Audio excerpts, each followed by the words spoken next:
Chapter 32:18 Tai Chi Energy Gathering. Pill the next day. Lu knocked on Zhuowen's door and walked into the room with a wooden box on his back. Lu bowed respectfully to Zhuowen, and then he removed the wooden box from his back and placed it on the table. He said, "Lord Zhuowen, Ho Yi's god arrows are in here. However, the Ho Yi divine arrow is sealed in this wooden box." The ancestor of the devouring clan found a creation-grade formation master to set up a creation-grade restriction spell in the wooden box. "Master, if you want to take out the Ho Yi divine arrow, you have to find a creation-grade formation master to undo the restriction spell in the wooden box." Zhuowen took the wooden box and said calmly, "It's just a creation-grade restriction spell. Why do I need to find a creation-grade formation master?" As he spoke, Zhuowen touched the wooden box with his right hand. As expected, he felt a wave of formation Dao on the surface of the wooden box. A faint crystal light shield appeared on the surface of the wooden box, emitting strong waves of formation Dao. Lu saw Zhuowen touch the restriction spell on the surface of the wooden box. Although he looked respectful, there was a trace of contempt in his eyes. In Lu's opinion, although Zhuowen was powerful, he knew nothing about formation Dao. Now, Zhuowen had touched the restriction spell on the wooden box. In Lu's opinion, it was an amateur's action. However, the following scene caused Lu to be stunned on the spot. The moment Zhuowen activated the restriction spell on the surface of the wooden box, he did not withdraw his right hand. Instead, he formed a complicated seal with his right hand. Then Zhuowen's right hand, which was forming the seal, quickly tapped on the surface of the wooden box. Then, the restriction spell on the surface of the wooden box trembled violently like a broken cliff. The restriction spell collapsed just like that. Zhuowen's right hand landed on the surface of the wooden box, smoothly. Before Lu could react to what had happened, Zhuowen waved his right hand and opened the jade box in his hand. There was a blood arrow lying quietly in the jade box. A terrifying killing intent surged out like a tidal wave, instantly filling the entire room. Lu's expression changed greatly. The instant he felt the killing intent, he knew something was wrong and retreated. However, the moment he retreated with a groan, Zhuowen, who was sitting in the middle of the room, waved his right hand. A gentle energy wrapped around Lu, protecting him from the killing intent. Lu looked gratefully at Zhuowen, who was sitting at the side. Zhuowen picked up the divine arrow and examined it carefully. After confirming that it was indeed Ho Yi's divine arrow, he stored it in his great world. After Ho Yi's arrow was put away, the killing intent in the surroundings dispersed, and Lu felt much more relaxed.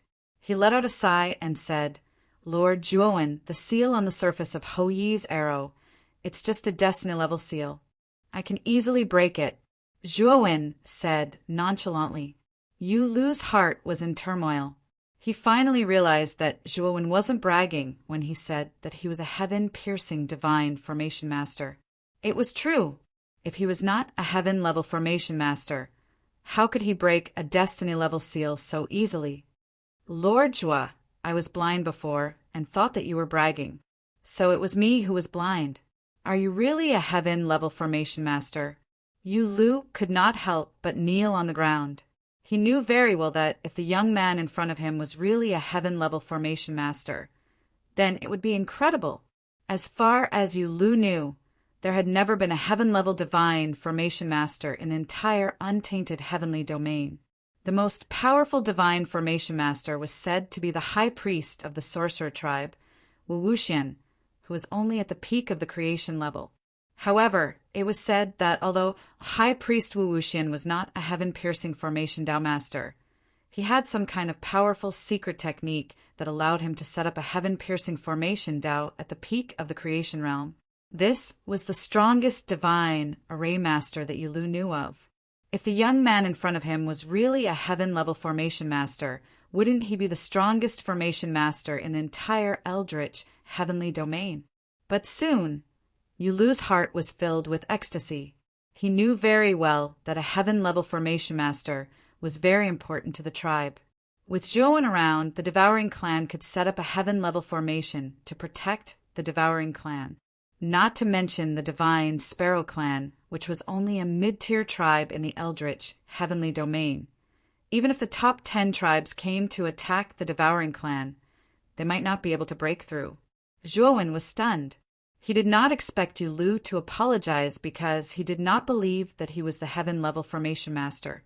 He had never cared about this. Brother Yu Lu, you don't have to apologize. Words have no proof. No one will believe you. This is human nature, Zhuowen said with a smile. Seeing that Zhuowen did not blame him, Yu Lu sighed in relief. He was afraid that Zhuowen would be angry at him and the entire Devouring Clan because of his previous contempt. Oh right, I promised you this divine pill. Take it, and you should be able to break through to the Creator Realm soon. Zhuowen flicked his finger and took out a jade bottle from his great world. There were 3 emerald green divine pills in the jade bottle. A vigorous aura assailed Yu Lu's nose, causing him to tremble and become intoxicated. Lord Jua, could this be the Tai Chi energy gathering divine pill? Yu Lu closed the bottle and looked at Zhuowen excitedly. It's the Tai Chi energy gathering divine pill. This divine pill is designed to help the Creator Realm break through to the Creator Realm. Its effect is excellent and it's suitable for you. I've given you 3. Take one, and you should be able to break through to the peak Creator Realm from the middle stage of the Creator Realm in a short time. The other 2 can help you break through to the Creator Realm with 100% certainty. It's just a matter of time. Zhuowen said casually. Yu Lu received the jade bottle excitedly. He bowed 90 degrees to Zhuowen, his eyes filled with gratitude. These 2 bottles contain the Genesis Divine Pills. Each bottle has 24 pills. I'll give them to you for safekeeping. You can distribute them to your clansmen whose realms are close to the Creator Realm, Zhuowen said casually. Yu Lu received the 2 jade bottles and bowed to Zhuowen. He admired Zhuowen even more. In his eyes, Zhuowen wasn't only strong, but he didn't have the domineering aura of the other experts. Moreover, he had given the Devouring Clan a portion of the Genesis Divine Pills. It wasn't something that many people could do. Oh, right, you said that the Fire Elephant Tribe and the Sacred Marten Tribe took the other 2 Ho-E Divine Arrows of the Devouring Clan. Do you know their exact locations? Asked Zhuowen. Yu Lu was bewildered.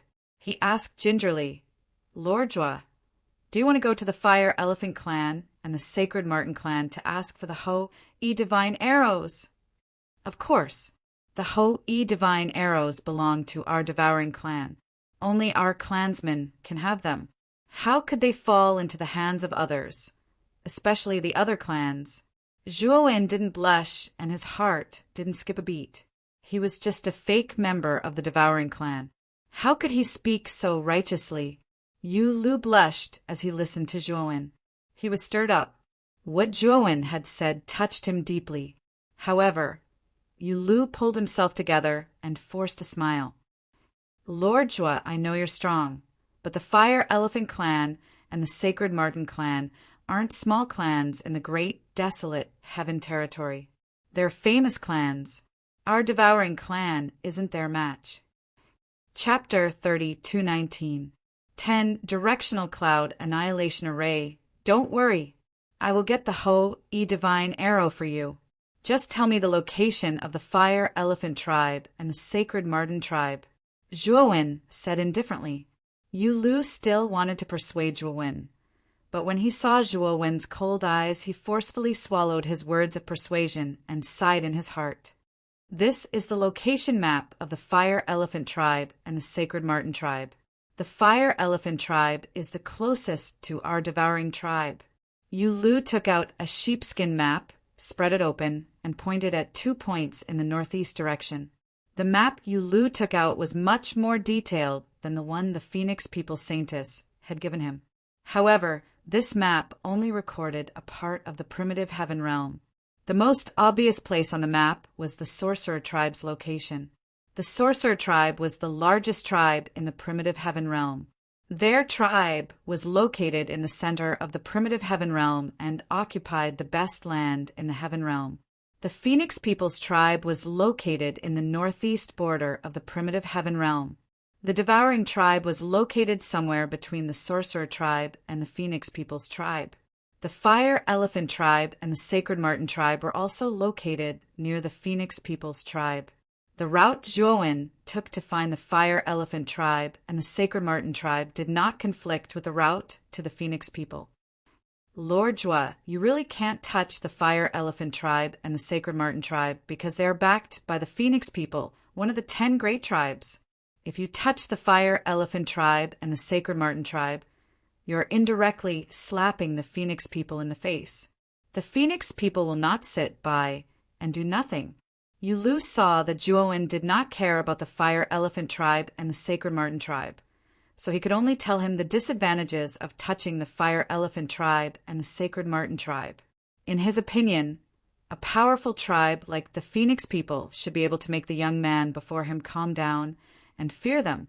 What made Yulu speechless was that when the young man before him heard about the Phoenix people, he was like a cat that smelled a fish and became even more excited. According to what you said, the Fire Elephant tribe and the Sacred Marten tribe are subordinate tribes of the Phoenix people? Zhuowen asked with narrowed eyes. Yulu nodded and said, the 10 great races basically all have subsidiary races, and these subsidiary races have the protection of the 10 great races, so they can often become the top races in the prehistoric heaven domain. Actually, the Fire Elephant clan and the Sacred Marten clan were just small clans that year. They weren't even as strong as our Devouring clan. However, they were close to the Phoenix people. That year, they immediately attached themselves to the Phoenix people. They relied on the Phoenix people to develop into the strong clans they are now. In that case, all the more reason for me to go. Zhuowen said indifferently. Yulu was dumbfounded by Zhuowen's words. What was going on? He had said that the Fire Elephant race and the Sacred Marten race were subsidiary races of the Phoenix people in order to persuade Zhuowen not to act rashly. But now, after listening to his advice, Zhuowen seemed to want a yard after getting an inch. He actually wanted to go to the Fire Elephant race and the Sacred Marten race. Was there something wrong with his head? Brother Yulu, I will take this map first. But don't worry. Before I leave the Devouring clan, I will set up a heaven-piercing grade great formation and several creation grade great formations in your tribe, Zhuowen said indifferently. Yulu, on the other hand, was somewhat anxious. He originally wanted to persuade Zhuowen, but unfortunately, Zhuowen's order for him to leave sent Yulu back. Then, Zhuowen began to set up a defensive formation in the Devouring clan's tribe. The Devouring clan's tribe also had a defensive formation. Unfortunately, it was only a Heaven Dao grade great formation, which was too low. It was no different from having no formation at all. Before Zhuowen set up the formation, he had broken the Heaven Dao grade great formation that had been accumulating for a long time. This time, the heaven-piercing grade great formation that Zhuowen had set up wasn't the 12 divine fiends formation, but the 10 directional clouds annihilation formation. It was a pure killing formation.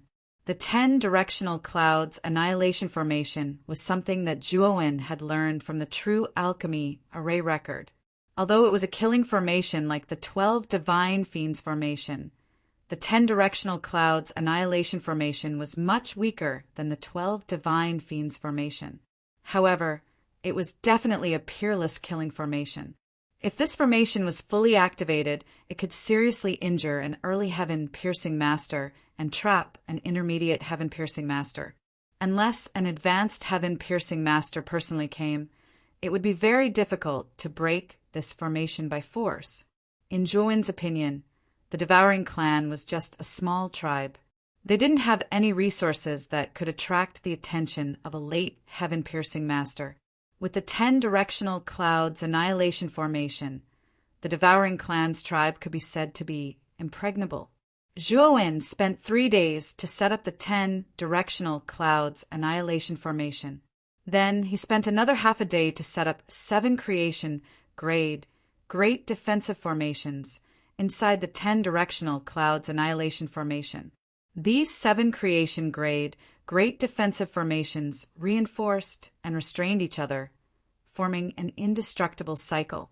If the 10 directional clouds annihilation formation was broken, these 7 creation grade great defensive formations could still hold on for a while. This period of time was enough for the tribesmen of the devouring clan to evacuate and escape. After setting up the great defensive formations, Zhuowen bid farewell to Yulu. However, Yulu took the initiative to follow Zhuowen to the Fire Elephant tribe and the Sacred Marten tribe. He had acquaintances in the Fire Elephant tribe and the Sacred Marten tribe. In this trip to the Fire Elephant tribe and the Sacred Marten tribe, Yulu was really afraid that Zhuowen would act rashly. He wanted to ask his acquaintances to help him inquire about the situation of Ho Yi's divine arrow. After that, he would slowly come up with a countermeasure. Zhuowen thought that Yulu was right, so he agreed to let Yulu go with him to the Fire Elephant tribe and the Sacred Marten tribe. He also knew that the Fire Elephant tribe and the Sacred Marten tribe had a long history of snatching Ho Yi's divine arrow from the devouring clan. After such a long time, these 2 tribes might not have remained in their tribes. Moreover, since Yulu had acquaintances, Zhuowen seized this chance to ask Yulu's acquaintances to ask around the Phoenix people to see if they had any news about Mu Chinchue. The gate of the big city opened. A group of devouring clans tribesmen bid farewell to Zhuowen and Yulu. Before leaving, Yulu patted the shoulder of a rather young clansman. This young man was called Secludeless. He was a rising star of the devouring clan. Rumors said that he had cultivated to the peak of creation grade in just a few thousand years. Moreover, Secludeless' innate talent was excellent. Rumors said that he had touched the threshold of the creator realm. He just needed an opportunity to break through to the creator realm. Secludeless' eyes fell on Zhuowen most of the time. In his eyes, there was undisguised admiration. Secludeless had heard everything about Zhuowen from Yulu. He admired Zhuowen from the bottom of his heart. However, Zhuowen wasn't used to Secludeless' passionate eyes. Looking at Secludeless' eyes reminded him of the crazy fans on Earth. When those fans chased after their idols, the light in their eyes was exactly the same as Secludeless. Secludeless, while Master Zhua and I aren't here, you will be in charge of the tribe. You must protect the tribe well, reminded Yulu. Secludeless nodded and promised Yulu loudly. After that, Yulu walked to Zhuowen. Zhuowen took out a formation flag and a jade slip, throwing them to Secludeless. Secludeless, this formation flag is the key to control the tribe's great formation. If someone invades the tribe while we're away, use the formation flag and the great formation. This jade slip has a detailed introduction of the tribe's great formation. Go back and read it. Then Zhuowen took Yulu and the space roulette, disappearing into the distant sky. Chapter 32:20. Secluded while Zhuowen and Yulu were leaving the devouring clan, the Divine Sparrow Clan's tribe was bustling with activity billions of miles away. Inside the divine city of the Divine Sparrow Clan, the army of the Divine Sparrow Clan was wearing dazzling golden armor. They were gathering in the massive square in front of the City Master Palace. The Divine Sparrow Clan's army in the square was almost 10,000 strong. They were much stronger than the Divine Sparrow Clan's army, led by Keiichi. At this moment, a stalwart figure walked out of the City Master Palace. He didn't look old. He was about 27 or 28 years old. There was a divine sparrow tattoo on his glabella, which twinkled with golden light. This young man was the current chief of the Divine Sparrow Clan, Sparrow Brilliance. Although he looked young, he was an old monster who had lived for 100,000 years. A group of people followed behind Sparrow Brilliance. They were all the experts of the Divine Sparrow Clan, and their auras weren't weak, especially the woman behind Sparrow Brilliance. Her aura was the strongest in this group, second only to Sparrow Brilliance. This woman was called Tayo, the protector of the divine Sparrow clan. She was extremely strong, and she was as famous as Kei-Chi. Moreover, Tayo was stronger than Kei-Chi. Kei-Chi was one of the 3 great experts of the divine Sparrow clan. Of the other 2, one was Tayo, and the other was the mysterious and powerful chief of the divine Sparrow clan, Sparrow Brilliance. At this moment, Sparrow Brilliance strode to the square, clasping his hands behind his back. He looked around at the orderly army in the square. "Do you know why I called you here?" Sparrow Brilliance's voice was full of energy, reverberating in the square like thunder. In the square, the divine Sparrow clan's army answered in unison, "Yes, Chief. We don't dare to disobey." Sparrow Brilliance nodded and continued, "The reason I called you here is simple. We're going to the Devouring clan and exterminating those scums. Kei-Chi is a famous general of our divine Sparrow clan. He went to the Devouring clan, but we lost contact with him, and we didn't hear anything from his army. I suspect that the Devouring clan used some despicable means to ambush Kei-Chi's army. Today, I am taking you to the Devouring clan to punish them. Do you dare to come with me?" No one dares to disobey the Patriarch's orders. The divine Sparrow clan army on the plaza shouted in unison. Sparrow Brilliance was very satisfied with the performance of the divine Sparrow clan's army. Then he turned to Tayo behind him and said, "Tayo, go and reorganize the army. Then we will head to the Devouring clan tribe." Zi Yao's beautiful eyes flickered, and she said hesitantly, "Patriarch, we are very clear about how strong Kei-Chi's army is. The Devouring clan is just a small tribe. They can't resist the rising army." But after he went to the Devouring clan's tribe, he seemed to have evaporated. Don't you find it strange? It's just the Devouring clan. How could it be the opponent of Kei-Chi's great army? Sparrow Light's eyes flickered as he said solemnly, "I know about this even if you don't tell me.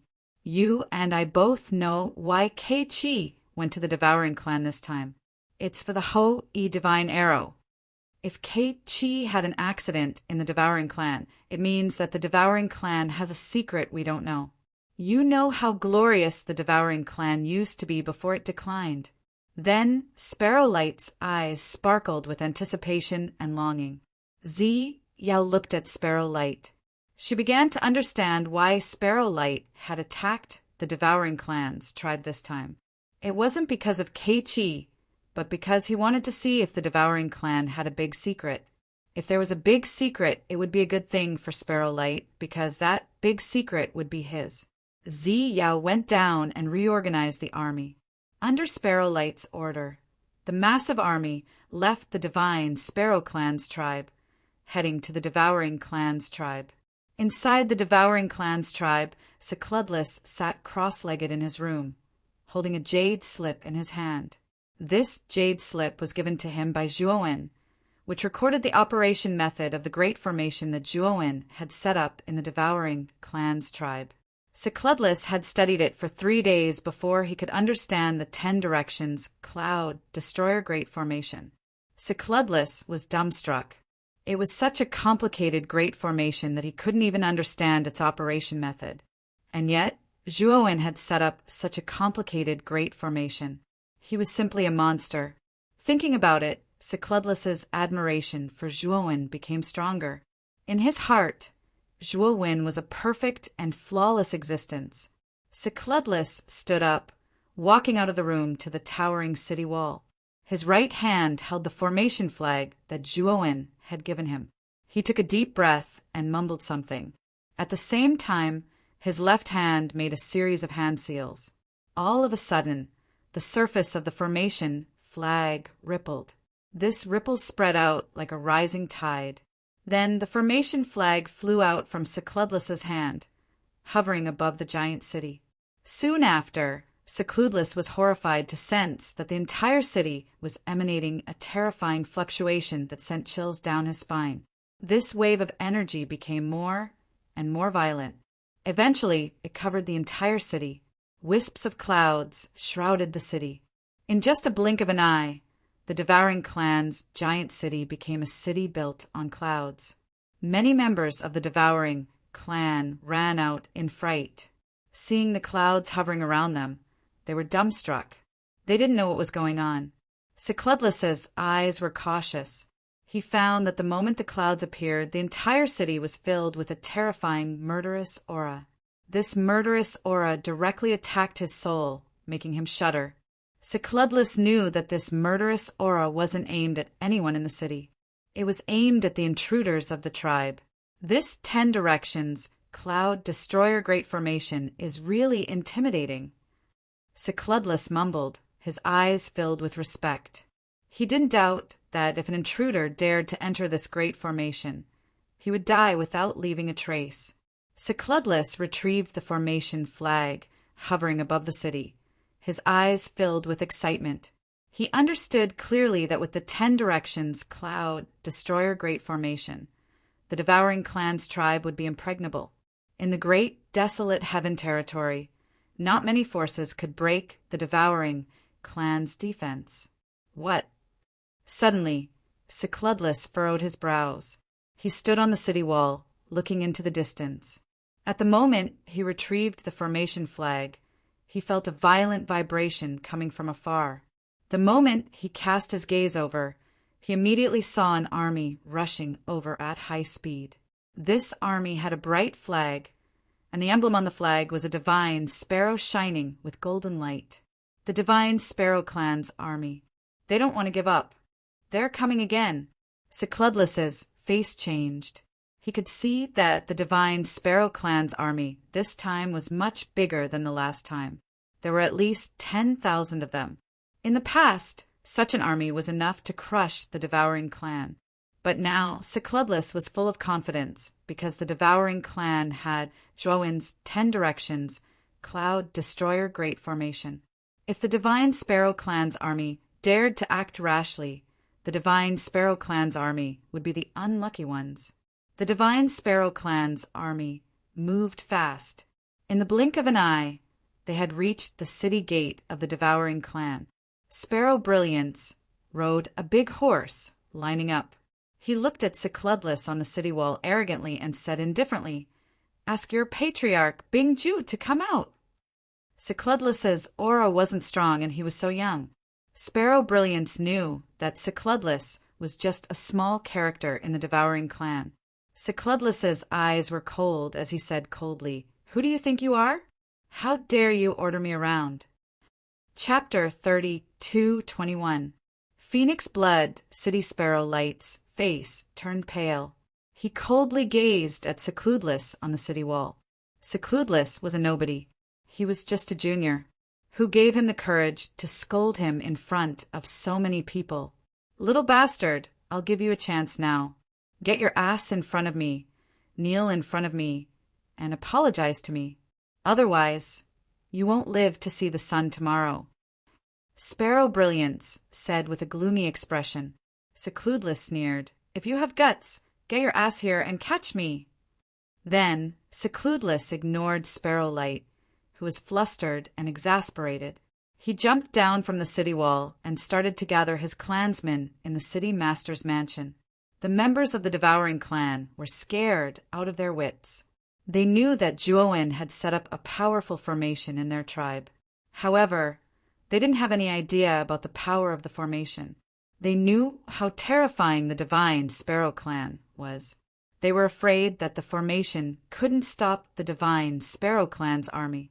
The entire devouring clan would be exterminated by the divine Sparrow Clan. Secludlus was eager to try. The other clansmen didn't know the power of the 10 directional cloud annihilation formation, but he did. He was sure that if the divine Sparrow Clan's army dared to attack the city, they would be defeated. "You're just a small fry. You dare to humiliate me? Today, I will destroy the entire devouring clan." Seeing Secludlus ignore him, Sparrow Light was so angry that his face turned pale. He pulled the reins with his right hand, commanding the army to attack the devouring clan city. Tayo, who was originally following behind Sparrow Brilliance, wanted to open her mouth to stop Sparrow Brilliance because Secludlus' actions just now were too arrogant. How could the devouring clan become so arrogant all of a sudden? She felt that something was wrong. However, Sparrowlight was so angry that he had lost his mind. He had already rushed forward. It was too late for Tayo to stop him. Tayo's beautiful eyes twinkled. She didn't follow the divine Sparrow Clan's army. Instead, she followed them from a distance. Boom! The gate of the devouring clan city was trampled. The divine Sparrow Clan's army rushed into the city without any obstruction. However, the moment the divine Sparrow Clan's army entered the city, they found something wrong. They didn't see any member of the devouring clan behind the city gate. At the end of the street behind the city gate, a figure slowly walked out. It was a young warrior of the devouring clan. His eyes were clear and excited. Sparrow Brilliance was leading the army. When he saw the young man from the devouring clan, he was enraged. This young man from the devouring clan was the one who had insulted him on the city wall. Are you scared now? Did he come out to surrender? Unfortunately, you no longer have the chance. Sparrow Brilliance clasped his hands behind his back. His eyes were filled with arrogance, and the corners of his mouth curled into a cruel smile. Now die. Sparrow Brilliance's right hand made a grabbing motion in the air, and the blazing golden light transformed into a golden broadsword. He threw it out abruptly, cutting through the air and heading straight for Secluded Void. Sparrow Brilliance was a late-stage creation realm expert. A casual strike from him could kill an early-stage creation realm expert. As for Secludeless, he wasn't even a creator. In Sparrow Gleam's opinion, Secludeless was dead for sure. Secluded Weo took a deep breath and took out an array flag. His hands quickly formed a seal, and the array flag suddenly flew out and floated in the middle of the city. Instantly, clouds and mist gushed out. A cloud dragon formed and swooped down, biting the golden broadsword that was heading for Secluded Void into dust. Sparrow Brilliance's expression changed slightly. He felt that the aura of the entire devouring clan city had changed. It had become fierce and filled with terrifying killing intent. A killing array? Sparrow Brilliance felt the terrifying killing intent around him and immediately knew that there was a powerful killing array in the devouring clan city. The divine Sparrow Clan army behind Sparrow Brilliance immediately became restless. Humph! How could a mere devouring clan have such a powerful killing array? Break it for me.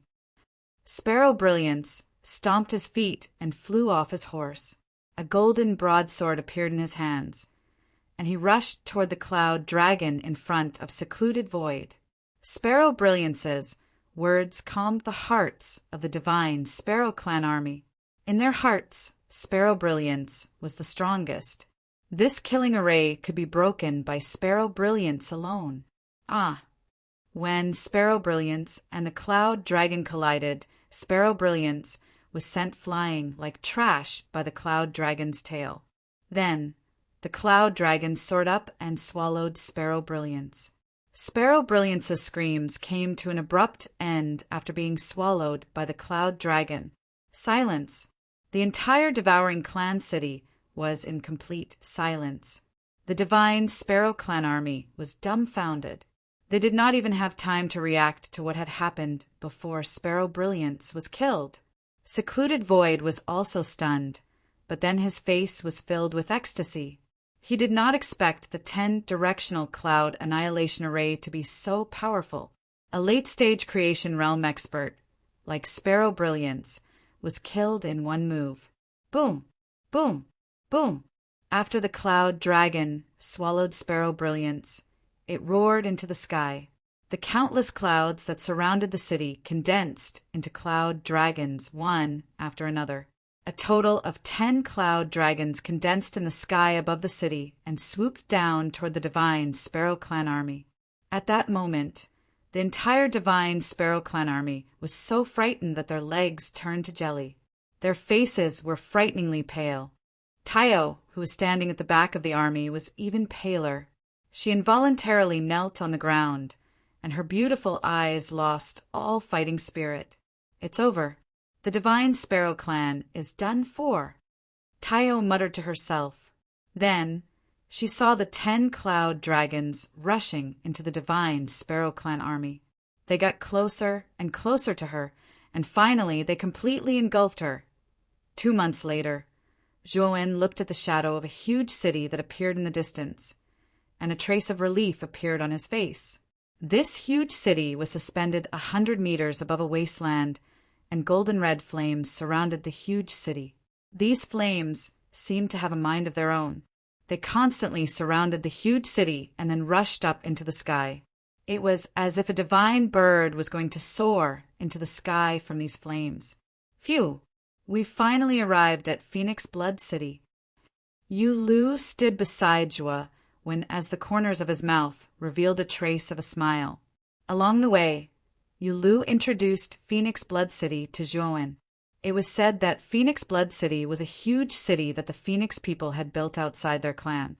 This city was tens of thousands of times bigger than an ordinary city. The purpose of building this city was to allow the many subordinate forces of the Phoenix people to trade and interact in Phoenix Blood City. The location of Phoenix Blood City was also very unique. It was built in the center of the many subordinate forces of the Phoenix people. It was not far from any of the subordinate forces of the Phoenix people. Apart from the subordinate forces of the Phoenix people, Phoenix Blood City also welcomed other foreign races into the city. However, foreign races that entered Phoenix Blood City had to strictly abide by the rules. Otherwise, they would be easily eliminated by the law enforcers in the city. Before coming, Yu Lu had already said that it was impossible for Zhuowen to directly enter the cities of the Fire Elephant Clan and the Sacred Marten Clan unless he fought his way in. After all, the cities of the Fire Elephant Clan and the Sacred Marten Clan were where their clansmen gathered. If one was not their guest, why would they allow one to enter their cities? This was the same logic as those powerful sects in the human territory, where outsiders were not allowed to enter. Before confirming the exact location of the Hou-Yi Divine Arrow, it was indeed inappropriate for Zhuowen to immediately rush over. However, Phoenix Blood City was different. Foreign races could enter this place. Chapter 3222. Enforcers after receiving the Heavenly Law Origin Crystal from Yu Lu. The guards of Phoenix Blood City impatiently allowed Zhuowen and Yu Lu to enter the city. They didn't even bother to check. Phoenix Blood City has a strong clan like the Phoenix people behind them. They are powerful, so they aren't afraid of people causing trouble in the city. If someone deliberately causes trouble, they usually end up in a miserable state. Yu Lu led Zhuowen into the city and smiled as he spoke to Zhuowen. After entering Phoenix Blood City, Zhuowen discovered that there was only one huge street in Phoenix Blood City. This street was like a river that ran through the entire Phoenix Blood City. On both sides of the street, there were beautiful and exquisite shops that sold all kinds of things. On the street, there were people coming and going. Of course, they were all strange-looking foreign clans. Lord Zhuowen, my friend invited us to the Green Blood Tea House for a chat, Yu Lu said as he looked at Zhuowen, seeking his opinion. You lead the way. I'm not familiar with this place. Zhuowen said indifferently. The Green Blood Tea House is one of the more famous tea houses in Phoenix Blood City. It's in the middle of Phoenix Blood City and is quite a distance from here. Why don't I let my friend choose a place that's closer to here? Yu Lu continued. No need. Let's go there. I can take a stroll around Phoenix Blood City. Zhuowen said. Yu Lu nodded and led Zhuowen into the depths of the street. It had to be said that Phoenix Blood City was indeed very lively. On the way, Zhuowen saw many clans that he didn't recognize. Moreover, the shops in Phoenix Blood City had everything. Zhuowen saw many rare divine medicines, refining materials, as well as high-grade divine tools. However, the prices of these things were extremely high. Moreover, these divine medicines and materials were too low-grade for Zhuowen, so he wasn't too interested. With Zhuowen's current level, unless it was a rare creation grade divine medicine or heaven-reaching grade divine medicine, it really wouldn't attract his interest. Your immortal treasure pavilion is forcing people to buy and sell. Do you even know the rules? This scorching sun, immortal conglomerate stone, is clearly mine. I just want you to appraise it. If the price you offer is suitable, I will sell it to your immortal treasure pavilion. But I'm not satisfied with the price you gave me. Now, you actually have the audacity to say that the scorching sun, immortal congealed stone belongs to your myriad treasure pavilion, slandering me as a thief. Your myriad treasure pavilion is shameless. An outsider was standing in front of a shop. His voice was very loud, and his face and ears were red. It was clear that he was very angry. The voice of this foreign race also attracted the attention of the other foreign races that were shopping around. Zhuowen and Yu Lu also turned their gazes towards the immortal treasure pavilion. The reason why Zhuowen paid attention to this place was mainly because he heard about the scorching sun, immortal congealed stone. He also knew that the scorching sun, immortal condensing stone, was a kind of creation-grade material. This kind of material was very rare and ordinary to him, so he originally wouldn't care about it. However, Xiaohei sent him a message through divine thought, saying that the scorching sun, immortal congealed stone, was not ordinary. It would be very helpful for the blood immortal sword and the death sacrifice sword to upgrade. There were a total of 3 figures in the immortal treasure pavilion. One of them was a big-bellied foreign race. At first glance, one could tell that he was the owner of the immortal treasure pavilion. The other 2 were burly and vigorous. They should be the bodyguards of the immortal treasure pavilion. The big-bellied owner saw that the foreign race was holding the brocade box tightly in his hand and was making a lot of noise to attract the attention of the surrounding foreign races. His face was very ugly. He was in the wrong in this matter.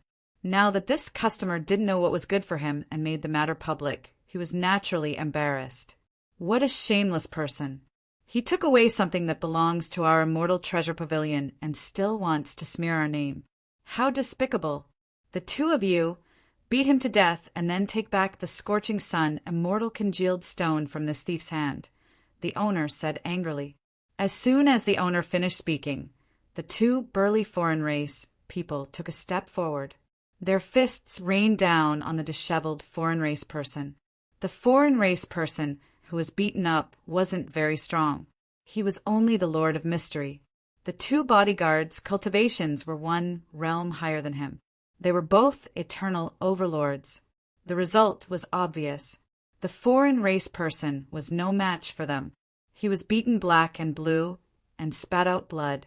The brocade box in his hand was also snatched away by one of the bodyguards. Thump, thump, thump. The sound of orderly footsteps suddenly came from the depths of the street. Then Zhuowen saw a group of people dressed in fiery red armor rushing in his direction. Strangely, everywhere this group passed, the xenorace experts on the streets would open up a path for them while revealing fearful and reverent expressions in their eyes. Zhuowen narrowed his eyes. He was all too familiar with the aura of this group. They were all Phoenix people. He had interacted with the Phoenix people many times. He had even kidnapped the Phoenix people's holy maiden. He was naturally very familiar with the unique aura of the Phoenix people. There were more than 30 people in this group. Each of them had a strong aura. They were much stronger than the average foreign race person. The leader was a middle-aged man with a flame pattern between his eyebrows. Zhuowen knew that this was the symbol of the Phoenix people. The Phoenix people's holy maiden also had such a flame pattern between her eyebrows. However, the Phoenix people's holy maiden had a much brighter and fiercer pattern. This meant that the bloodline of the Phoenix people's holy maiden was much higher than that of the average Phoenix people. The middle-aged man arrived in front of the immortal treasure pavilion. He glanced at the wounded foreign race person on the ground, then at the shop owner and his 2 bodyguards. He said coldly, "What's going on here? Isn't there a rule in Phoenix Blood City that forbids private fights?" The pot-bellied shop owner hurriedly walked out. He pointed at the foreign race person on the ground and said, "Lord Xiushi, this person came here to buy immortal treasures. He took a fancy to the immortal scorching sunstone. He said that he wanted to take a look first. Naturally, I showed it to him. who knew that this shameless person would immediately claim that the immortal scorching sunstone was his after seeing it. Then he insisted that we were blackmailing him. I was also forced to let my 2 bodyguards snatch it. However, he didn't cooperate, so we could only use force. As he spoke, the shop owner took out a storage bag and handed it to the middle-aged man. He said, "I also know that we have violated the rules. Take this as my apology to you, Lord." The middle-aged man named Xiao Shi took the storage bag under the watchful eyes of the crowd. He looked at it carefully and revealed a satisfied expression. "Seeing that you were also forced to do this, I will not pursue the matter." Xiao Shi said indifferently, "Then I really have to thank you, Lord. You are indeed magnanimous." The shop owner's expression was respectful, but he hated that foreign race person to the core. If this fellow had not made such a big fuss, there would not have been so much trouble. He even lost so many heavenly law origin crystals for nothing.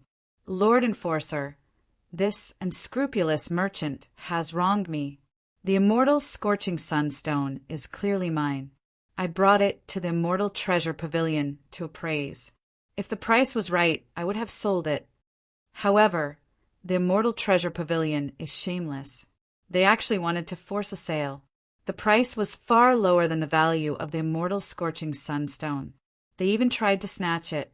I only acted in self-defense." The wretched foreign race person hurriedly defended himself. Zhuowen, who was standing in the crowd, secretly shook his head. If this fellow had not spoken, perhaps it would not have been a big deal. Now that he had spoken, he was really done for. Sure enough, Xiao Shi's face was gloomy. He said coldly, "You are quite bold. First, you deceived the immortal treasure pavilion. Now you want to deceive me. This is a double crime. Men, take this person away and lock him in the dungeon." Chapter 30, 223. Scorching Sun, immortal congealed Stonejuan, couldn't help but frown as he watched the enforcer drag the alien away. He could tell that the alien wasn't lying. There must be something fishy in the words of the immortal treasure pavilion's owner. However, the enforcer didn't even ask any questions before capturing the alien. What made Zhuowen feel even more disdain was that the enforcer called Xiao Shi had blatantly accepted bribes from the immortal treasure pavilion's owner in front of them. If the enforcers were all like this, then the Phoenix Blood City's rule of not fighting would be a joke. Zhuowen didn't speak up for the alien. Instead, he silently recorded the entire scene with his crystal ball. After Xiao Shi ordered the enforcers to drag the alien away, he whispered something to the shop owner. The shop owner revealed a fawning smile before Xiao Shi left. Once the enforcer left, the surrounding aliens also dispersed. Their gazes were as calm as an ancient well. It was obvious that they were already used to this. Yu Lu could tell from Zhuowen's expression just now, so he said softly, "Lord Zhua, in Phoenix Blood City, the enforcers are the Iron Law. They definitely can't be offended. Even if a third step Almighty enters Phoenix Blood City, they wouldn't easily offend the enforcers. After all, the enforcers are people of the Phoenix people. Once you offend them, it'll be terrible." Zhuowen nodded, but he sneered in his heart. He wasn't afraid of the Phoenix people. His purpose for coming here was to cause trouble for the Phoenix people. However, he didn't want to act rashly and alert the enemy. He also didn't want to poke his nose into other people's business. Naturally, there was no need for him to stand out.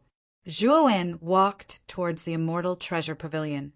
Yu Lu's pupils shrank as he hurriedly chased after Zhuowen.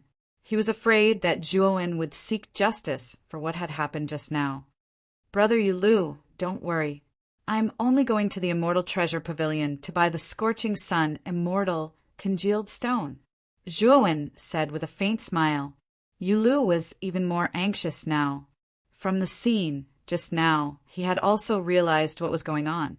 This immortal treasure pavilion was a black shop. Why did Zhuowen still want to buy things here? Wasn't this just inviting trouble? Zhuowen did not care about what Yu Lu was thinking as he arrived at the entrance of the immortal treasure pavilion. At this moment, the shopkeeper had yet to enter the shop. When he saw Zhuowen striding over, he cast a sidelong glance at Zhuowen and said indifferently, "Little brother, what do you want to buy?" The shopkeeper's tone was not very good.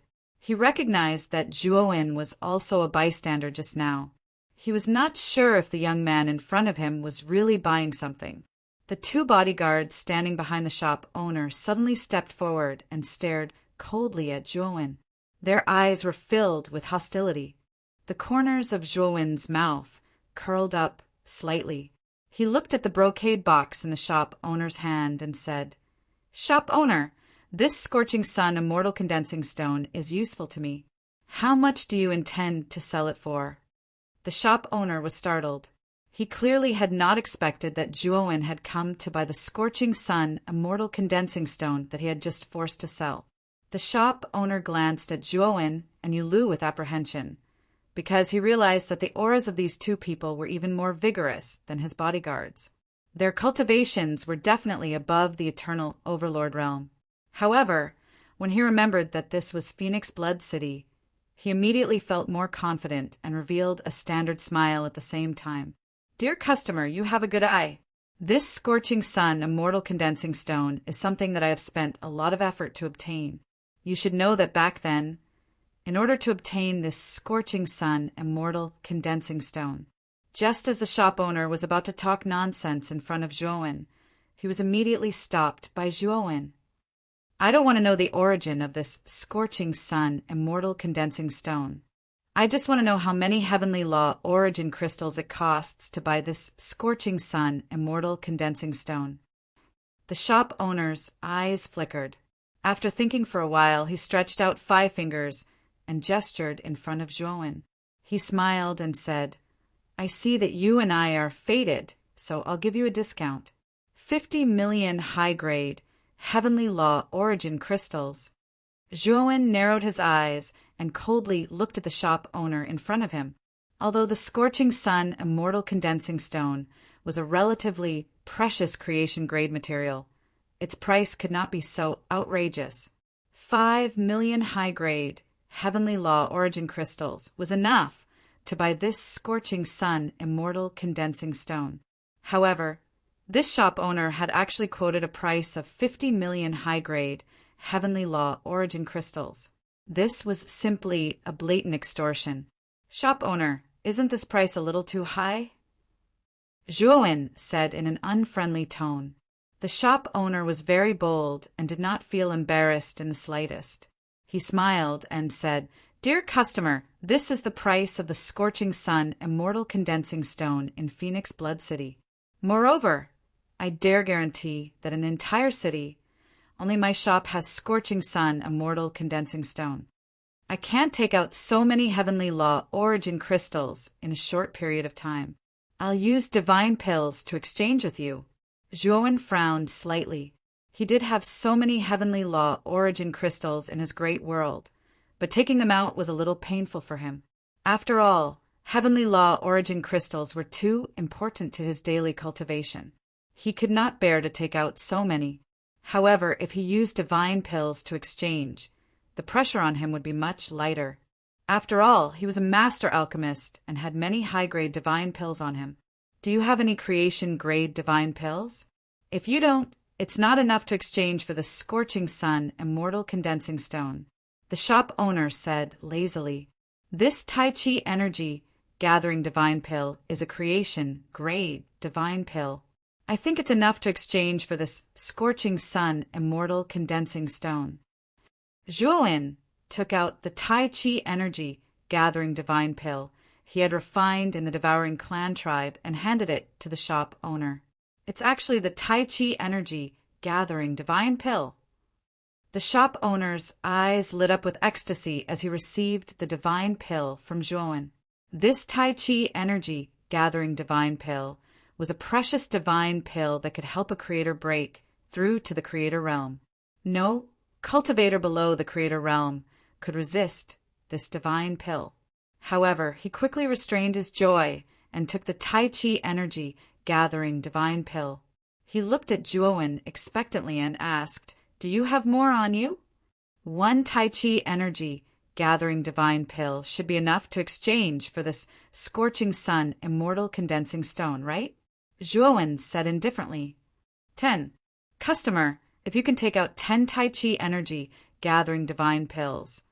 This scorching sun, immortal condensing stone is yours, the shop owner said expectantly.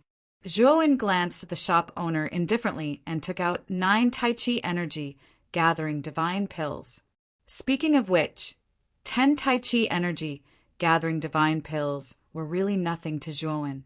Of course, if not for Xiao Hei's strong request to buy this scorching sun, immortal condensing stone.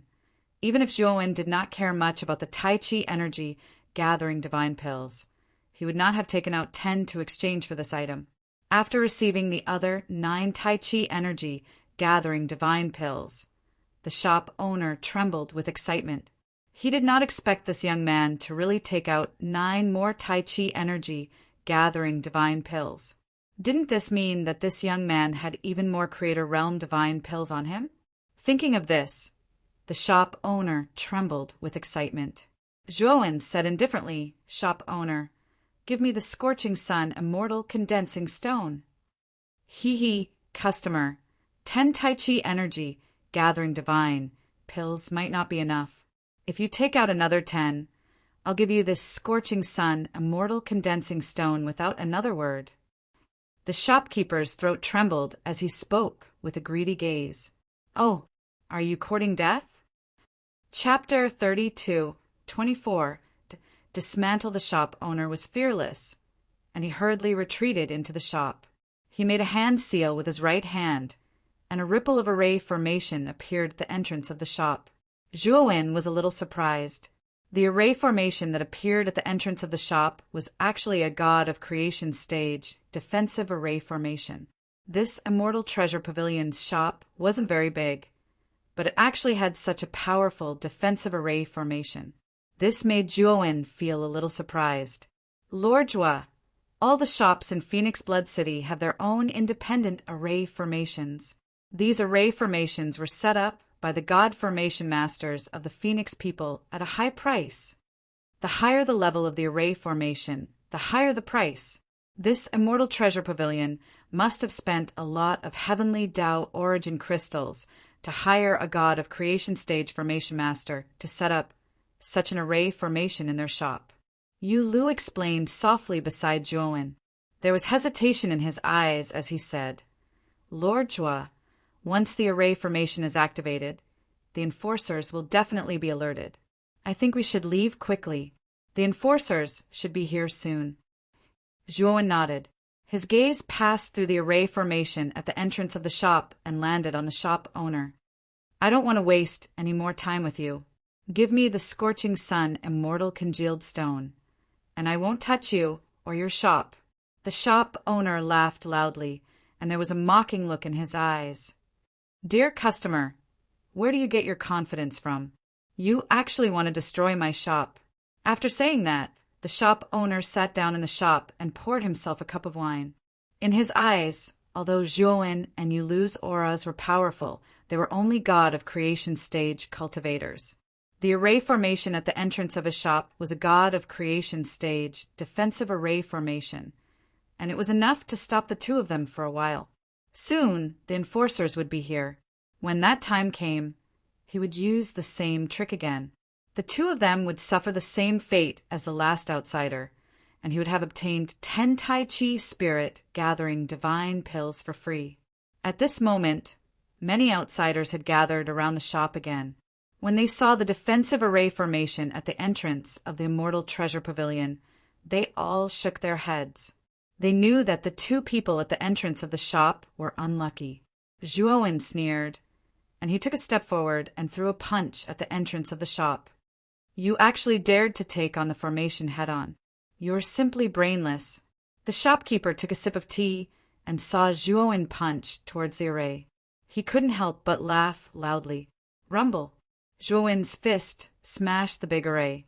His right hand turned into a claw and swept out like lightning, blasting the two bodyguards in front of him into a bloody mist.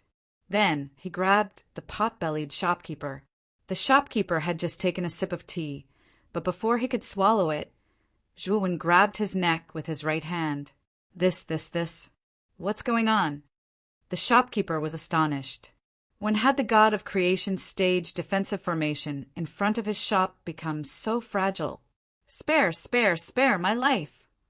The shopkeeper's body trembled as he sensed the terrifying killing intent in Zhuowen's eyes. He almost knelt down and begged for mercy. Unfortunately, Zhuowen didn't give him another chance. He exerted force with his right hand and snapped the shopkeeper's neck.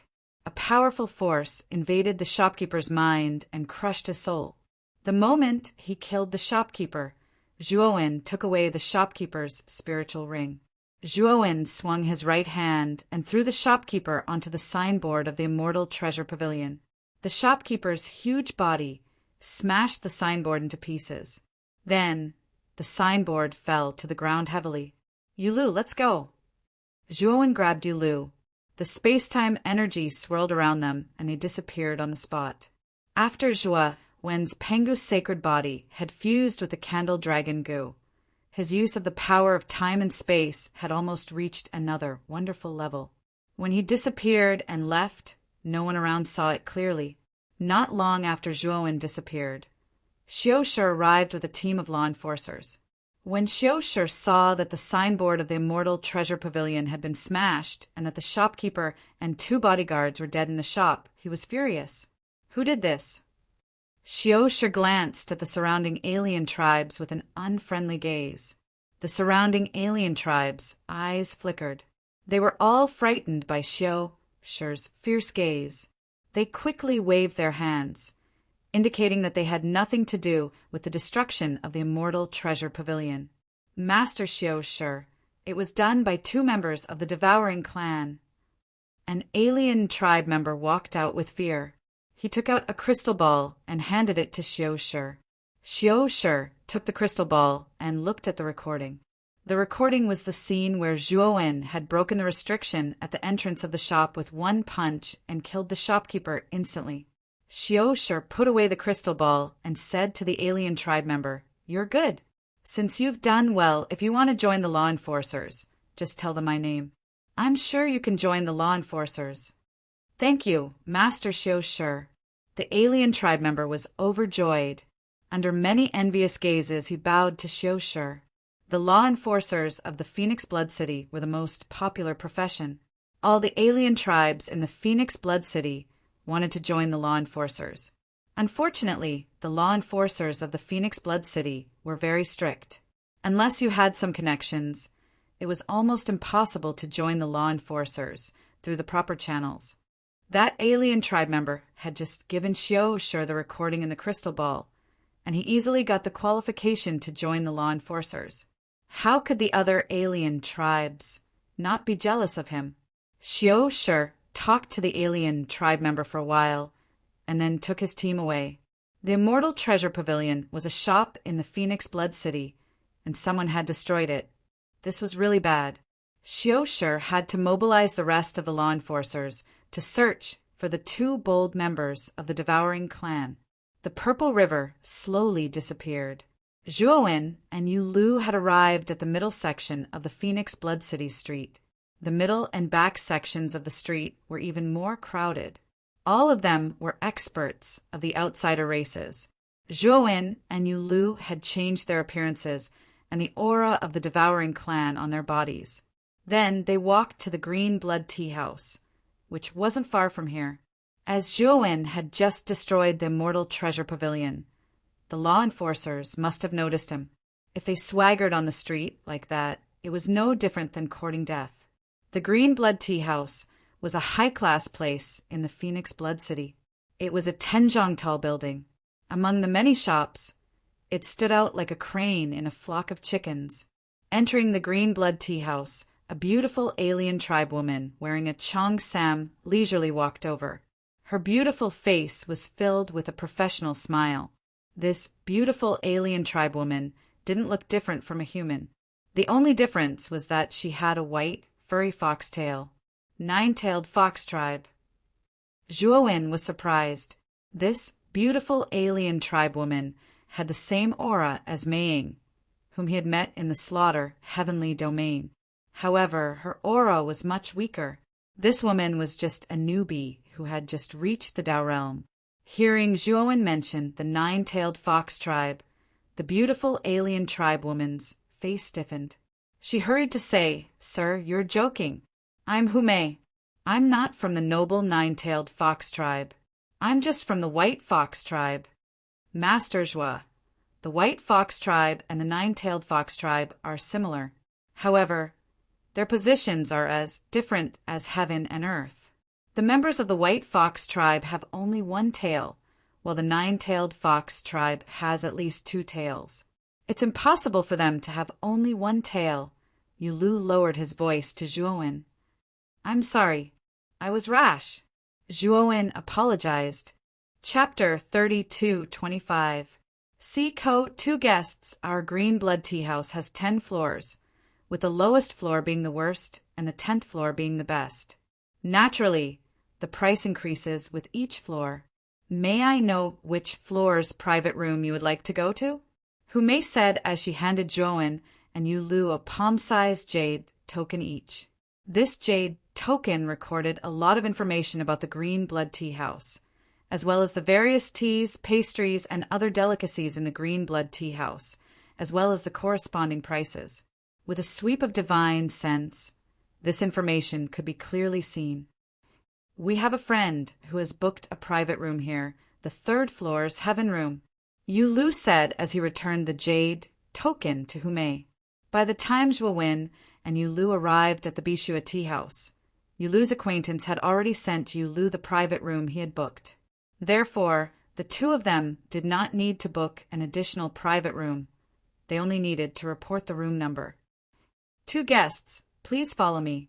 Humei smiled as she put away Zhuowen and Yulu's jade tokens and led them to the 3rd floor. "2 guests, this is the 3rd floor's heaven room. You may enter. Humei will withdraw first." After Humei finished speaking, she automatically withdrew, while Zhuowen and Yulu opened the door and entered. The private room was very spacious, and near the window there was a carved jade table. At this moment, a middle-aged man in a black trench coat was sitting on top of the jade table. Originally, the middle-aged man was paying attention to the scenery outside the window, but when he heard the door open, he slowly turned his head. The moment Zhuowen saw the middle-aged man's face, he couldn't help shuddering, because this person's face was covered in terrifying scars. Zhuowen could see that these scars used to be hard scales, but now they were completely destroyed, leaving behind only a series of scars. There were almost no intact scars on his face. Before coming here, Yulu had mentioned this person to Zhuowen. It was said that Yulu himself didn't know what race this person was from. He only knew that this person was called Seiko. When Yulu first came to Phoenix Blood City, he had sought out this person to cooperate with him, inquiring about some enemy races, and the information this person provided was completely accurate and reliable. This was also the reason why Yulu insisted on looking for this person.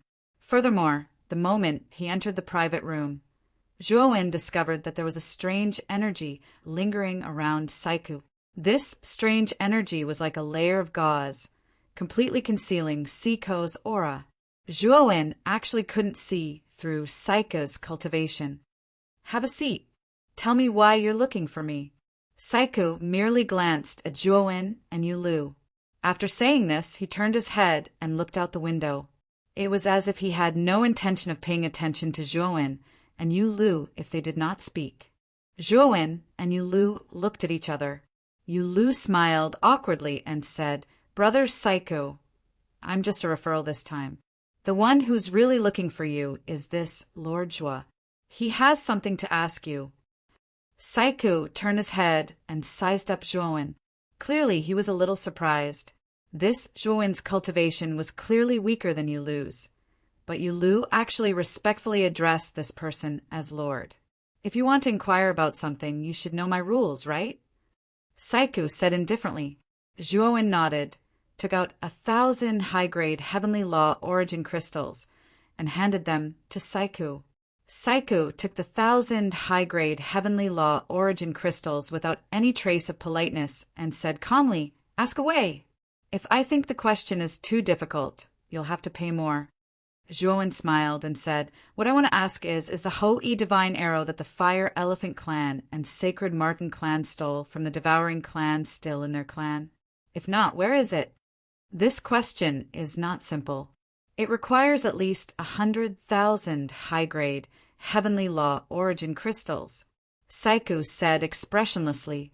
Zhuowen generously handed Saiku a storage bag with 100,000 high-grade, heavenly law origin crystals. Saiku counted and then said in a low voice, Hou-Yi divine arrow is still in the two clans. Moreover, I know that the Hou-Yi divine arrow of the Fire Elephant clan is in the hands of the young master of the Fire Elephant clan. The young master of the Fire Elephant clan, Mao Bo, is the monstrous genius of the Fire Elephant clan in the last 10,000 years. His innate talent is really high. I heard that in the Phoenix People's territory, he's second only to the saintess of the Phoenix people. The current patriarch of the Fire Elephant clan, Liang Su, loves Mao Bo a lot. He almost spoils him to the sky. He depends on Mao Bo for everything. Mao Bo wanted the Hou-Yi divine arrow, and Liang Su didn't hesitate to give it to Mao Bo. At this point, Saiku leaned back and looked at Zhuowen with a smirk. Zhuowen took out another storage bag and said indifferently, Continue. Saiku took the storage bag, checked its contents, and revealed a satisfied look before continuing. Mao Bo happened to be in Phoenix Blood City during this period of time. I heard that Mao Bo's main objective in coming to Phoenix Blood City this time was to woo the Sacred Marten race's genius, Yuan Fu. Given Mao Bo's personality, he definitely carried the Hou-Yi divine arrow with him. Zhuowen's eyes lit up when he heard that. If what Saiku said was true, then the Hou-Yi divine arrow of the Fire Elephant clan wouldn't pose much of a problem to him. I advise you to think thrice before you act. Mao Bo is a monstrous genius. His cultivation is already at the peak of the Genesis stage, and he can fight against a mid-stage creation lord. Given your strength, you will just be asking for a beating if you go there. Furthermore, Mao Bo is always secretly protected by exceptional experts from the Fire Elephant clan. Even if you can defeat Mao Bo, you will die on the spot, Saiku said mockingly. You don't have to meddle in my affairs. You just have to tell me what you know. Now, tell me the whereabouts of the Sacred Marten race's Hou-Yi divine arrow. Zhuowen said indifferently. Although Saiku had been rebutted, he wasn't angry. Instead, he crossed his legs and didn't say anything. Zhuowen took out another storage bag and tossed it to Saiku. Speak. Saiku put away the storage bag and grinned. Friend, you are very smart. The Sacred Marten race's Hou-Yi divine arrow should have been kept in the clan. I don't know the details inside. However, I believe that Yuan Fu definitely knows.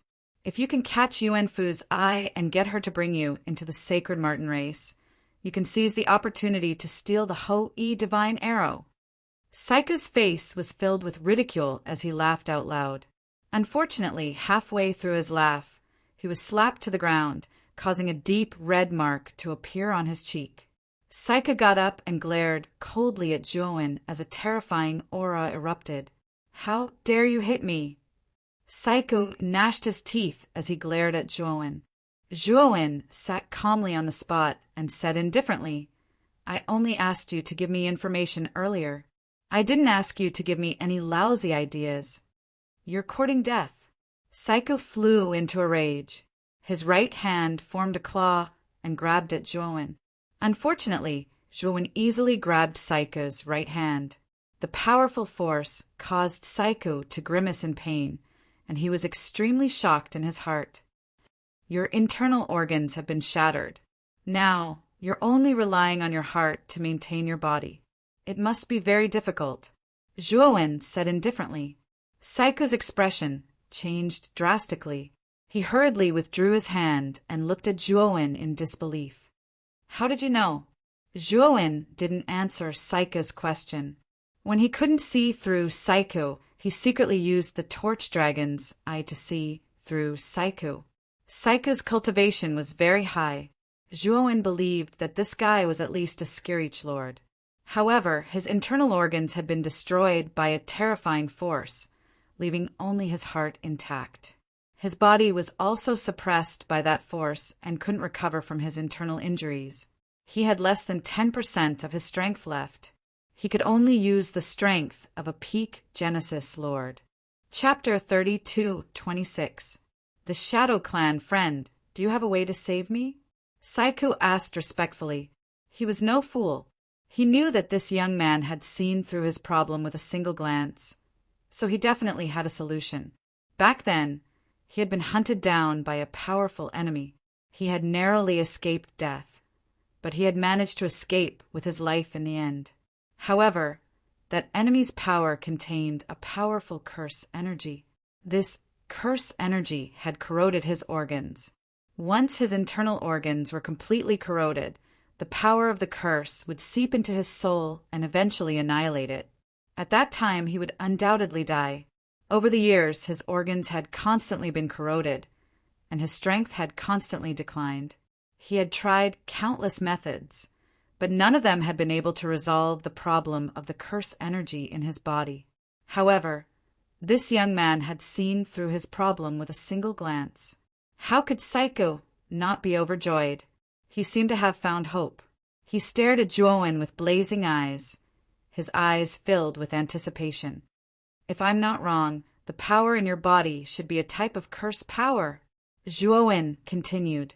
The shining dragon, I could not just see things. It could also analyze what it saw, so Zhuowen could tell with a single glance that the energy was a curse energy. Saiku's face flushed with excitement. He hurriedly returned all the heavenly law origin crystals to Zhuowen and knelt in front of Zhuowen. He said expectantly, Friend, if you can help me resolve my problem, I'll agree to anything you want. I can indeed resolve your problem, but the price will be great. I'll suffer a great loss. Zhuowen said indifferently. Saiku's expression changed slightly. He hurriedly took off his spirit ring and handed it to Zhuowen. Sir, this spirit ring contains all my savings over the years. There are tens of millions of heavenly law origin crystals in there, as well as many refining materials and divine medicines. I'll give them all to you. I only hope that you can resolve my problem. Saiku looked at Zhuowen with an urgent gaze. He had also changed the way he addressed Zhuowen from friend to sir. Zhuowen returned the spirit ring to Saiku and said indifferently, I do not need your spirit ring. I still have one last question to ask you. If your question can satisfy me, I can help you resolve the hidden danger in your body. Sir, what's the question you want to ask? As long as I know it, I'll definitely give you a satisfactory answer, Saiku asked. Have you heard of a woman named Mu Chinchiwe among the Phoenix people? Zhuowen's eyes flashed with a strange light. He suppressed the excitement in his heart. Saiku was stunned. He looked at Zhuowen in confusion and thought for a while. Finally, he shook his head and said, My lord, I'm sorry. I know a little about the Phoenix clan. I've heard of all the famous experts there. But I've never heard of the name Mu Chinchiwe. Zhuowen was disappointed. It seemed that the Phoenix people had secretly imprisoned Mu Chinchiwe after bringing her back. Even among the Phoenix people, there probably weren't many who knew about Mu Chinchiwe. It seemed that he could only ask the saintess of the Phoenix people about this. Saiku saw Zhuowen's disappointed expression and felt conflicted. Could it be that he had disappointed this sir? Sir wouldn't refuse to treat his problem, right? Sir, if you really want to know about this Mu Chinchiwe, I can sneak into the Phoenix people and ask around for you. Saiku quickly said, You are from the Phoenix people? Zhuowen asked in astonishment. Saiku shook his head and said, I'm not from the Phoenix people. I'm from the Shadow Clan. We Shadow Clan are natural assassins. Our talent is to imitate auras and imitate auras. The reason why I know so much about the Fire Elephant Clan and the Sacred Marten Clan is because I once imitated their auras and sneaked into their tribes. That's why I know so much inside information. Yulu was shocked. He looked at Saiku and said, Brother Saiku, you're from the Shadow Clan? I thought the Shadow Clan was extinct. I didn't expect them to still exist. Saika's eyes dimmed. He sighed and said, Our Shadow Clan's talent is too heaven-defying. There are very few of us. Now, I'm the only one left in the Shadow Clan. Zhuowen thought highly of Saiku. He didn't expect Saiku to be able to imitate auras and sneak into a foreign tribe. His talent was too awesome. Zhuowen's eyes lit up. He thought of a good idea. His great world could turn into tiny dust particles. He could enter his great world and let the dust particles from his great world adhere to Saika's body. Then, Saiku would bring him to the Phoenix people. If he was lucky and found Mu Qinxue, he could save Mu Qinxue and leave the Phoenix people. Saiku was very good at reading people's expressions. He saw the light in Zhuowen's eyes and knew that Zhuowen might be interested in his ability. If you really have such an ability, I can save you. But I have a request. You must bring me into the Phoenix people. I have something important to do, and I need to enter the Phoenix people. Zhuowen said, Sir, I can't bring you in. The Phoenix people are very sensitive to the auras of foreign tribes. If I didn't have the talent to imitate auras, I wouldn't be able to enter the Phoenix people. Saiku said awkwardly, Don't worry. I have a space artifact. I can enter it myself and turn into dust to hide on your body. When the time comes, you just have to bring that dust particle in. Zhuowen said. Saiku's eyes narrowed as he looked deeply at Zhuowen. He knew very well that ordinary space artifacts couldn't store living beings.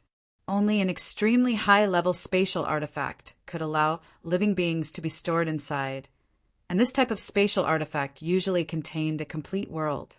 Such a high-grade spatial artifact was extremely rare and precious. Even many sovereign transcendence experts might not necessarily have such a high-grade spatial artifact. However, the young man in front of him had one. This made Saiku look at Zhuowen with even more respect and fear. He knew very well that someone who had such a space artifact definitely had a great background and couldn't be offended easily.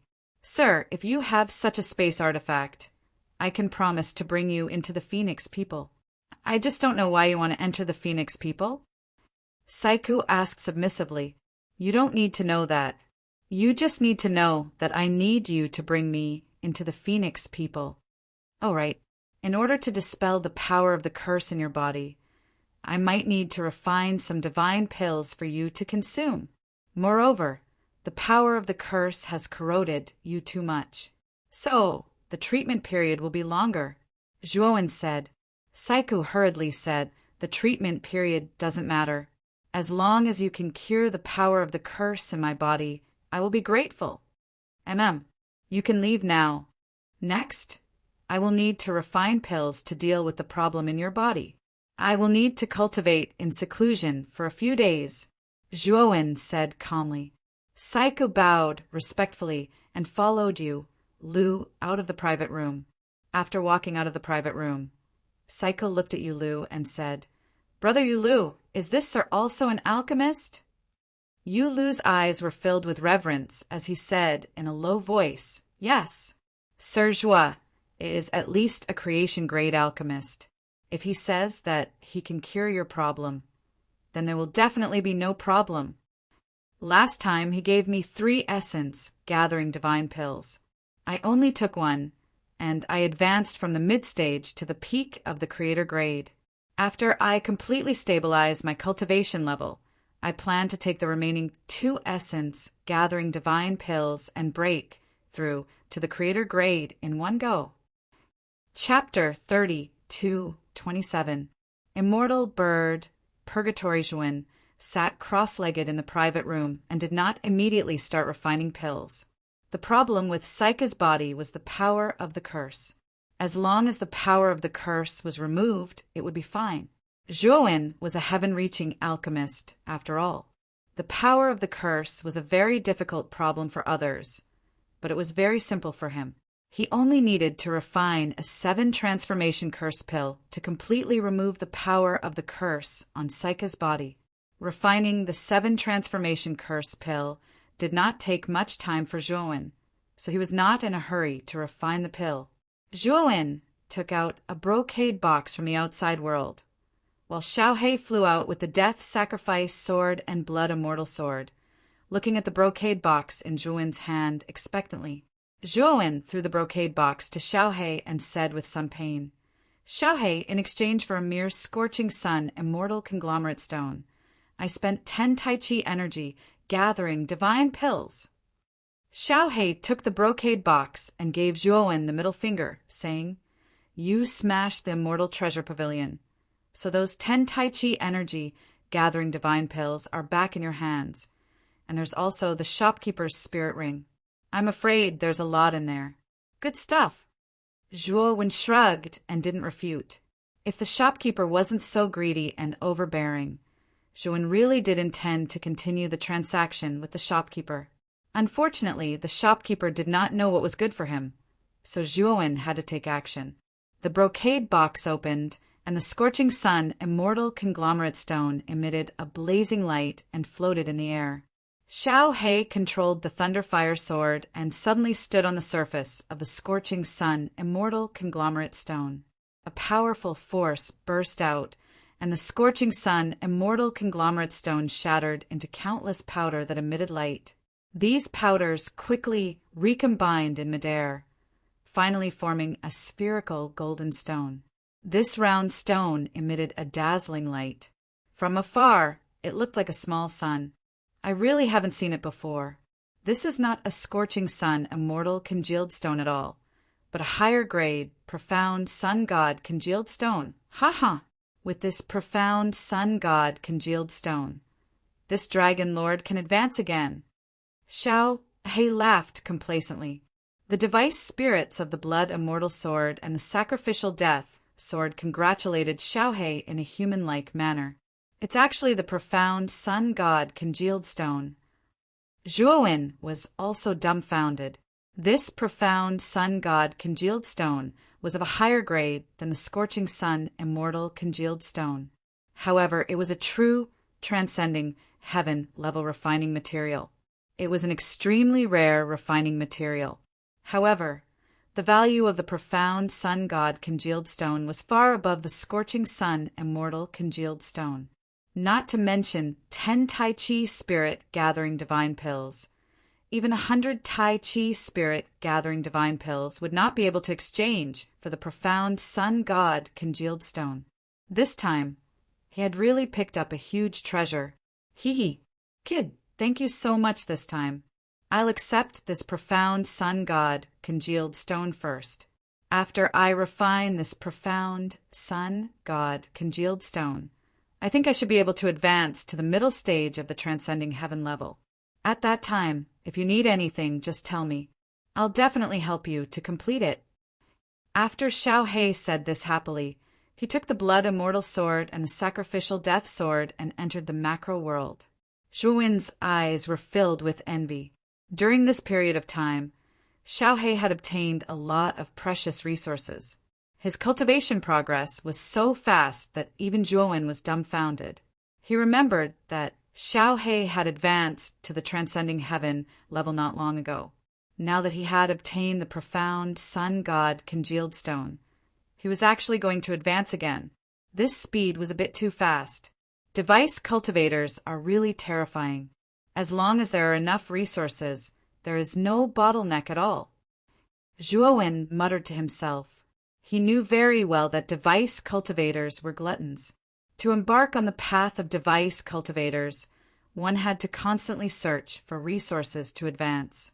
Moreover, the resources needed by device cultivators could definitely be described as terrifying. If it weren't for Zhuowen's continuous fortuitous encounters, how could Xiaohei obtain so many resources, let alone advance so quickly? After Xiaohei entered the macro world, Zhuowen also turned into a ray of light and disappeared into the macro world. Zhuowen didn't go to Xiaohei's cave residence. He knew that Xiaohei was going to seclude himself to advance. At this moment, he naturally didn't choose to disturb him. He went straight to the center of the macro world, where the small island in the lake was. On the small island, there was a magnificent mansion. Zhuowen's arrival alarmed Ghost Plume and Yin Wuxia in the mansion. "Greetings, master." Ghost Plume and Yin Wuxia hurriedly saluted Zhuowen, their eyes full of respect. This was because they realized that Zhuowen's aura was much stronger than the last time he had entered the macro world.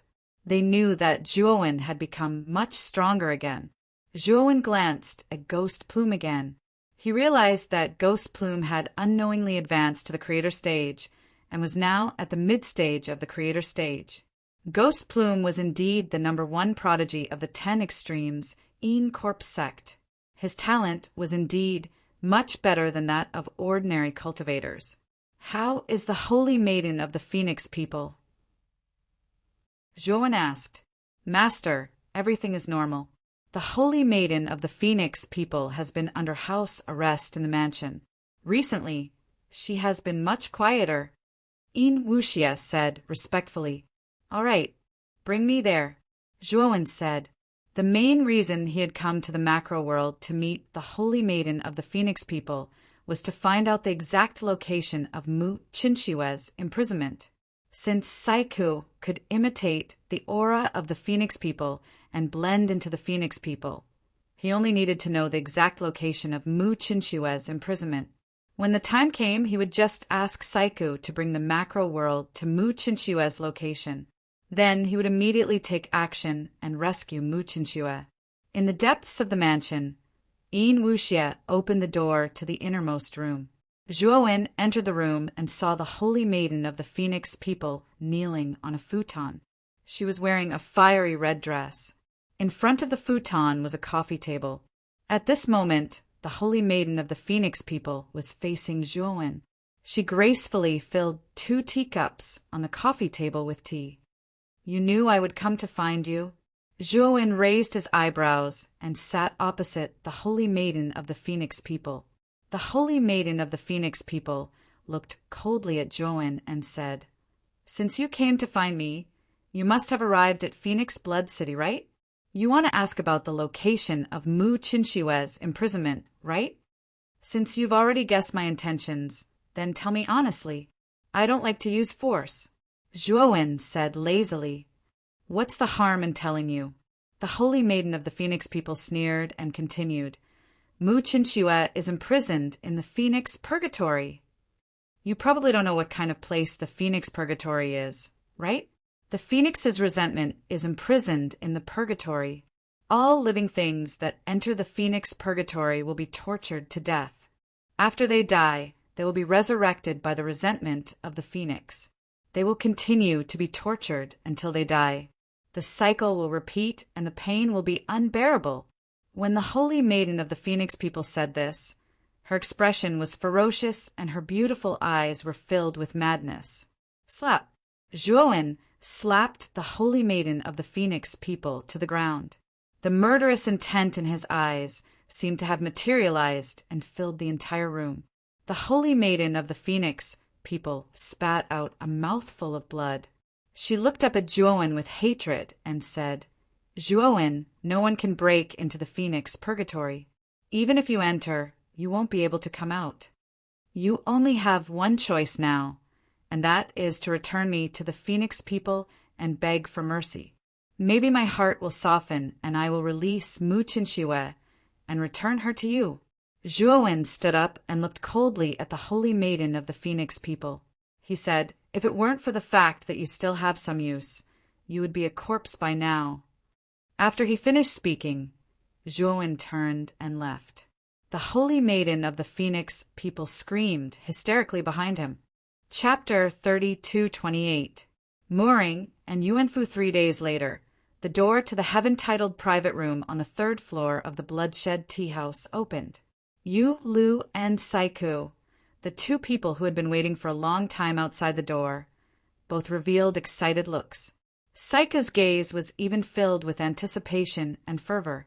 He knew that Zhuowen exiting seclusion definitely successfully refined the divine pill that could resolve the hidden dangers in his body. Zhuowen threw a jade bottle to Saiku and said, "There are 12 7 transformation curse pills inside. You consume one every 7 days. After 84 days, the curse power in your body will more or less recover. After this bottle of 7 transformation curse pills is consumed, I'll give you another bottle until the curse power in your body is completely purged. Saiku received the jade bottle and was wild with joy. He poured out a 7 transformation curse pill without hesitation and directly swallowed it. When the medicinal pill entered his stomach, he only felt his entire body warm up. Immediately, he discovered that the curse power that had always been wreaking havoc in his body seemed to be suppressed in some way at this moment. It was actually not like normal, wantonly wreaking havoc in his body. And his pain also eased a lot at this moment. He knew that the instant he consumed the 7 transformation curse pill, the curse power in his body was resolved a little. Many thanks, Lord Jua. Saiku's eyes were full of excitement, involuntarily kneeling on the ground. He was tormented by the curse power for so many years. God knows how many times he wanted to commit suicide. But now, the 7 transformation curse pill that Juoen gave him the dawn of hope. That kind of joy was no less than regaining a new life. Juoen helped Saiku up and said with a faint smile, "Brother Saiku, you don't owe me anything. I helped you resolve the hidden dangers in your body in order to help myself too." Saiku calmed down. He stood up, cupped his fists, and said solemnly, "I, Saiku, will remember this kindness. If Lord Jua has any instructions in the future, I, Saiku, will definitely help Lord Jua do it, even if I have to go through water and tread on fire." Oh right, Brother Saiku. Previously you said that the Fire Elephant Clan's young patriarch, mooring, is in Phoenix Blood City right now? I wonder if you know the exact location of that mooring right now? Juoen suddenly asked. Saiku glanced at Juoen and hesitated. He already knew that Juoen's main objective for asking about the Fire Elephant Clan and the Sacred Marten Clan was the Ho-E Divine Arrow. Since the Fire Elephant Clan's Ho-E Divine Arrow was on the mooring, this youth was probably planning to snatch it. Juoen looked at Saiku calmly and did not rush him. He wanted to see Saiku's attitude. If Saiku was truly grateful, he would naturally tell him where the moorings were. But if Saiku hesitated and didn't say anything, he would completely sentence mooring to death in his heart. In the future, even if Saiku begged him, he wouldn't take out the 7 transformation curse pill. And just in case, Juoen gave Saiku the 7 transformation curse pill, which was only a semi-finished product. The real 7 transformation curse pill only needed one to completely solve the hidden dangers in Saiku's body. Juoen originally didn't trust Saiku. Naturally, it was impossible to give the finished 7 transformation curse pill to Saiku from the beginning. If Juoen was satisfied with Saiku's performance, Juoen didn't mind giving the complete 7 transformation curse pill to Saiku and perfectly solve the hidden dangers in his body. Lord Jua mooring is actually in the Green Blood Tea House. It's just that he's rich and imposing and lives on the 10th floor of the Green Blood Tea House. And the Sacred Marten Clan's prodigy, Uefu, also lives on the 10th floor of the Green Blood Tea House. Mooring is only staying there because of Uefu, Saiku said solemnly. Oh, he lives in the Green Blood Tea House?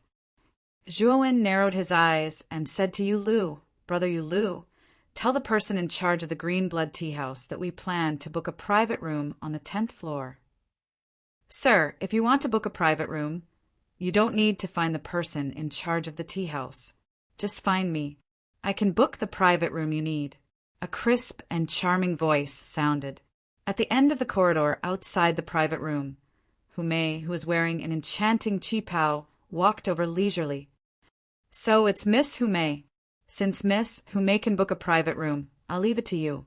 I need a room on the 10th floor, but I have a request. My room must be close to Uefu, Juoen said. Humei's beautiful eyes were filled with surprise. She glanced at Juoen and said with a charming smile, "I didn't expect you to be one of Miss Uefu's suitors." "You're in luck. In Miss Uefu's room, there just happens to be an injured suitor who has just checked out. If you really want it, I can arrange it for you immediately." Then I'll have to trouble Miss Humei. Zhuowen cupped his hands. Humei moved very quickly and returned in about half an incense stick's time. She was holding a jade token with the word written on it. It should be the room D on the 10th floor of the Green Blood Tea House. Sir, this is the room card for the 10th floor D room of the Green Blood Tea House. But before that, you need to pay a deposit of 3 million Heavenly Law origin crystals. But sir, you don't have to worry. When you check out, we'll refund you more or make up the difference. We won't tamper with the deposit. Humei said with a smile. Miss Humei, do you really believe that I can take out so much deposit at once? Zhuowen looked at Humei in surprise. The latter had already prepared the room card without even asking him about the deposit. If he couldn't take out so much deposit, wouldn't it be very awkward? The first time I met Sir, I knew that Sir was not an ordinary person. 3 million Heavenly Law origin crystals should be something you can take out. Humei said with a charming smile. The corners of Zhuowen's mouth curled up slightly. He nodded at Humei and handed a storage bag to her, saying, There are 3 million Heavenly Law origin crystals in here. Check it. Humei checked it and smiled. She handed the room card to Zhuowen and stuck out her tongue playfully, saying, Sir, I really didn't misjudge you. By the way, may I know your name? Humei suddenly asked. Zhuowen was startled, then smiled and said, My name is Zhuowen. You can call me by my name next time. Thank you. Then I'll take my leave first. Have a pleasant stay. Humei left the corridor with happy footsteps. Let's go. Let's go to the 10th floor to take a look. As Zhuowen spoke, he led Yu Lu and Saiku upstairs and soon arrived at the 10th floor. The decor of the 10th floor was much more luxurious than the 3rd floor. The Heavenly Law energy here also far exceeded the outside world. This was clearly a very suitable place for cultivation. Zhuowen found the D room. Just as he was about to open the door of the room next door opened first. Then a beautiful foreign race woman walked out. This foreign race woman was extremely beautiful. Her appearance was similar to a human's, and she wore a black and white mink coat. She was full of nobility and elegance from head to toe. The most eye-catching thing was the black and white tail that grew out of the woman's back, which added a cute charm to her. The foreign race woman only glanced at Zhuowen and the other two before leaving. Lord Zhuo, she is the sacred Marten race's Uefu, Saiku said softly. As soon as Saiku said that, the door of the B room not far away opened, and a burly foreign race youth walked out. Uefu, wait for me. Where are you going? The foreign race youth was very loud, his voice as loud as a drum. Uefu glanced coldly at the foreign race youth. Her footsteps did not stop at all as she replied coldly, Mao Bo, don't follow me. I'm just going out for a walk. It's none of your business. Chapter 32:29. Sky-devouring Rat Zhuowen stood at the door and watched as Uefu and more left. He did not follow them. Instead, he secretly used the torch dragon eye and discovered several powerful figures hiding in the shadows on the 10th floor of the Green Blood Tea House. These hidden figures were all experts above the Master of Creation Realm, and he could even sense an extremely powerful aura. He knew that the owner of this aura should be a supreme expert above the early Master of Heaven, Conduit Realm. It seems that the fire elephant race values Moring very much. They actually sent so many experts to secretly protect her, Zhuowen muttered to himself. Yu Lu and Saiku, who were beside Zhuowen, were extremely nervous. When they saw that Zhuowen didn't make a move, they let out a sigh of relief. Phoenix Blood City had a rule that private fights were not allowed. The Green Blood Tea House's rules were even stricter. Once a private fight was discovered, they would immediately be held accountable. Then the entire Green Blood Tea House's experts would make a move. Those who broke the rules would definitely be in big trouble. Lord Zhuo, you must not be impulsive. The Green Blood Tea House has a heaven-piercing master overseeing it. Moreover, The three commanders of the Phoenix Blood City's enforcement team are also heaven-piercing masters. If you make a move in the Green Blood Tea House, not only will the Green Blood Tea House's experts make a move, but the enforcement team will also appear to encircle and suppress you. Even if you have 3 heads and 6 arms, I'm afraid you won't be a match for them. Saiku's eyes were filled with worry as he hurriedly advised Juoin. Then, is there any way for me to fight with others without being punished? Juoin asked. There is.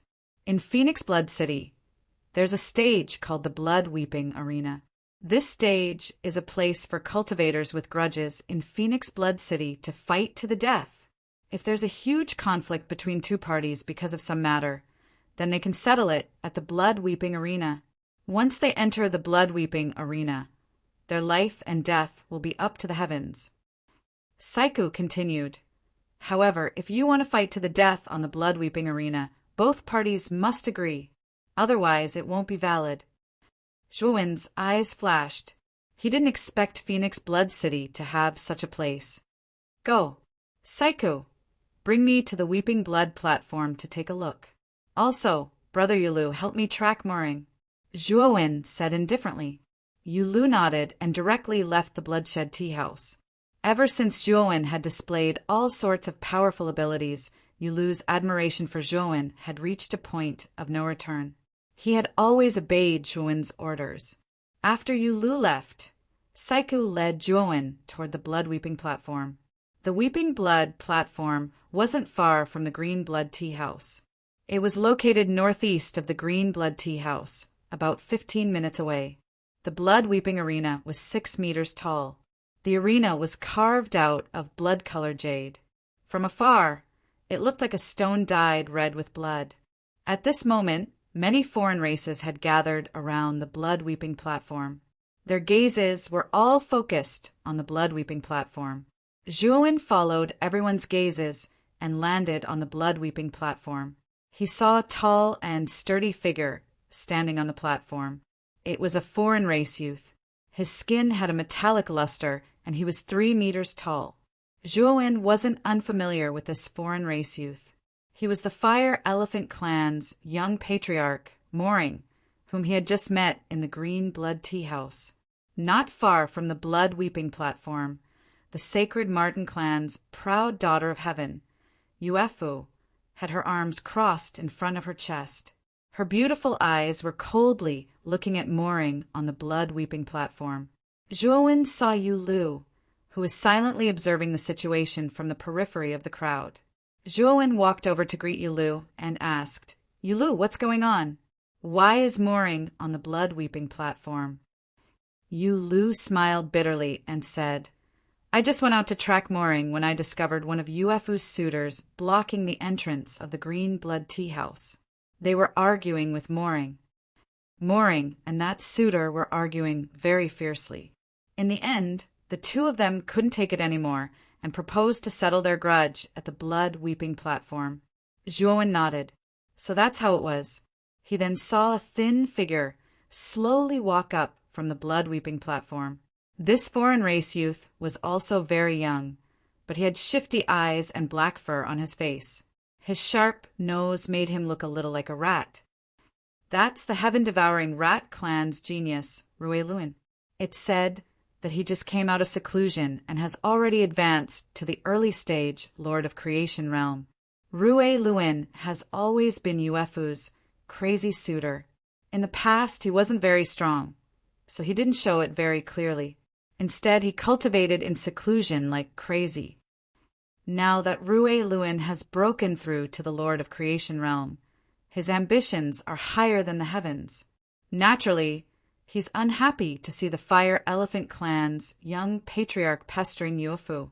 It's expected that the 2 of them will settle their grudge at the Blood Weeping platform. Saiku said softly to Zhuowen, The heaven-devouring rat clan is the same as the Fire Elephant clan. They're both vassal tribes of the Phoenix people. Moreover, the difference in strength between the 2 clans isn't great.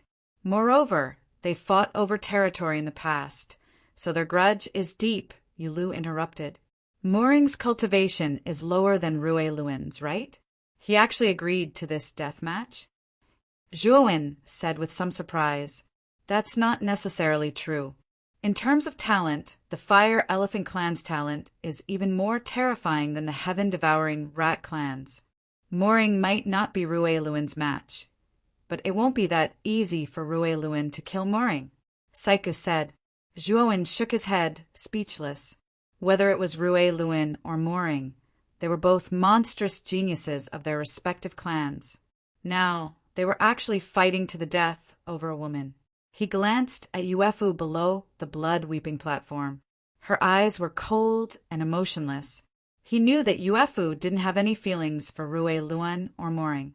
As far as she was concerned, Rue Luin and Mooring fighting over her was just a show. "Miss, the Fire Elephant Clan and the Heaven-Devouring Rat Clan aren't simple. If something happens to both of them, will the two clans have a problem with our Sacred Marten clan?" The servant girl by Yuefu's side looked at Mooring and Rue Lin, who were facing each other from afar, with a trace of worry in her beautiful eyes. Yuefu smiled lightly, and her smile was filled with mockery. She said, "Don't worry, Xiaoli. Even if both of them die on the blood-weeping platform, the Fire Elephant Clan and the Heaven-Devouring Rat Clan won't look for trouble with our Sacred Marten clan. They might even obediently come and apologize to our Sacred Marten clan." The servant girl was puzzled. Although the Sacred Marten clan was very powerful, it was at most on par with the Fire Elephant Clan and the Heaven-Devouring Rat Clan.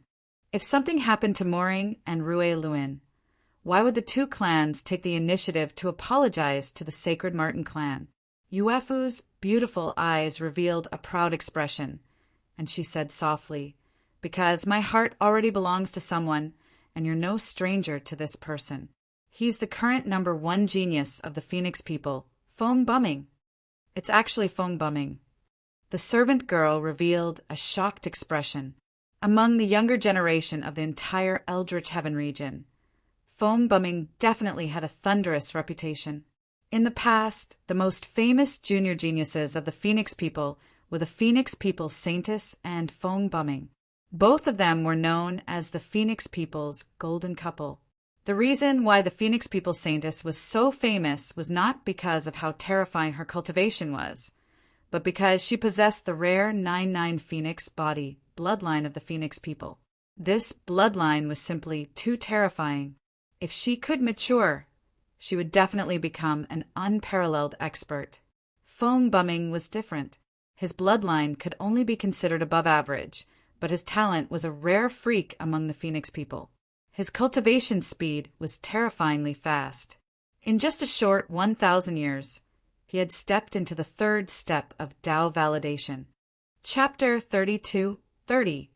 Feng Bumming was a true god's favored son. Compared to Feng Bumming, Mobo and Rueluin were like clouds and mud. There was no comparison at all. Auspicious Luin and Mooring were at most famous in their own clans and the area around Phoenix Blood City. They were just ordinary people in the entire primitive heaven domain. The servant girl's beautiful eyes were filled with excitement. She knew very well that if Miss could really hook up with Feng Bumming, the entire Sacred Marten clan would rise because of Mississippi. This servant congratulates Miss. Compared to Lord Feng Bumming, Mooring and Auspicious Luin are nothing.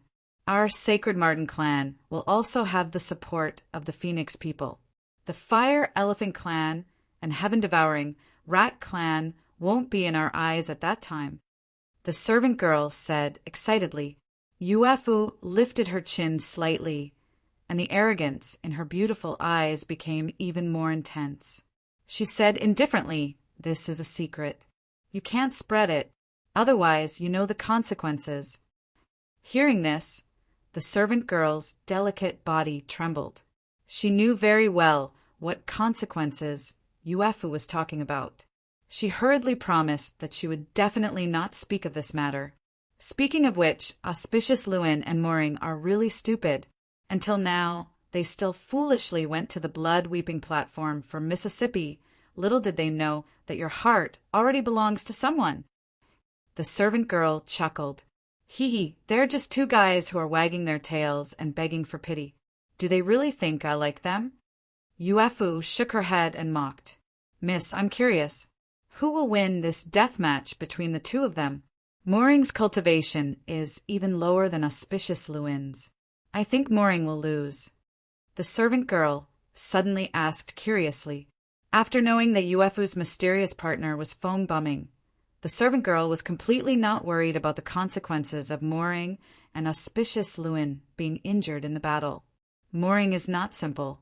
The outcome of this death match is not certain. They've started now. We'll know when we watch. Yuefu said. As soon as Yuefu finished speaking, everyone below the platform realized that Mooring and auspicious Luin had already started fighting. Mooring's entire body emitted violent flames. The terrifying flames swept out and formed a huge flaming elephant behind him. Rue Luin's entire body was covered with spiraling qi. These qi swept out and formed a gigantic heaven, swallowing right behind him. Mooring, you haven't even broken through to the creator realm. Yet you dare to challenge me and challenge me to the blood-weeping arena? I really don't know where your courage comes from. But don't worry, I won't let you die a painful death. I'll kill you in one strike and let you die a quick death. Rue Luin's voice was sharp, like the shriek of some kind of rat. He stomped his right foot, and a terrifying devouring qi burst out, overflowing in all directions. With a terrifying aura, Rue Luin shot toward the Mooring like an arrow. He didn't hold back at all as he unleashed the aura of the Creator. After everyone below the stage felt the terrifying aura of Lucky Luin, their gazes all revealed expressions of fear. As expected of Rue Luin from the heaven-devouring rat clan, after becoming a Lord of Creation, his aura is even stronger than an ordinary early-stage Lord of Creation. It looks like Mooring is in danger. There was a lot of discussion below the stage. None of them were very optimistic about the Mooring. Mooring snorted coldly and also took a step forward. Blazing flames swept out, flying toward Rue Luin. He actually planned on clashing head-on with Rue Luin. Mooring, you're courting death. Rue Luin laughed wildly. His right hand suddenly struck out, and the incomparably enormous heaven-devouring rat image behind him fell toward Mooring like a mountain.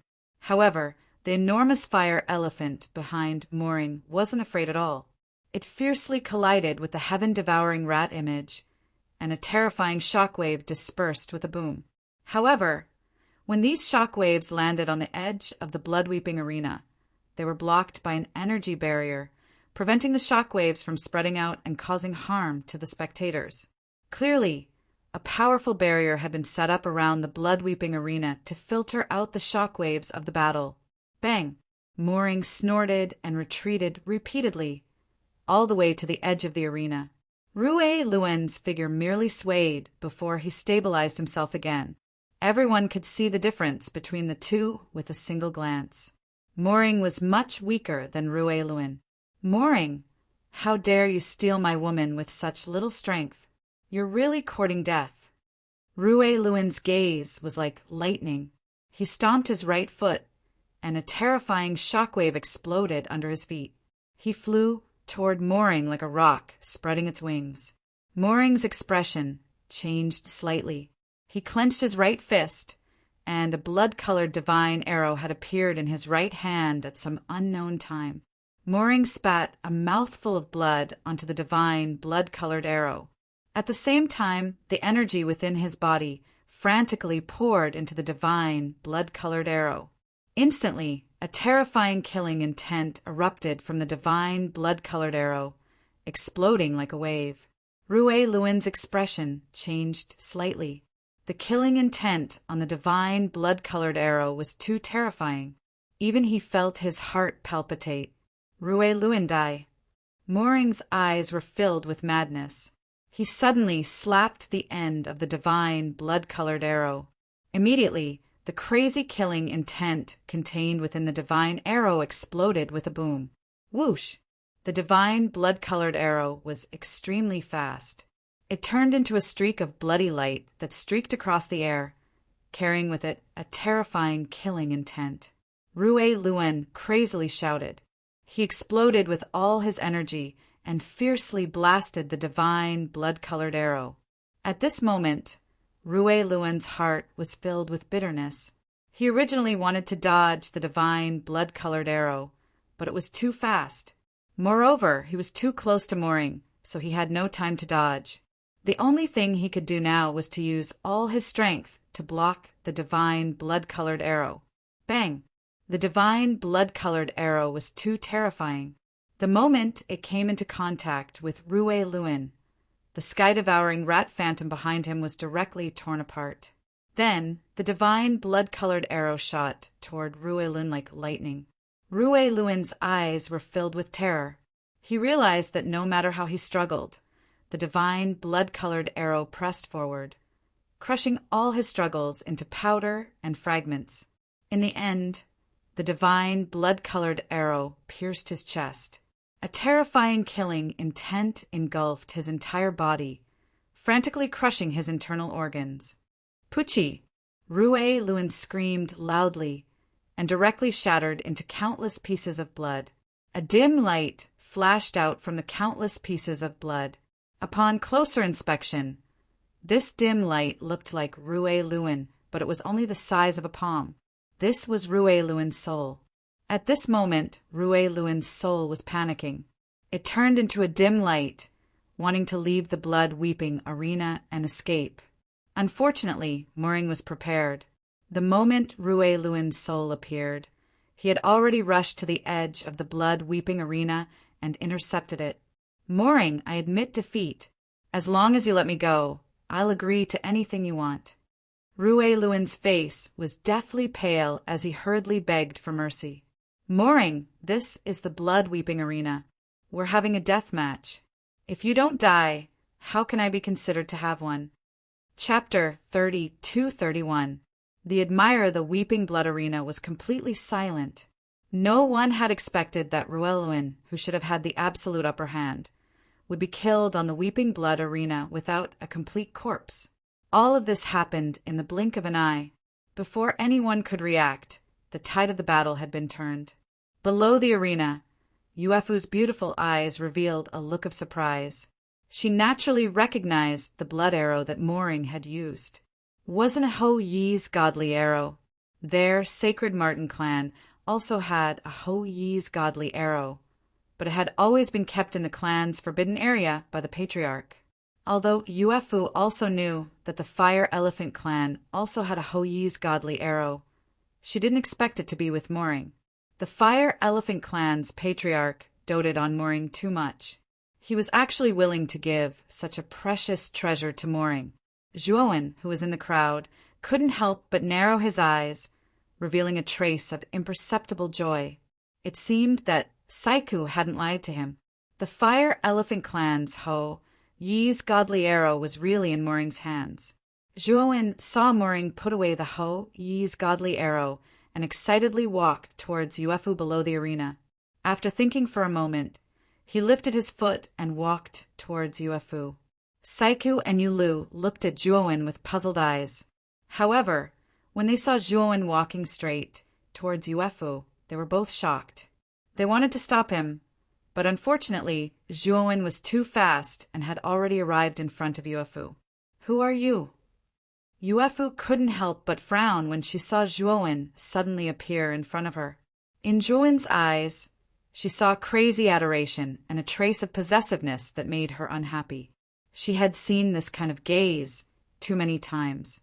Among her many suitors, most of them looked at her with this kind of gaze. Even Moring was no exception.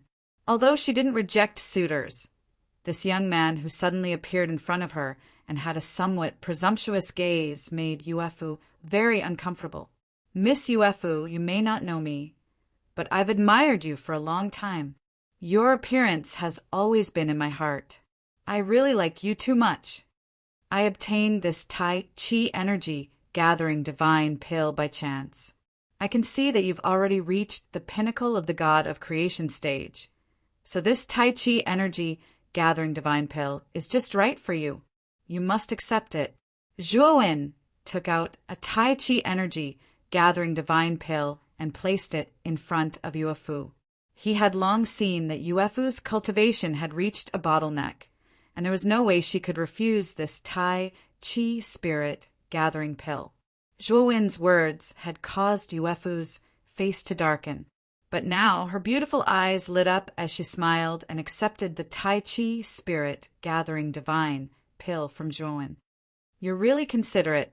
This Tai Chi energy gathering divine pill is indeed useful to me. I wonder if you have any more on you? Yuan Fu smiled. In Janelf's eyes, Zhuowin had already been labeled as a rich and overbearing suitor. In the void heavenly realm, divine pills were even rarer and more precious than in the Xianmi heavenly realm. This was because the void heavenly realm's god formation masters and pill masters were far inferior to the Xianmi heavenly realm in terms of both quantity and quality. As a result, the void heavenly realm's divine pills and formations were far more valuable than the Xianmi heavenly realms. Although the Tai Chi energy gathering divine pill was precious in the Xianmi heavenly realm, Dao Palace level forces would normally have a stockpile of this level of divine pills. However, in the void heavenly realm, only super forces like the 10 great tribes would have divine pills above the creation level. If other races wanted such divine pills, they would have to go to the 10 great tribes to trade for them. Moreover, it was the kind of divine pills that were priceless. After Yuefu had reached the pinnacle of the god of creation stage, the leader of the sacred Marten race had gone to the Phoenix people to trade for creation-level divine pills similar to this Tai Chi energy gathering divine pill to help Yuefu break through her bottleneck. Unfortunately, the price the Phoenix people offered was simply too high. The leader of the sacred Marten race had been weighing the price, so he hadn't come to an agreement yet. Now, however, a random suitor she had met was giving her such a precious divine pill right off the bat. How could she not be pleasantly surprised? To her, this was definitely the best present she had ever received. What Yuefu was hoping for now was that this suitor had more Tai Chi energy gathering divine pills on him. After all, one Tai Chi energy gathering divine pill might not guarantee her 100% success rate. If he had a few more, then it would be much safer. Zhuowin sneered in his heart, but a flattered smile appeared on his face. I do. I have a total of 3. I haven't consumed any of them yet. However, if Miss Yuefu can give me a hug, then I'll give you the other 2 Tai Chi energy gathering divine pills. Yuefu's expression stiffened. She was furious that this suitor didn't know what was good for him. How dare he make such a request? He could have just given her the other 2 Tai Chi energy gathering divine pills. However, Yuefu truly desired the Tai Chi energy gathering divine pills too much. This was the key to her breakthrough. Thinking of this, Yuefu took the initiative to hug Zhuowin. Zhuowin didn't hug Yuefu back. He didn't have any feelings for this woman. The reason he made such a request was naturally to anger Moring, who had already come down from the Weeping Blood platform. At this moment, Moring had already walked down the platform. He was about to show off in front of Yuefu when he saw Yuefu taking the initiative to hug an unfamiliar youth. He was instantly enraged. Son of a bitch! Take your filthy hands off me! Moose angrily rushed over and threw Zhuowin to the side. At the same time, Yuefu also let go of Zhuowin. Son of a bitch! How dare you touch Yuefu? I'll kill you today! Moring was so angry that he lost his mind. The killing intent in his eyes exploded without any concealment as he strode toward Zhuowin. However, Genel stopped the Moring. Moring, this person is my friend. You'd better not touch him. As she spoke, she helped Zhuowin up from the ground and said softly, Are you all right? Right? Where are the 2 Tai Chi energy gathering divine pills you mentioned? Can you give them to me now? Zhuowin sneered in his heart. This Yuefu was really practical. She didn't even say a word of concern and directly asked for the Tai Chi energy gathering divine pills. Hee. Miss Yuefu being able to hug me is a blessing that I've cultivated for 3 lifetimes. From now on, you're Zhuowin's woman. This Tai Chi energy gathering divine pill is my gift to you as a token of love. Zhuowen took out 2 Tai Chi energy gathering divine pills, held Yuefu's hand, and handed the pills to her. Yuefu was stunned, and the surrounding people were in an uproar. Previously, Zhuowen and Yuefu's conversation wasn't loud, and the surrounding foreign races didn't hear what the two were talking about. They only saw Zhuowen handing the Tai Chi energy gathering divine pills to Yuefu. But now, Zhuowen's voice was loud and clear, saying that Yuefu was his woman, and that the Tai Chi energy gathering divine pills were a token of love. At first, the crowd didn't believe it, but Yuefu really did accept the Tai Chi energy gathering divine pills. This caused a commotion among the foreign races. Yuefu put away the Tai Chi energy gathering divine pills and quickly pulled away from Zhuowen. Her beautiful eyes stared coldly at Zhuowen. Who said, "I'm your woman"? I'm just taking back the Tai Chi energy gathering divine pills that belong to me. Chapter 32. Mooring has lost his mindas. Soon as Yuefu's words came out, the commotion in the surroundings quieted down significantly, and the foreign race spectators all revealed looks of relief. Only then did Mooring's expression soften a little. He walked over to Yuefu's side and pointed at Zhuowen. "Despicable and shameless fellow, you stole Yuefu's divine pills and even tried to pass them off as your own. You even shamelessly said that Yuefu is your woman. How disgusting! I, Mooring, want to challenge you now. Do you dare to fight me on the Weeping Blood Arena? If you don't, then that means you're a coward who doesn't deserve to pursue Yuefu." Zhuowen looked coldly at Mooring. He could see a hint of greed in Mooring's eyes. He knew very well that it wasn't that Mooring didn't understand what had just happened. He also knew that the Tai Chi energy gathering divine pills belonged to him, Zhuowen. But now Mooring had denied everything and wanted to challenge him. This guy was probably after his spirit ring. After all, he was already considered a rich and overbearing spendthrift for being able to take out 3 Tai Chi energy gathering divine pills at once. Mooring wanted to challenge him on the Weeping Blood Arena. When the time came, he could kill him in one fell swoop and obtain his spirit ring. Yuefu also saw Mooring's intentions, and her expression changed slightly. Just as she was about to speak up to stop him, Zhuowen agreed with a cold smile. Yuefu was flustered and exasperated. She regretted turning hostile immediately after obtaining the 3 Tai Chi energy gathering divine pills. Since this rich and overbearing spendthrift was her suitor, she could have used her charm to slowly coax the treasures out of him. But she had been too anxious to cut ties with this person just now. Now, Mooring had beaten her to it.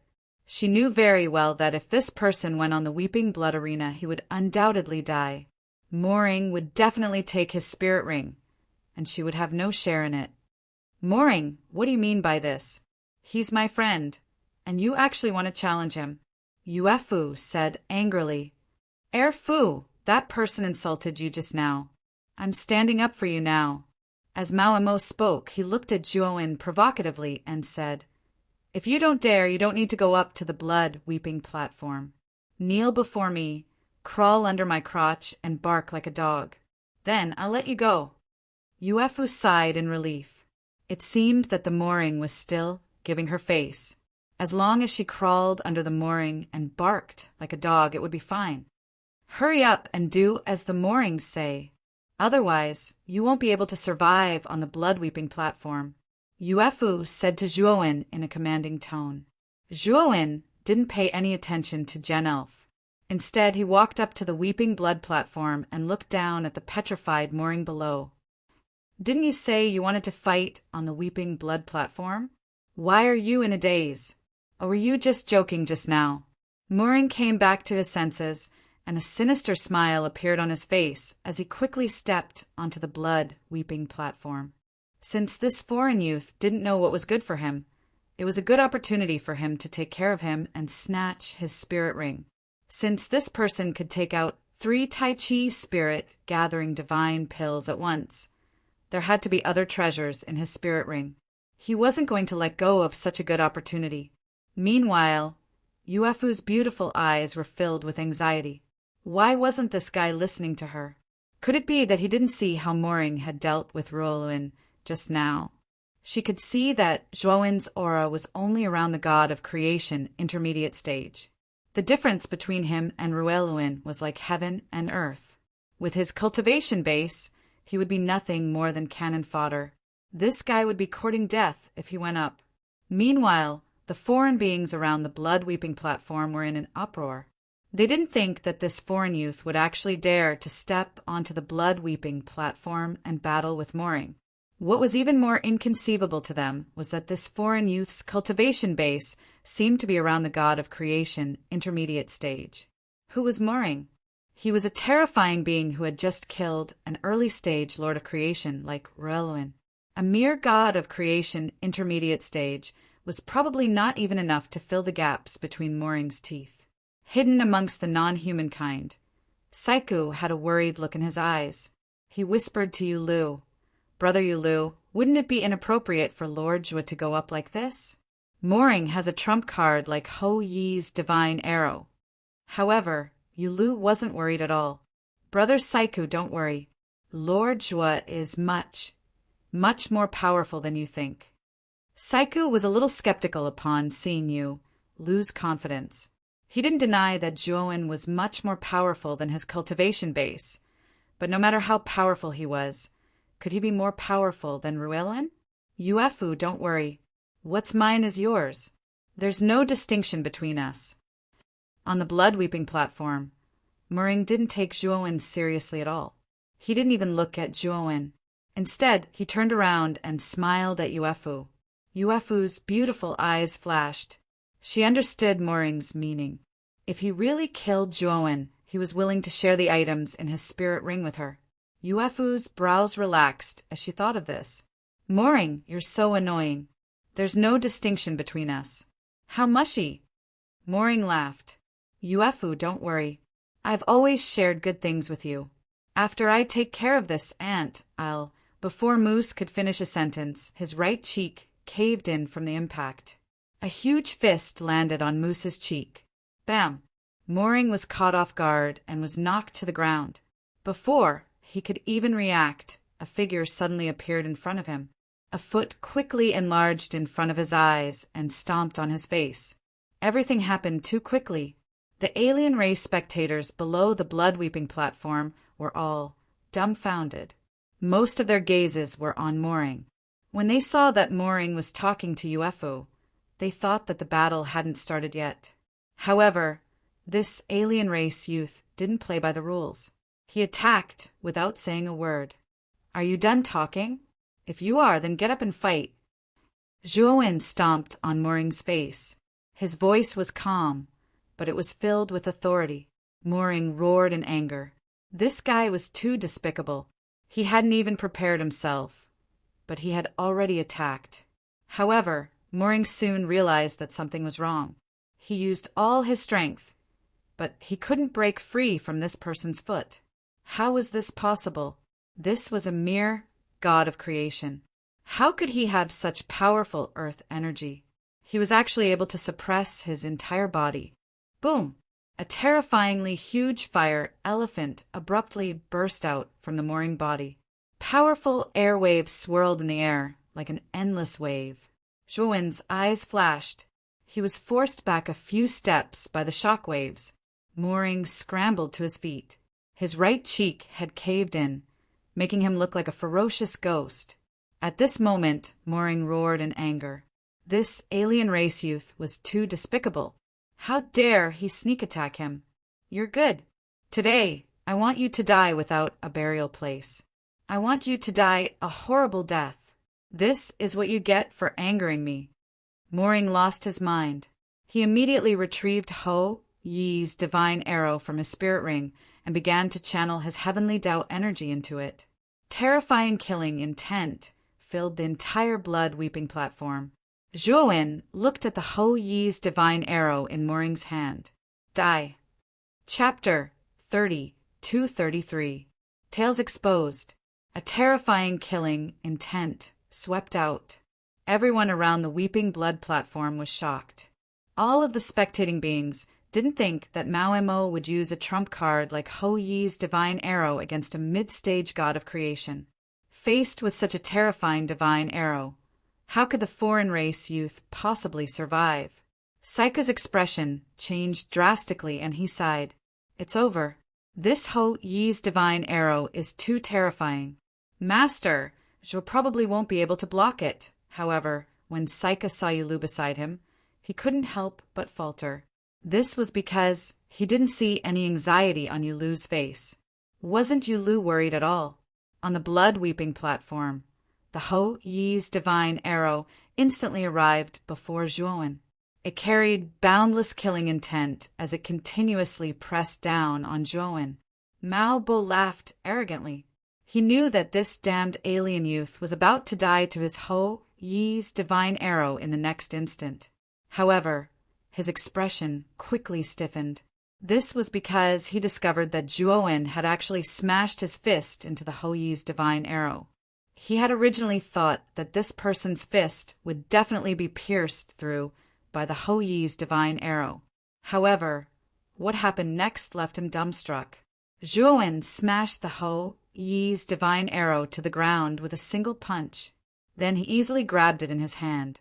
This person had erased the divine intent he had left on the Ho Yi's divine arrow in front of everyone and very naturally stored it away in his great world. Brother Mao Bo, this divine arrow of yours is quite powerful. Since you want to give it to me, I'll gladly accept it. After putting away the Ho Yi's divine arrow, Zhuowen looked at Mao Bo with a hint of a smile. Mao Bo felt his legs go weak. He knew that he had encountered a tough opponent this time. Not only had the Ho Yi's divine arrow failed to kill this guy, it had been easily blocked by this guy, and he had even taken it for himself. What the hell was wrong with this guy? How could a mere god of creation have the ability to block a Ho Yi's divine arrow with his bare hands? Even the Lord of Creation couldn't do this. Who the hell are you? Do you know that divine arrow is a precious treasure of our fire elephant race? Now you still have a chance. Obediently hand over the Ho Yi divine arrow to us, and our fire elephant race will not make things difficult for you. Mao Bo said solemnly. Zhuowen looked at the mooring in front of him as though he was looking at an idiot. Hee, Brother Mobo, you might not have figured out your current situation, right? You and I are fighting on the Weeping Blood arena. This is a battle of life and death. Since they had stepped onto the blood-weeping platform, they naturally needed to determine life and death. Either you die or I die. Zhuowen's voice was calm, but it was filled with terrifying killing intent. Seems like you really want to offend our Fire Elephant clan. You have to be clear about the price of offending our Fire Elephant clan. Mooring said as he retreated. All the muscles in his body tensed up. Bang! When Mao Mo finished speaking, his feet exploded with an ear-piercing sound. He turned into a streak of fiery light and shot into the distance. Unfortunately, Zhuowen was faster than Mao Mo. The instant Mao Mo fled, Zhuowen had already attacked. He blocked in front of Mao Mo and smashed a fist into Mao Mo's chest. He only used 50% of his strength in this punch, but it still caused Mao Mo to vomit blood violently. He screamed and smashed into the blood-weeping platform. His bones were shattered and he remained motionless. Below the platform, the gazes of many foreign races landed on Mao Mo, seeing that he was already exhaling more than he was inhaling. They knew that Mao Mo would not live for long. You can't kill me.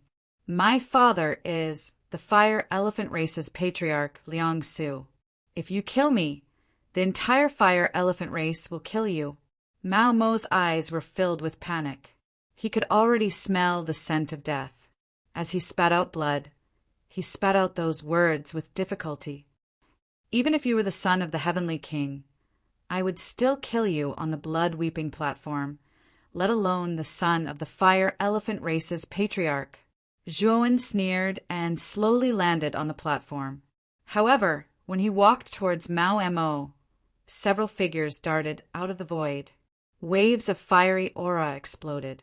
Within the fiery aura, there were many huge fire elephant phantoms.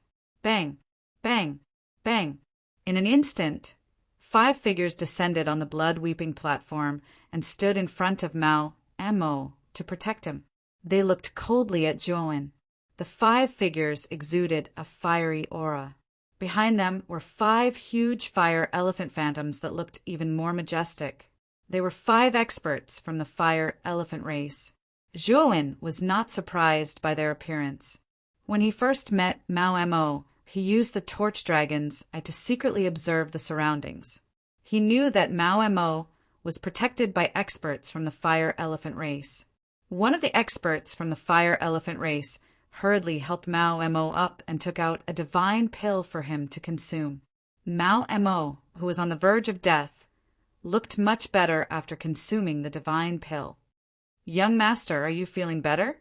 The middle-aged man with the strongest aura among the 5 hurriedly came to Mao Mo's side and anxiously checked his body. He only relaxed when he found that Mao Mo was fine. "Uncle Pooh, you have to help me kill this person. Otherwise, I won't be able to vent my anger." Mao Mo's voice was hoarse as he looked at Zhuowen with resentment. "Don't worry, young master. This person will definitely die. The enforcement team will be here soon. I've already informed them about the situation here. It's completely reasonable for us to take action," the middle-aged man said softly. Zhuowen looked at the 5 experts from the fire elephant race silently. The middle-aged man supporting Mao Mo had the strongest cultivation. He should be a peak Lord of Creation. The other 4 were all late-stage Lords of Creation. "You should be experts from the fire elephant race, right? Mao Mo and I are having a life-and-death battle on the blood-weeping platform. What do you mean by interfering? Don't you care about the rules of Phoenix Blood City at all?" Zhuowen said coldly. Kip handed the mooring over to his subordinates and stood up. He coldly looked at Zhuowen and said, "We all know the rules, and the one who didn't follow the rules is you. The enforcement team will be here soon, and as the rule breaker, you will be cleaned up immediately." As soon as he finished speaking, a commotion arose from the crowd below the platform. Afterwards, enforcement team emerged from the crowd. The leader of the enforcement team was no stranger to Zhuowen. It was Xiu Shi, who had appeared at the entrance of the Immortal Treasure Pavilion last time.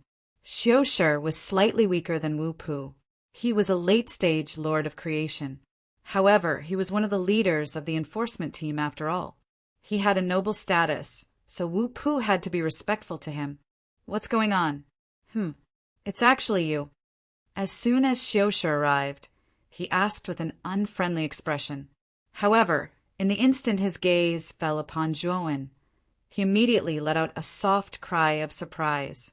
Although Zhuowen had changed his appearance slightly, it wasn't much. Xiu Shi could tell at a glance that the Zhuowen in front of him was 70% similar to the person he was looking for. He was certain that this person was the one who had destroyed the Immortal Treasure Pavilion. Zhuowen's gaze was gloomy. He hadn't expected to be noticed by the enforcement team. It seemed that it would be rather difficult for him to escape now. "Brother Xiu Shi, in order to defeat my young master, this person used all sorts of despicable methods and heavily injured my young master. I trust that Brother Xiu Shi definitely won't sit idly by and do nothing, right?" Wu Pu clasped his hands toward Xiu Shi, who had just arrived. Xiu Shi inwardly cursed Wu Pu, but he had to give him face. After all, Wu Pu's cultivation was higher than his, and his status within the fire elephant race was very high as well. He naturally wouldn't be so foolish as to offend someone like this. Chapter 30-234 Slaughter. 2 enforcers leaped onto the blood-weeping platform and grabbed at Zhuowen. Unfortunately, the moment the 2 enforcers approached Zhuowen, they were sent flying by his powerful aura. Zhuowen looked coldly at the shocked Xiu Shi below the platform and said, "This is a grudge between me and the Fire Elephant clan." Moreover, it was the Fire Elephant clan's mooring who suggested the battle on the blood-weeping platform. Now, it's the Mooring who violated the rules and interfered in our life and death battle. And you, Xiosher, as one of the leaders of the enforcers, want to capture me without distinguishing between right and wrong. Isn't that a bit too much? Zhuowen's voice was loud and clear, causing many foreign races below the platform to discuss spiritedly. Many of the foreign races secretly agreed with Zhuo Wen's words. They had stayed in Phoenix Blood City for much longer than Zhuowen, so they naturally knew that the enforcers were cowards. However, no one would speak up for Zhuowen. They all knew very well that there was only one outcome for offending enforcers, and that was to be locked up in the dungeon by enforcers and never see the light of day again. Aya, it's over. Lord Zhuo even provoked the enforcers. The Fire Elephant clan and the enforcers are not to be trifled with. Saiku's expression changed slightly. He was anxious and wanted to retreat. Lu frowned slightly.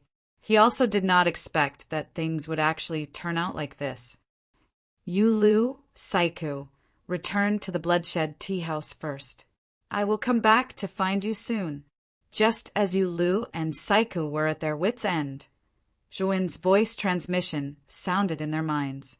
The two of them looked at each other and glanced at Zhuowen on the blood-weeping platform before leaving quietly. Xiosher's expression was ugly. He stared coldly at Zhuowen and said, "Nonsense, full of nonsense. Now you are simply audacious. You even dare to hit my enforcers. You don't have any respect for the enforcers at all." As he spoke, Xiosher led a team of enforcers and surrounded the blood-weeping platform. Each of them took out their divine weapons, and a powerful aura was directed at Zhuowen. As for the 5 Fire Elephant clan experts on the blood-weeping platform, under Kip's lead, they surrounded Zhuowen in 5 different directions. This guy is dead for sure. Unfortunately, I'm not going to kill him with my own hands. Saiku stood at the edge of the blood-weeping platform and looked coldly at Zhuowen. Below the platform, Yuefu pulled the servant girl beside her and hurriedly withdrew a distance. "Miss, this guy is dead for sure." "Looks Miss Yuefu," the servant whispered. "Yuefu's Yuefu. Yuefu's fuzz editor. Felu, Yuefu sure fuzz sure you was feffel fuzz fu naturlos vien fin use fin fei." But now that the enforcers had interfered, she basically had nothing to do. When the time came, all the benefits would be taken away by the enforcers.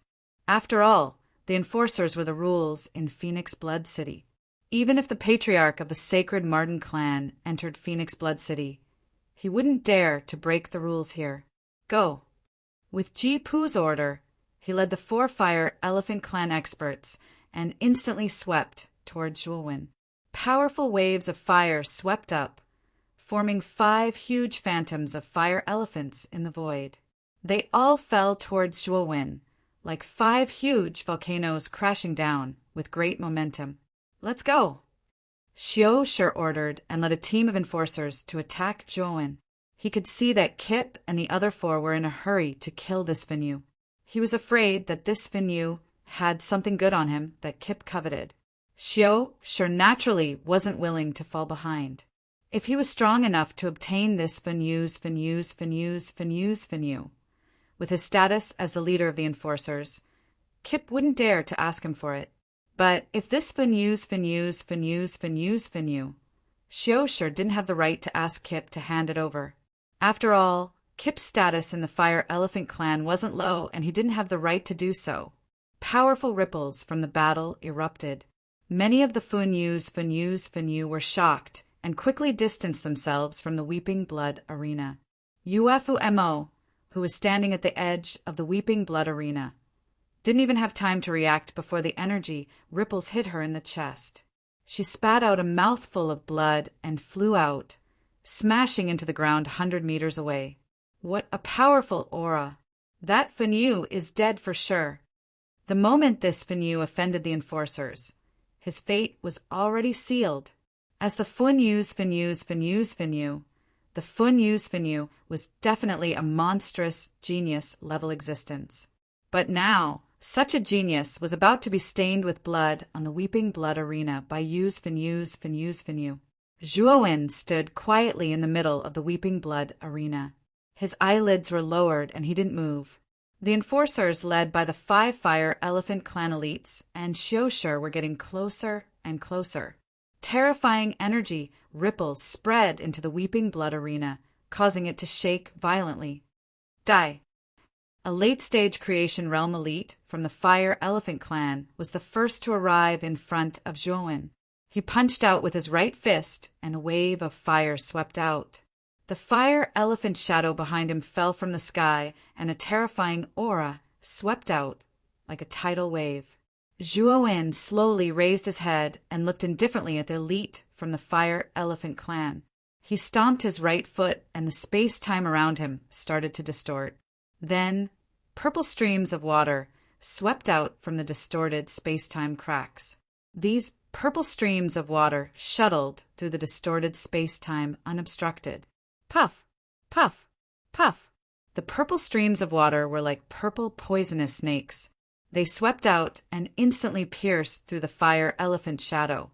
When the fire elephant shadow was destroyed, the purple streams of water swept out and pierced through the elite from the Fire Elephant Clan. In the blink of an eye, the elite from the Fire Elephant Clan exploded into a bloody mist. Even his divine soul wasn't spared. After the purple streams of water pierced through the elite from the Fire Elephant Clan, they gathered together and formed a purple river. They swept out and rushed towards the second elite from the Fire Elephant Clan.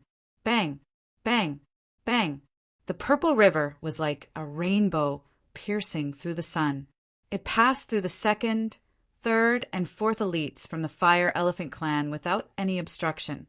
The remaining 3 elites from the Fire Elephant Clan exploded into bloody, missed the moment they were pierced by the purple river. Their divine souls were also destroyed into nothingness. Fire Cloud Explosion. Seeing 4 of his subordinates killed in an instant, Jip-Pu was shocked and furious. He used his strongest move, Fire Cloud Explosion. Raging waves of fire swept out like a tidal wave. Each wave was higher than the previous one. It was like an endless cloud of fire. These fire clouds spread out and began to explode violently, blocking the purple river that was drilling in front of them. Jip-Pu's fire cloud explosion was indeed powerful and terrifying. However, the purple river was even more terrifying. It controlled the power of the entire space-time. The purple river suddenly rolled, and the terrifying cloud of fire that was constantly exploding was sucked into the depths of space-time. The purple river directly drowned Jip-Pu. Bang! Jip-Pu's corpse fell from the sky onto the blood-weeping platform. There was no aura left. He was completely dead. Xiushi, who was 1 step late, was shocked when he saw the 5 Fire Elephant Clan's elites were killed in an instant. He immediately retreated and fled without thinking. Unfortunately, the moment Zhuowen used the purple river, his right foot stepped on the air and appeared in front of Xiushi. "You're courting death." Xiushi saw that it was Zhuowen who came to stop him and not the strange purple river. His eyes were ferocious. He suddenly punched out, smashing towards Zhuowen's face.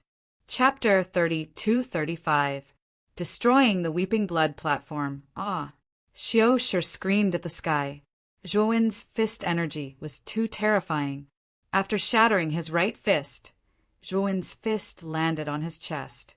The terrifying energy exploded, and Xiushi's right chest was pierced through. Blood spurted out. Plop! Xiushi crashed heavily onto the Weeping Blood platform, twitching continuously. His eyes were filled with regret. He never imagined that the young man in front of him would be so terrifying. If he had known, he definitely wouldn't have stood up. After Xiushi was severely injured, the rest of the enforcers were frightened and began to flee. Unfortunately, with a wave of Zhuowen's right hand, the purple river formed from the fate space-time annihilation swept out like a purple snake. The fleeing enforcers were all swept up by the purple river and turned into lifeless corpses. After the enforcers were all killed, Zhuowen waved his sleeve, and the purple river disappeared into the space-time distortion. When Zhuowen landed on the Weeping Blood platform, All the foreign races around him were petrified. They were dumbfounded. What was going on? 5 Fire Elephant Clan experts and enforcers led by Xiao Shi worked together, but they were all wiped out in the end. Moreover, Fire Elephant Clan's Jip Pu and the enforcer Xiao Shi were both peak creation realm experts. In Phoenix Blood City, they were well-known top-notch experts. There was no lack of creation realm experts among the subordinates they brought. But now, Fire Elephant Clan's expert Jip Pu was killed, and the enforcer's leader Xiao Shi was severely injured. No one knew if he was dead or alive, and the rest were all killed on the Weeping Blood platform. All eyes were on the Weeping Blood platform, and on the tall and straight figure that was like a god or a demon. This person was simply too terrifying.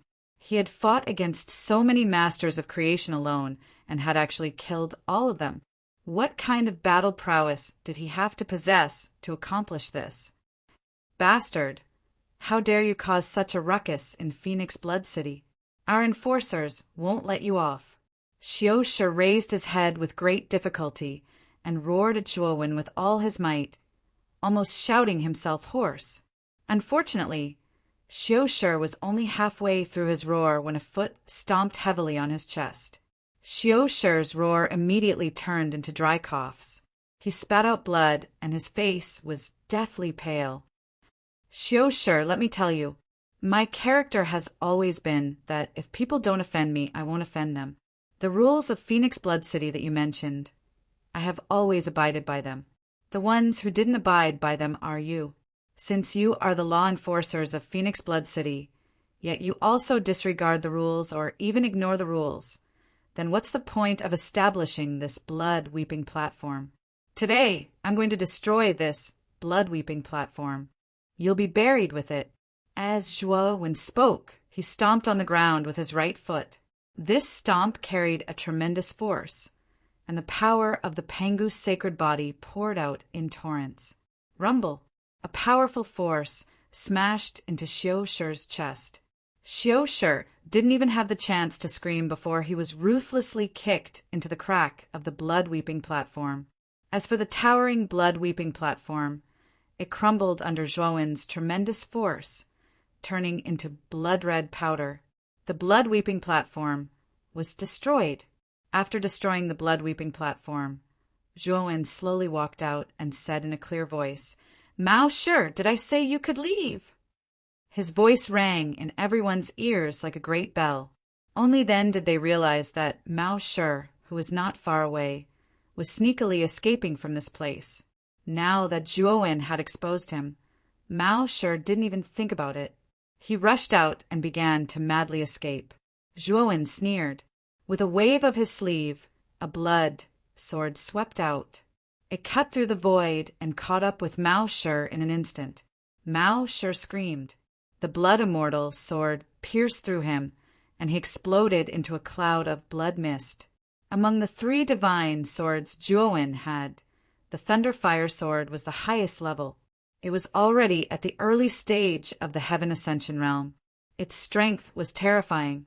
The Blood Immortal Sword and the Death Sacrifice Sword had both reached the peak of the creation realm. In a one-on-one fight, they could fight against a peak creation realm alien. Mao Shi was only at the peak of the creator realm. Naturally, he was no match for the Blood Immortal Sword. Yuefu, who was standing in the crowd, couldn't help but open her mouth in shock. Where did this Zhuowen come from? How could his strength be so terrifying? Could it be that this person was a creator realm expert? My lady, your suitor is so powerful. I'm afraid that Lord Feng Bumming of the Phoenix people is only at this level. A servant girl beside Yuefu whispered in surprise. Yuefu scolded. Who are you to criticize Bumming? Although this person's strength is strange and powerful compared to Bumming, he is still far from being able to compare. You should know that although Bumming hasn't reached the Heaven Ascension realm yet, when he was half a step away from the Heaven Ascension realm, he had the strength to kill an early-stage Heaven Ascension realm expert. If Bumming was here, he would only need one move to deal with these guys. He wouldn't have to go through so much trouble like this person. The servant girl nodded repeatedly and said, "My lady, I know my mistake. This person really can't compare to Lord Fongbumming." Yuefu was very satisfied with the servant girl's attitude. Then, her beautiful eyes fell on Zhouwen. Her eyes flashed as she walked towards Zhouwen. After dealing with Mao Shi, Zhouwen planned to go directly to the Green Blood Tea House. The law enforcement team and the people of the Fire Elephant clan had been destroyed by him. Now he wanted to go to the Green Blood Tea House as soon as possible and meet up with Yulu and Saiku. Then he would leave Phoenix Blood City with the two of them. This time he had entered Phoenix Blood City mainly to gather information. To be able to obtain a Ho-E Divine Arrow from Mao Shi was already a pleasant surprise for him. Now that he had gathered information, he had a plan for the future. He didn't want to clash with the experts of Phoenix Blood City. After all, he had heard from Psycho that the 3 commanders of the law enforcement team were all Heaven Ascension Realm experts. If the matter of the Weeping Blood platform were to spread, the 3 commanders of the law enforcement team would probably be mobilized. At that time, if the Great Array in Phoenix Blood City was to be activated, it would be difficult for Zhouwen to leave Phoenix Blood City. Just as Zhouwen was about to leave, a fragrant wind blew over. Then he saw Yuefu leisurely walking over with a sweet smile. "You're very powerful. I still don't know your name." Yuefu smiled as her beautiful eyes sized up Zhouwen. Her face was radiant. "I'm Zhouwen, Miss Yuefu. If there's a chance in the future, I will visit you at the Sacred Marten clan. Now I have urgent matters to attend to, so I have to leave first." After saying that, Zhouwen hurriedly left without even looking at Yuefu. Yuefu's face stiffened as she watched Zhouwen leave in a hurry. Her beautiful face didn't look too good. "My lady, this person must be afraid and is planning to escape from Phoenix Blood City. Should we go and snitch on them?" The maidservant approached and asked. "That guy doesn't know what's good for him. I know that this person lives in the Green Blood Tea House. He has 2 accomplices. Since those 2 accomplices aren't here, I'm afraid they're still in the Green Blood Tea House. I'll inform the owner of the Green Blood Tea House, Green Blood Mulberry. Green Blood Mulberry has a good relationship with the 3 commanders of the law enforcement team.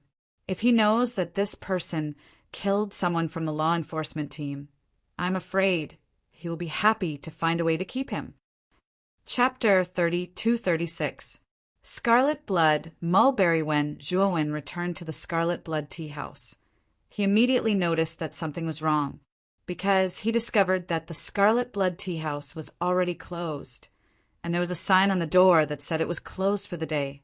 Zhouwen frowned slightly and sent a message to Lu and Si Ko, but after a while there was no reply. Suddenly, a fair and jade-like hand grabbed Zhouwen's right arm and brought him towards an alley on the street. Zhouwen originally wanted to break free, but after seeing this beautiful figure, he immediately resisted the urge to do so. After entering the alley, Zhouwen looked at the beautiful figure in front of him and said, "Miss Humei, why is the Scarlet Blood Tea House closed for the day?" The beautiful figure who pulled Zhouwen into the alley was the White Fox Tribe Beauty who served him when he first came to the Scarlet Blood Tea House. Her name was Humei.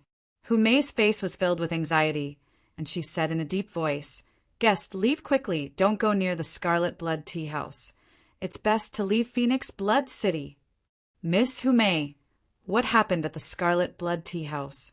Also, didn't my 2 friends return to the Scarlet Blood Tea House earlier? I can't contact them now. Did something happen to them?" Zhouwen asked with a solemn expression. Humei's beautiful eyes flickered, and she sighed softly. The Scarlet Blood Tea House's Lord Scarlet Blood Mulberry took action and captured your 2 friends. It said that because you violated Phoenix Blood City's rules, he detained your 2 friends. However, your 2 friends didn't betray you, so Lord Scarlet Blood Mulberry doesn't know your appearance. Take this opportunity to escape. Lord Scarlet Blood Mulberry is a sky-piercing expert. You are not his match. Zhouwen's eyes flashed with anger. He didn't know this Scarlet Blood Mulberry at all, and he had no enmity with him. But this Scarlet Blood Mulberry actually interfered in his affairs. However, Zhuowen soon realized that something was wrong. How did this scarlet blood mulberry get the news so quickly? It seems that someone snitched. Zhuowen thought in his heart. Hee, Humei, you little bitch. You're siding with an outsider. Master Bai Shuesang is right. He can see that you, little slut, are in love. He definitely has a good impression of this Zhuowen. When that Zhuowen comes back, you little bitch will definitely come out and advise that Zhuowen. A cold voice sounded, and from the depths of the alley, a foreign youth slowly walked out. This alien youth was the same as Humei. He also had a white fox tail, so he should be from the white fox race. Hu Ling, are you following me? Humei's pretty face changed slightly, and her voice was filled with panic. The young man called Hu Ling coldly glanced at Humei. Soon after, he looked at Zhuowen and said indifferently, You must be Zhuowen. Our blue blood mulberry has invited you, and he wants you to scram over right now. Hu Ling's eyes were filled with arrogance. Although he was only an early-stage god of creation, his expression was extremely arrogant. Zhuowen slapped Hu Ling to the ground, causing him to spit out a mouthful of blood and broken teeth. Hu Ling's eyes were filled with shock and fury. Just as he was about to berate Zhuowen, Zhuowen stomped him to the ground, almost causing him to faint. Where are my two friends right now? If you don't speak, you can die right now. Zhuowen's eyes were like torches, and his voice was filled with killing intent. Hu Ling could naturally sense the killing intent in Zhuowen's voice, and his entire body trembled. He had always thought that this Zhuowen was just a god of creation like him, and he was one of the few god of creation powerhouses in the Green Blood Tea House. However, never would he have thought that this Zhuowen would be so powerful. He was completely powerless against this person. Don't kill me. I'll take you to Master Bai Shuesang. Hu Ling hurriedly said. He was really afraid that Zhuowen would kill him in a moment of impulse. If that happened, his death would be too unjust. Zhuowen raised his foot, and Hu Ling hurriedly got up. This time, Hu Ling was a lot more well-behaved, leading the way in front of Zhuowen respectfully. Humei wanted to speak, but stopped. She originally wanted to persuade Zhuowen to flee, but now Zhuowen was delivering himself to their doorstep. Wasn't this seeking his own death? Zhuowen patted Humei's shoulder and said with a smile, Miss Humei, don't worry.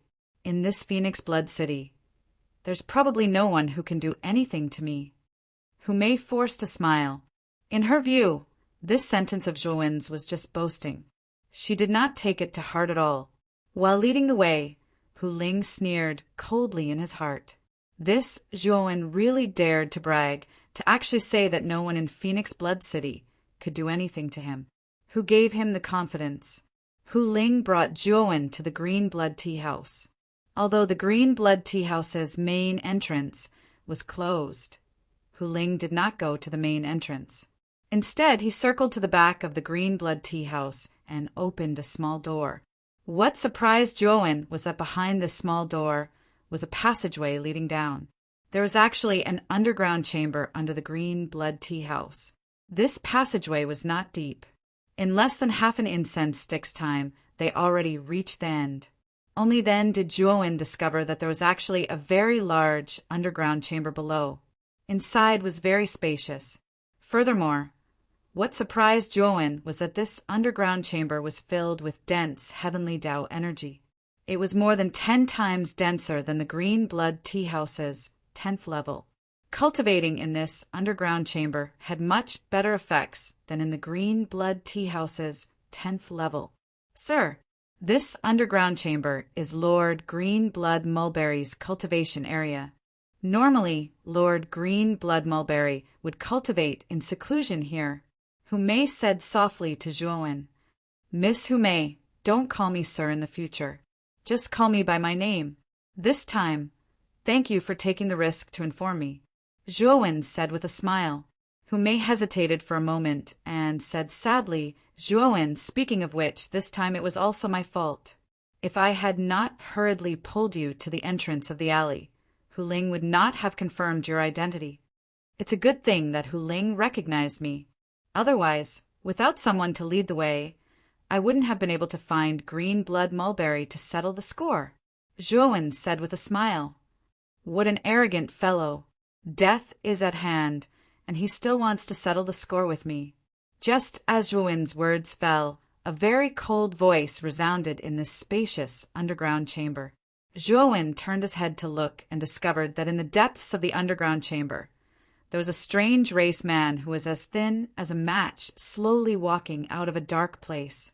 This strange race man's skin was a strange green color. His tongue was very long, like the tongue of a venomous snake. Especially this person's eyes, which actually had double pupils, looked extremely strange and mysterious. Zhuowen knew that this green-skinned man in front of him should be the owner of the Green Blood Tea House, Green Blood Mulberry. Where are my two friends? Zhuowen asked indifferently. Green Blood Mulberry sized up Zhuowen and laughed. Oh, so you're just from the Devouring clan. Moreover, your cultivation base is only at the Creator Realm. I really don't know how you killed Xiao Shi. Then Green Blood Mulberry clapped his hands. Instantly, two giant green snakes dashed out of the darkness. These two green snakes had two figures tied to their tails. Zhuowen looked at them and saw that they were Yu Lu and Si Ko. Yu Lu and Si Ko's faces were green and green. Their lips were purple, and they were delirious. Sure, Yen knew that these two had been poisoned. Green Blood Mulberry, let my two friends go, and let us leave. Today, I will spare your life and allow your Green Blood Tea House to continue operating in Phoenix Blood City. Zhuowen suppressed the anger in his eyes and gave Green Blood Mulberry the last ultimatum. Chapter 32-37, The Might of the Thunder Fire Sword. You'll find out soon enough whether I'm worthy or not. Zhuowen stepped forward, his aura growing stronger and stronger. He could sense that Mulberry was strong, so he planned to use the power of the Pangus sacred body to get rid of him as soon as possible. When Zhuowen fully released the aura of the Pangus sacred body, the entire basement was filled with a terrifying and shocking pressure. Sang Bai Shui, who had been looking at Zhuowen with a mocking expression, felt the terrifying aura coming from Zhuowen, and his expression changed slightly. He didn't expect Zhuowen to be able to release such a terrifying aura. It didn't seem like the aura of a creator. Hu Ling, who came with Zhuowen, was even more shocked. He quickly moved away from Zhuowen and kept a distance from Zhuowen. The pressure from Zhuowen's aura was too terrifying for him. Hu Mei also moved away from Zhuowen, watching him and Mulberry nervously. Zhuowen's strength was indeed strong, but Hu Mei still didn't think that Zhuowen was a match for Mulberry. After all, the latter was a veteran master of Phoenix Blood City. Interesting. Your strength is much greater than the cultivation you displayed, but that's all. Today, you will die at the hands of me, Blue Blood Mulberry. Mulberry smiled coldly. He stomped his right foot and shot out like an arrow. His speed was extremely fast. Green shadows flickered in the air, making it impossible for anyone to catch him. Whoosh! Mulberry appeared behind Zhuowen in an instant and stretched out his right hand. At this moment, long, thin, and sharp claws appeared on his right hand, and he abruptly extended them towards Zhuowen's back. He was as silent as a ghost. Unfortunately, the Blue Blood Mulberry's attack missed, because he discovered that his right claw had only struck an afterimage. In other words, Zhuowen had dodged it at that moment. Mulberry's eyelids twitched. He felt a strong sense of danger in his heart. A thunderous sound came from the back of his head. Bai Shui let out a loud cry and shifted his body to the side. The attack that was aimed at the back of his head smashed into his back, avoiding his vitals. Mulberry spat out a mouthful of blood and fell to the ground in a sorry state. However, Mulberry reacted quickly. The moment he fell to the ground, he rolled away like a wild donkey and dodged the next attack. The moment Blue Blood Mulberry rolled away, a huge crater appeared on the ground where he had just fallen. Within the crater, Zhuowen's body was shining with a crystalline light. He slowly stood up and looked at the blue blood mulberry with a mocking gaze. I won't interfere with your business. I'll let your friend go now. Let's not interfere with each other from now on. Mulberry quickly retreated to the side. Not the two Mulberry. He looked at Juan. Juan was really too strange. Mulberry was originally very good at speed, but this guy's speed was even more terrifying than his, and his strength was also greater. How was he supposed to fight? Begging for mercy now? It's too late. Juan's indifferent voice slowly rang out as he once again attacked the blue blood mulberry. If you don't stop now, your two friends will die. Mulberry said coldly. Unfortunately, Juan was not affected by blue blood mulberry's words at all. He continued to rush towards blue blood mulberry without any intention of stopping. Well then, your two friends are dead meat. Blue blood mulberry's eyes were filled with killing intent. He whistled and quickly retreated into the darkness. Upon receiving blue blood mulberry's order, the two green snakes coiled around Yulu, and Seiko's tails roared and opened their bloody mouths, swallowing the two of them. If Saiku and Yulu were swallowed by the snakes, they would undoubtedly die. Roar! But soon, the two green snakes screamed. Two sword lights swept out from the shadows and suddenly fell, piercing the heads of the two green snakes and nailing them to the ground. The sword lights converged, revealing two divine swords with different splendor. One was bloody, and the other was hazy. They were the blood immortal sword and the sacrificial death sword. At the same time, in the darkness behind the two green snakes, lightning and fire suddenly exploded, illuminating the darkness extremely brightly. Mulberry, who had been hiding in the shadows, immediately had nowhere to hide. A divine sword intertwined with lightning and fire rushed towards Mulberry. The sword lights contained the power of lightning and fire, possessing unparalleled power that could shake heaven and earth. You're just a piece of trash at the early stage of the sky-reaching Master Realm. Today, this dragon lord will cut off your dog head. The Thunderfire sword's momentum was like a rainbow. Wrapped in lightning and fire energy, it blasted towards Mulberry. Mulberry used all his strength. His body exploded with green light energy accompanied by a violent poisonous gas, trying to block the Thunderfire sword. But the Thunderfire sword was too terrifying. All of Mulberry's attacks were crushed by the Thunderfire sword. Numerous walls forged from lightning and fire stood in the blood jade mulberry tree, and they completely sealed off the latter's path of retreat. When silently looked at the blue blood mulberry, who was being suppressed by the Thunderfire sword. He knew that Mulberry would lose without a doubt. Looks like Xiaohei really broke through after absorbing the Xianyang god, congealed stone. Zhuowen muttered to himself. He knew that Xiaohei really broke through the bottleneck after absorbing the Xianyang god, congealed stone, advancing from the early stage of the sky-reaching Master Realm to the middle stage. In terms of one-on-one compatibility, Xiaohei's strength had already surpassed most of the early stage sky-reaching masters. Although Mulberry's cultivation was at the early stage of the sky-reaching Master Realm, his strength could only be considered average. There was no way he could be Xiaohei's match. With a shrill cry, the blue blood mulberry was enveloped by the endless sword intent of lightning and fire. In the end, he was unable to withstand so many terrifying sword intents of lightning and fire. The sword intents pierced through his body, causing him to explode into a bloody mist. A green light shot out from the blood mist. Wen's eyes were sharp and his hands were fast. He reached out with his right hand and grabbed the green light in his hand. This green light was Mulberry's shrunken form. It was Mulberry's soul. Mulberry's eyes were filled with fear. His soul knelt down and begged for mercy. Lord Zhuowen, please spare my life. I was wrong. I was blind and didn't know that you were so powerful. Please let me live. I'm willing to give you everything I have. I'll give you the entire green blood tea house. I only beg you to let me live. Zhuowen's eyes were cold as he said, "Mulberry, I gave you a chance, but you didn't grasp it. Now you have no more chances. Go in peace." After saying that, Zhuowen clenched his right hand, and a powerful force erupted. Mulberry's soul let out a shrill scream as it was completely annihilated.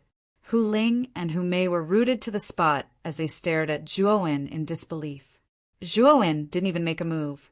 He only used the divine sword, yet he was able to kill a sky-reaching master like Mulberry. This guy was too terrifying. After destroying the soul of the blue blood Mulberry, Zhuowen arrived at the tails of the two green snakes. He took down Siko and Yulu and examined them. Zhuowen took out 2 antidote pills and fed them to them. Soon, the green color on their faces receded, and they slowly woke up. Lord Zhuo, why are you here? We were captured by Mulberry, the master of the green blood tea house. Could it be that you were captured by him too? Siko opened his eyes and asked with a puzzled expression, "I'm here to save you. I've already dealt with Mulberry. If you're feeling better, leave with me now." Zhuowen said, Chapter 32-38. Shan Tuji, Lord Zhuo, you've dealt with the scarlet blood Mulberry? He's an expert at the initial stage of the Master of Heaven Ascension. Yu Lu couldn't believe it and couldn't help but ask again. Yes, the scarlet blood Mulberry has been dealt with. Let's leave Phoenix Blood City first. I've eliminated a law enforcement team. I'm afraid the 3 commanders of the law enforcement team will soon know. At that time, Phoenix Blood City may be sealed off. We must leave as soon as possible, Zhuowen said in a deep voice. Siko and Yulu knew the severity of the matter. They packed up and left with Zhuowen. Before leaving, Zhuowen looked at Hu Mei and said, "Miss Hu Mei, do you want to leave with us?" Hu Mei shook her head and said, "I've lived in Phoenix Blood City for 1,000 years. I've long treated this place as my home. I don't plan to leave. Since that's the case, I won't force you." Zhuowen nodded. He reached out with his right hand and grabbed Hu Ling, who was standing at the side. His right hand formed a sword and pointed at Hu Ling's forehead. He extracted a strand of spirit and sent it into Hu Mei's forehead. "A strand of this person's spirit is in your hands. He'll be your servant in the future. If you encounter any danger, you can ask this person to help you. If he doesn't listen to you, you just have to use your divine sense, and his soul will be destroyed." Zhuowen said, "Zhuowen, thank you." Hu Mei smiled sweetly. Zhuowen nodded and left the Scarlet Blood Tea House with Siko and Yulu. Walking out of the basement, Zhuowen immediately took out the space-time roulette. He took Siko and Yulu and turned into a ray of light that flew into the distance. However, the moment he flew out, he immediately stopped at the edge of Phoenix Blood City's city wall, because he was blocked by the array barrier on the surface of Phoenix Blood City's city wall. It's just a creation-grade defensive formation. Zhuowen waved his sleeve and took out beastbone formation discs. He formed a seal with both hands. In less than 3 breaths, the formation barrier in front of Zhuowen collapsed. "You must be Zhuowen. How dare you kill a member of my law enforcement team?" In the instant that Zhuowen broke through the formation, a foreign man in armor appeared in front of Zhuowen, blocking his path. "Lord Zhuo, this person is one of the 3 commanders of Phoenix Blood City. His name is Shintaji, and he's from the Ashwolf clan. He's an early-stage sky-piercing master expert, recruited by the Phoenix people. He's in charge of Phoenix Blood City," Saiku said in a low voice. Zhuowen nodded. Regarding the 3 commanders of Phoenix Blood City, Saiku had introduced them to him before. He also knew that the 3 commanders of Phoenix Blood City were not Phoenix people's clansmen. They were recruited by the Phoenix people with a large sum of money to stay in Phoenix Blood City. As for the powerhouses of the Phoenix people, they were basically stationed within the Phoenix people's territory to protect their ancestral land. They would not leave the Phoenix people easily. Furthermore, Zhuowen had used the torch dragon's eye to observe the surroundings and discovered that the only sky-piercing master's aura was Shintaji. This also meant that the other two commanders of Phoenix Blood City had not appeared. It seemed like the three great commanders of Phoenix Blood City did not place him in their eyes. If the three great commanders attacked together, Zhuowen would be a little troublesome. However, only one of them had appeared. To Zhuowen, it was not much of a problem. Zhuowen, if you obediently surrender now, I can guarantee you a quick and painless death. Otherwise, you won't have an easy death. Shintuji crossed his arms and looked at Zhuowen with a mocking gaze. The corners of his mouth curled into a mocking smile. Zhuowen could not be bothered to talk nonsense with Shintuji. He took a step forward, and his body exploded with a crystalline light. He instantly threw a punch at Shintuji. Shintuji's face was gloomy. He did not expect Zhuowen to attack without saying anything. "You're courting death." Shintuji coldly snorted and also threw a punch. Although Shintuji had a disdainful look, he did not hold back in the slightest when he threw a punch. He gathered the strength of an early-stage, sky-piercing master into this punch. Rumble. The two fists collided and terrifying energy ripples exploded, turning into a ring-shaped shock wave that swept out in all directions. Zhuowen groaned and his body swayed. However, he quickly stabilized himself. On the other hand, Shintuji directly spat out a mouthful of blood. His right fist was shattered and he retreated continuously. His eyes were filled with disbelief. Just as Shintuji retreated in shock, a bolt of lightning and fire cut through the void. The moment Shintuji was absent-minded, it pierced through the back of his head. The terrifying lightning and fire energy swept through Shintuji's body like an electric current and suddenly exploded. Shintuji's soul did not even have the chance to escape. It was completely pulverized by the lightning and fire energy. The moment he killed Shintuji, Zhuowen put away the lightning and fire sword and drove the space-time roulette to instantly disappear from Phoenix Blood City. Inside Phoenix Blood City, countless outsiders who were watching this battle were all stunned on the spot. Shintuji, one of the three great commanders of Phoenix Blood City, had actually been killed by an unknown foreign race youth in one move. What exactly was going on? The entire Phoenix Blood City was in an uproar. What had happened in the sky above Phoenix Blood City was really too strange. It was too unbelievable. It was like an illusion. Not long after Shintuji was killed, several figures rushed out of Phoenix Blood City and stopped in the sky above where Shintuji had been killed. There, a bloody mist was still drifting in the air and had yet to completely disperse. There were a total of 3 figures. Zhuowen was very familiar with one of them. It was the pride of the sacred Martin clan, Yuefu. The other 2 wore armor similar to Shintuji's. These 2 were clearly the other 2 great commanders of Phoenix Blood City. Shintuji has already fallen. Among the 3, the black-faced man had a grave expression. He could not help but look at Yuefu and say, "Miss Yuefu, what exactly is going on? Didn't you say that Zhuowen's strength is definitely below the early Skirich Master level? How do you explain this now?" Shintuji chased after him for only 15 minutes. He did not even have the chance to stop Zhuowen before he was killed. "Is this the strength you said below the early Skirich Master level?" The black-faced man's voice became more and more unfriendly as he looked coldly at Yuefu. If not for the fact that the information Yuefu provided was wrong, they would not have been so careless as to only let Shintuji intercept Zhuowen. Instead, the 3 of them would have attacked together to stop Zhuowen. Yuefu's pretty face was pale as she trembled and said, "Commanders, I did not know that Zhuowen was so powerful. Although he killed the experts of the fire elephant race before, they were all below the level of a Skirich Master. I thought he was just a half-step Skirich Master I did not expect. Yuefu, because of your mistake, our Phoenix Blood City has lost a commander. I will report this matter to the Phoenix people. When the time comes, your sacred Martin race's patriarch will have to make a trip to the Phoenix people."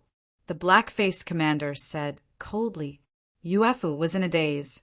She knew that she had done a good deed this time. Not only did she not get any benefits, but she had also gotten into big trouble. On the space-time wheel, Yulu and Si-Ko looked at Zhuowen's back in awe. They had never imagined that Zhuowen would be able to deal with an early heaven-span master as easily as killing a chicken. That didn't make any sense. They had not seen Zhuowen's battle with Blue Blood Mulberry because they had been poisoned and unconscious. Now that they saw it with their own eyes, they were truly shocked. Zhuowen's gaze was extremely calm. He knew very well that he had only been able to kill Shintaji because of Xiaohei's help. Chapter 30-39. To give secret information, Zhuowen stopped in a canyon tens of thousands of miles away from Phoenix Blood City. He carved out a cave and set up a concealment array outside. With his current level of array formation skills, not many people would be able to see through the concealment array formation he set up. Lord Zhuo, you killed Shin Tuji of Phoenix Blood City. You've caused a huge disaster. The Phoenix people will soon find out. When the time comes, the entire Phoenix people's territory will put you on the wanted list. Saiku said with a pale face. Zhuowen didn't care. His current battle prowess was very strong. If he didn't use his trump card, he could suppress an early sky-reaching master. If he used his trump card, he could fight an intermediate sky-reaching master. According to Zhuowen's knowledge, the Phoenix people's great elder Muyu's cultivation should be at the peak of the mid-stage Tongtian master, not the late-stage Tongtian master. However, the bloodline of the Phoenix people was too terrifying. The Phoenix people's second great elder was only at the peak of the early stage Tongtian master, but he could fight against 3 Tongtian masters, including Senki Yin at the same time. From this, it could be seen how terrifying the bloodline of the Phoenix people was. Moreover, the second great elder's bloodline could only be considered above average. If the Phoenix people's holy maiden's 99 Phoenix body matured, she would be even more terrifying. Fortunately, Zhuowen had extracted the 99 Phoenix body from the Phoenix people's holy maiden. As long as he could find Mu Qinxue, he could transplant the bloodline back to her. Saiku could see that Zhuowen didn't care. He sighed and continued. Lord Zhuo, you probably don't know how strong the Phoenix people are, right? According to my estimates, the Phoenix people have 5 Tongtian masters. There are 3 great elders and 2 great guardians. The Phoenix people have dozens of powerful subordinate tribes. Among them, there are 8 great elders who are also Tongtian masters. As long as the Phoenix people are ruthless and mobilize these forces, I'm afraid you'll be in danger. Zhuowen frowned. After hearing Saika's words, Zhuowen realized that the Phoenix people had such a deep background. The Phoenix clan alone had 5 heaven-reaching masters. This Phoenix clan was much stronger than the Dao Palace level forces in the Xianmi heavenly domain. Of course, Zhuowen also knew that there was no comparison. The great desolate heavenly domain was originally much stronger than the Xianmi heavenly domain. After all, the human race was the only race in the Xianmi heavenly domain, while the great desolate heavenly domain had countless races. Furthermore, in the distant past, the human clan was one of the countless clans in the untainted heavenly realm. They were just one of the clans in the untainted heavenly realm. However, the human clan was able to fight against the untainted heaven realm. This already showed how amazing the human clan was. Of course, Zhuowen also knew that the Xianmi heavenly domain had not been conquered by the untainted heavenly domain because the various races in the untainted heavenly domain were not united. If the untainted heavenly domain really decided to destroy the Xianmi heavenly domain, they would gather the strength of all the races. No matter how strong the human clan was, they would still be defeated. Furthermore, the human clans Array, Dao, and Pale Dao were much stronger than the foreign races in the untainted heavenly domain. A prosperous Pale Dao could create more and more powerful experts for the human clan, and a terrifying Array Dao could create all kinds of great arrays. In war, one person could fight against 10,000 people. It was because of all these reasons that the human clan was able to firmly occupy the Xianmi heavenly domain and resist the foreign race's invasion for countless years. Furthermore, Zhuo Wen suspected that for a powerful clan like the Phoenix clan, there might be more than just the 5 sky-reaching masters. Therefore, if he really wanted to invade the Phoenix people, he would have to be careful. Lord Zhuo, I think it's best for us to leave the Phoenix people's territory immediately. If we stay here, the chances of us being exposed are too high. Saiku said carefully. Zhuo Wen glanced at Saiku and said, Brother Saiku, if you don't dare to take the risk, you can leave. However, you have to return the 7 transformation curse pill to me.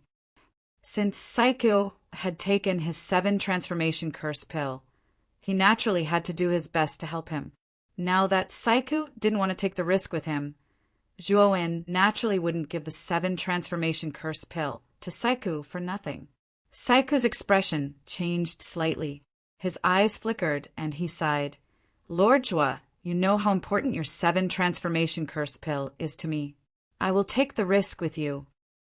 Ever since he swallowed the 7 transformation curse pill, the curse power in his body had eased a lot.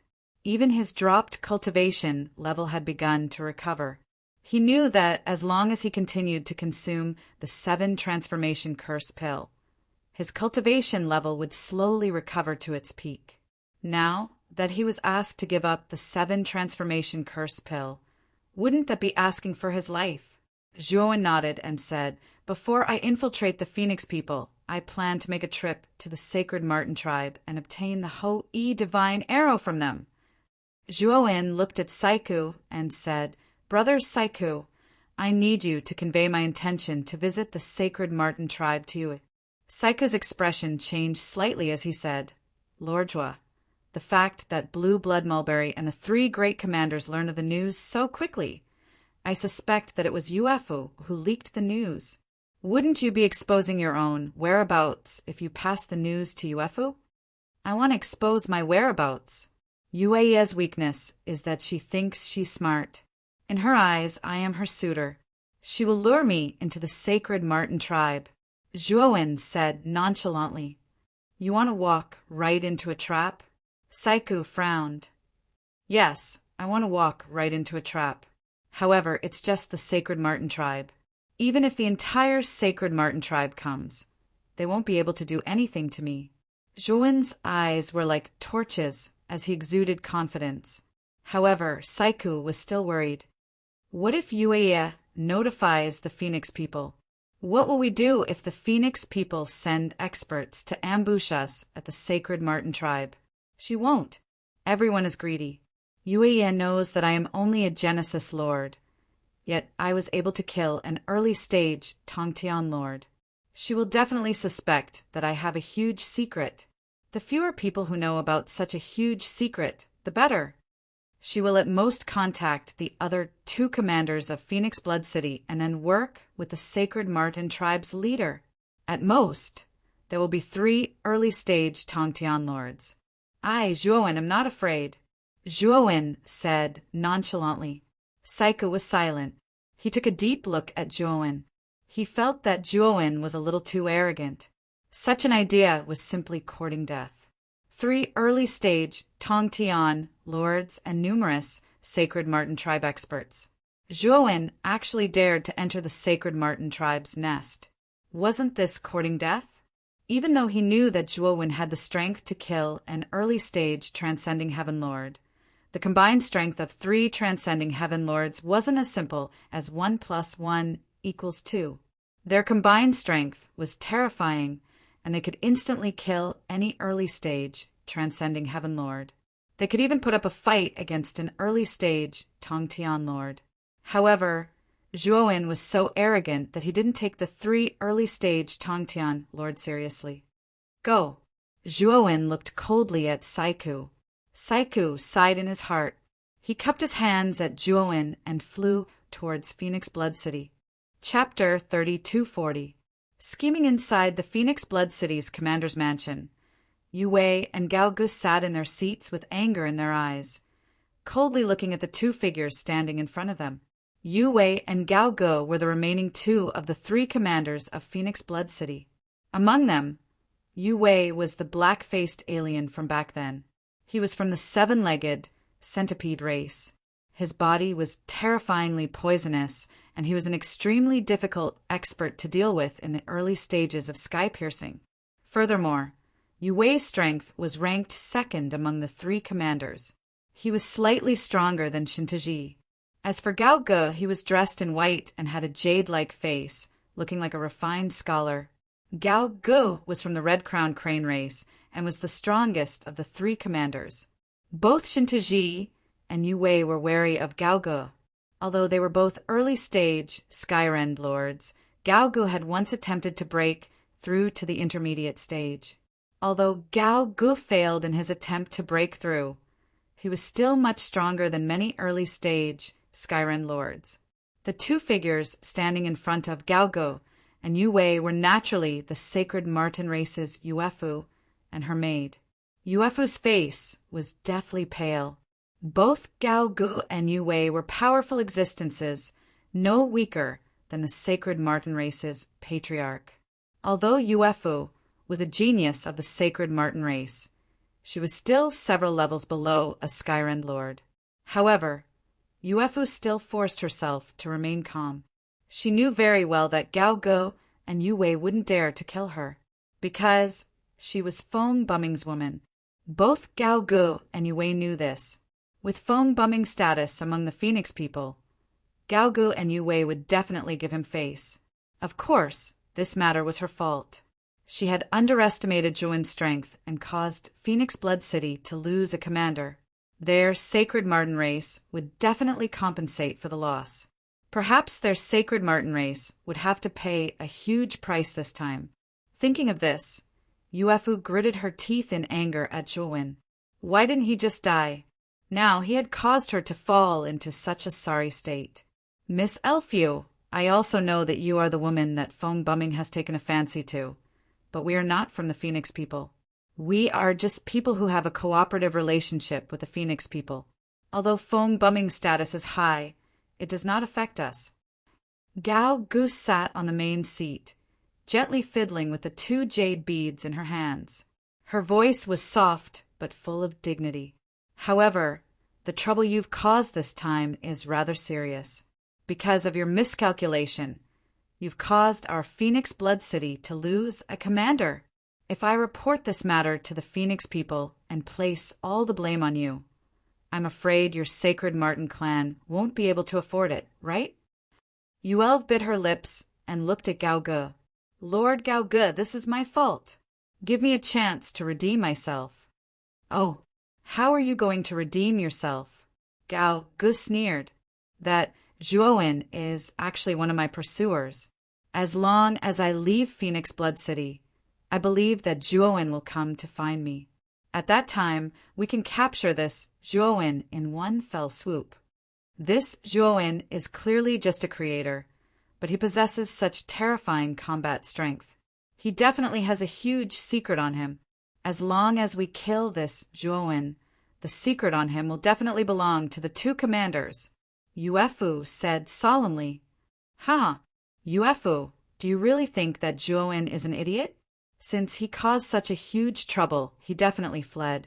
How could he possibly still stay in the Phoenix people's territory? Yu Wei's eyes revealed a trace of disdain.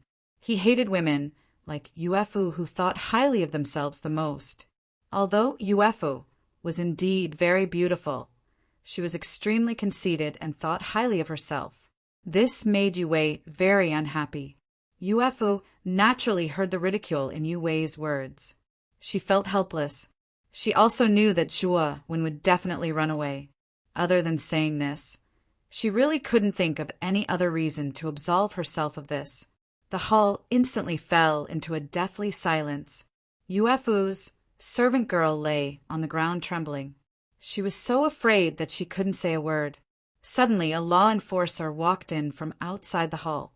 Gao Ge looked coldly at the law enforcer and said, "Can't you see that we are discussing something? Who allowed you to barge in? Go out and receive 1,000 beatings." The law enforcer knelt outside the door and hurriedly said, "Commander, there is a letter here for Miss Yuefu." It was signed by that Juoen.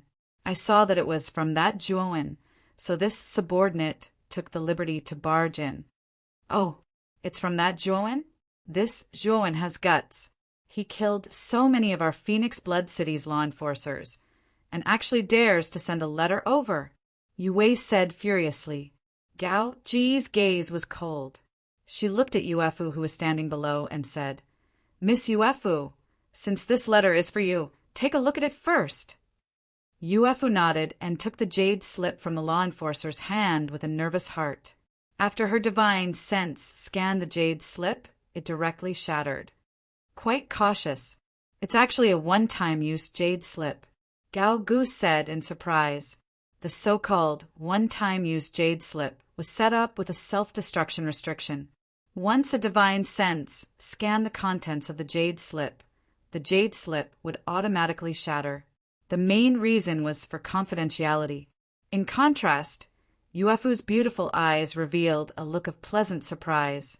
Gao Ge looked at Yuefu and asked, Miss Yuefu, what's the content of this jade slip? Yuefu calmed down and said excitedly, My lords, this Juoen said that he admires me very much and wants to go to the Sacred Martin clan to take a look. If it's suitable, he intends to directly propose marriage to our patriarch. Gao Gu and Yue were instantly stunned.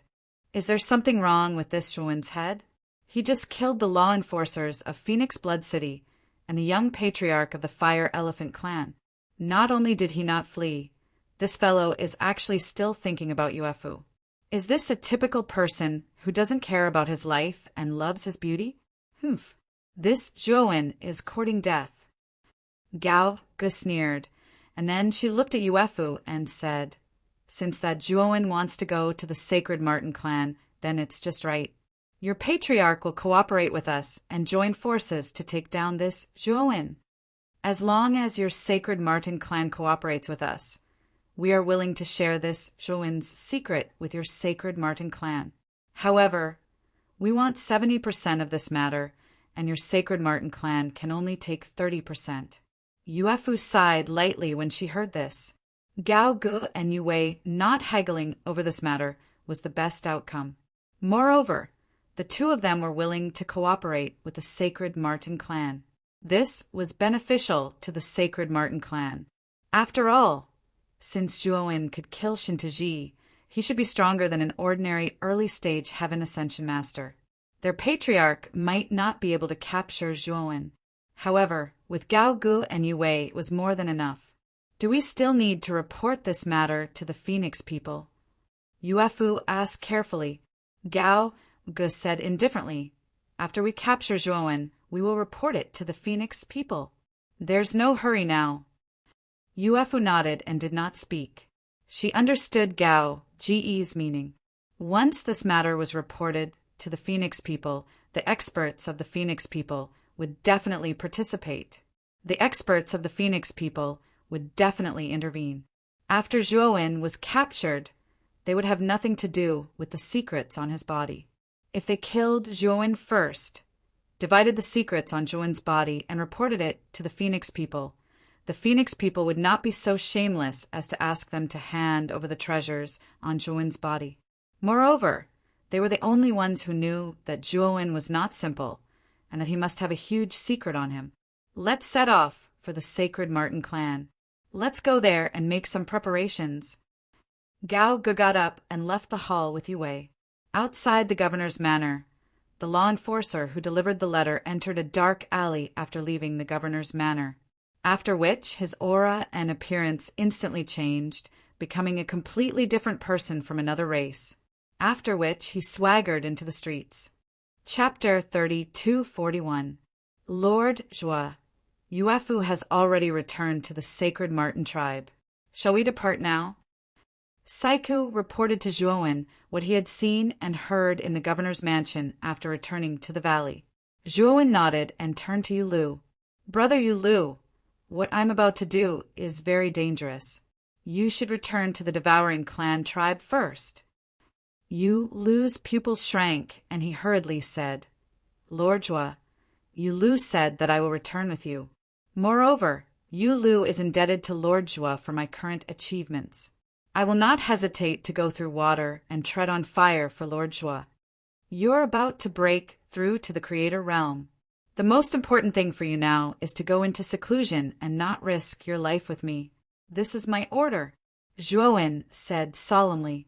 Yu Lu hesitated for a moment and could only agree to Zhuowen's somewhat forceful order. Yu Lu knelt on the ground and bowed to Zhuowen before leaving the valley under Zhuowen's gaze. Saiku watched enviously as Yu Lu left. In this place, he was the one who wanted to leave the most.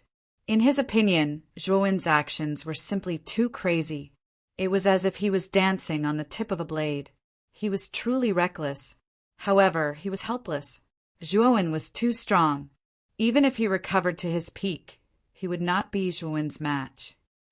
Saiku, what was your peak cultivation level?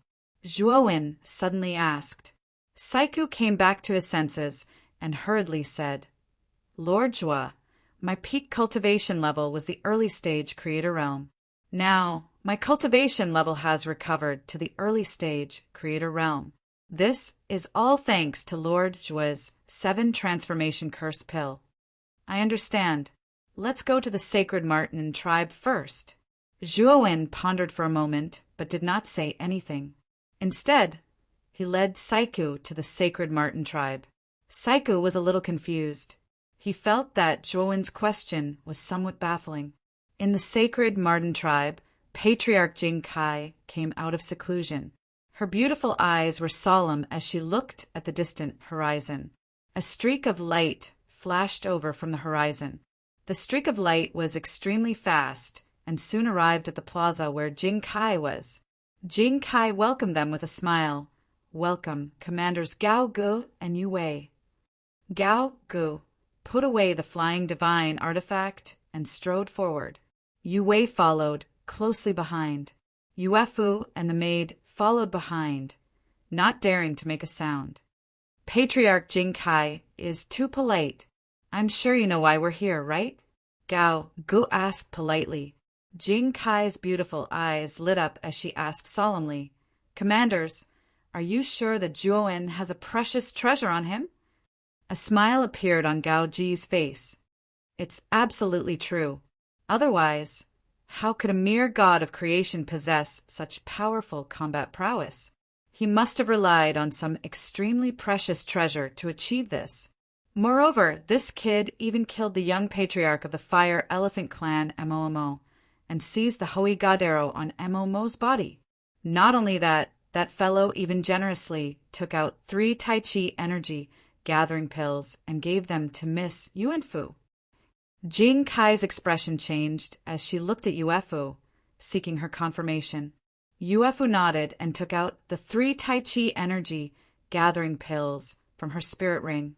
Patriarch, these are from Zhuowen. I suspect that Zhuowen has other high-grade divine pills on him. He's extremely wealthy. Jing Kai examined the 3 Tai Chi energy gathering divine pills, and after confirming that not only were these 3 divine pills not fake, but they were also of extremely high quality, she said rather excitedly, Good!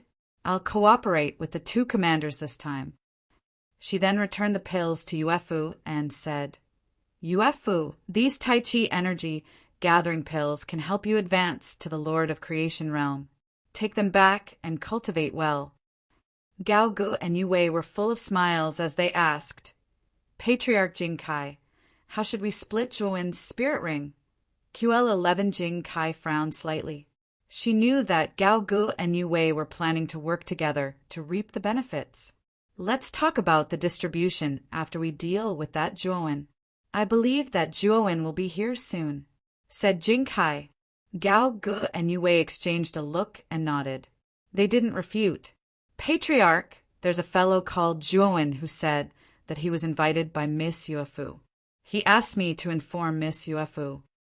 A Sacred Marten race guard hurriedly came in and reported while kneeling in front of Jing Kai. Yuefu, go out and welcome that Zhuowen.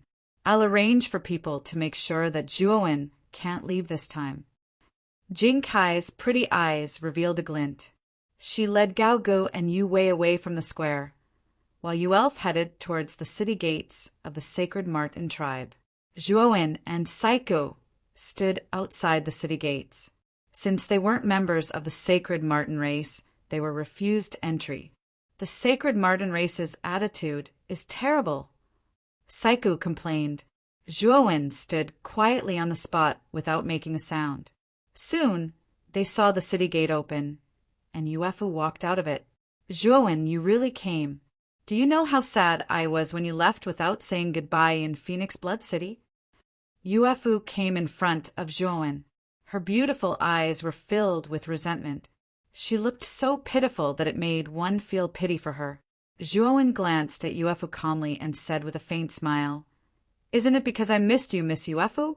"Oh right, Miss Yuefu, you know the purpose of my visit. I wonder what your patriarch wants." Yuefu revealed a shy expression and said coquettishly, "This matter is too sudden. Follow me to the meeting hall first. The patriarch is in the meeting hall. I can't make the decision on this matter. You have to speak to the patriarch personally." "All right then. This is a major matter. I naturally have to inform your patriarch." Zhuowen laughed and followed Yuefu into the city. After entering the city, Yuefu led the way without saying a word. She basically didn't say a word to Zhuowen. The enthusiasm she had outside the city gates was completely gone. It was as if she had become a different person. Zhuowen sneered in his heart and also didn't say a word. The moment he entered the city, he felt the fluctuations of an array formation. He knew that the Sacred Marten race's protective array was ready to be activated. From the fluctuations, Zhuowen sensed that the Sacred Marten race's protective array was actually a creation-grade array.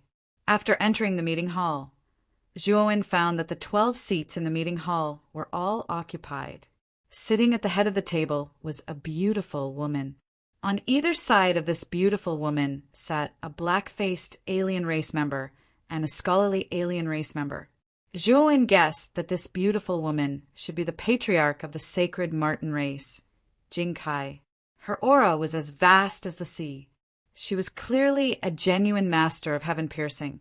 The black-faced alien race member and the scholar sitting on either side of the beautiful woman had auras no weaker than the beautiful woman. Among them, the scholar's aura was the most terrifying. He was even stronger than the black-faced alien race member. In addition, the other 9 alien race members should be the upper echelons of the Sacred Marten race. Their auras weren't weak. The weakest among them was a creation master. The strongest was a half-step master of heaven piercing. After bringing Zhuowen into the meeting hall, Yuefu ignored Zhuowen and walked to Jingkai's side with a cold expression. Her beautiful eyes were filled with mockery as she looked coldly at Zhuowen and Saikou, who were standing at the door. Zhuowen looked around and found that there were only 12 seats in the meeting hall. There were no extra seats at all. He knew that Jingkai and the others had purposely arranged this. "You are Zhuowen?" Jingkai didn't say anything. Instead, it was the old man sitting at the head of the table who asked in a strange voice. This old man should hold a high position in the Sacred Marten race because his cultivation was very strong. He was a half-step master of heaven piercing. Otherwise, he wouldn't have been able to sit at the head of the table. Zhuowen didn't answer the old man's question. Instead, he walked straight toward the old man. "I lack a seat. Get out of here." Chapter 3242. The old man was stunned. This Zhuowen was too bold.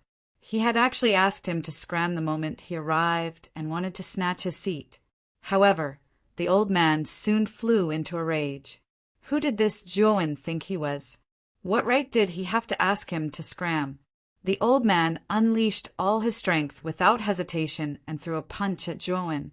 However, the old man's eyes soon revealed a look of horror. This was because an aura that was much stronger than his was crushing toward him, causing his body to freeze on the spot. "Master Tongtian." As soon as the old man said this, Zhuowen's right claw had already grabbed his collar and flung him out like he was trash. Zhuowen's actions were too fast. Before anyone could react, the old man had already landed heavily at the door, sprawled out on all fours. How dare you? In an instant, the other upper echelons of the Sacred Martin clan all stood up and unleashed terrifying auras. Their eyes were filled with killing intent as they stared at Zhuowen. Zhuowen ignored the murderous gazes of the Sacred Martin clan members.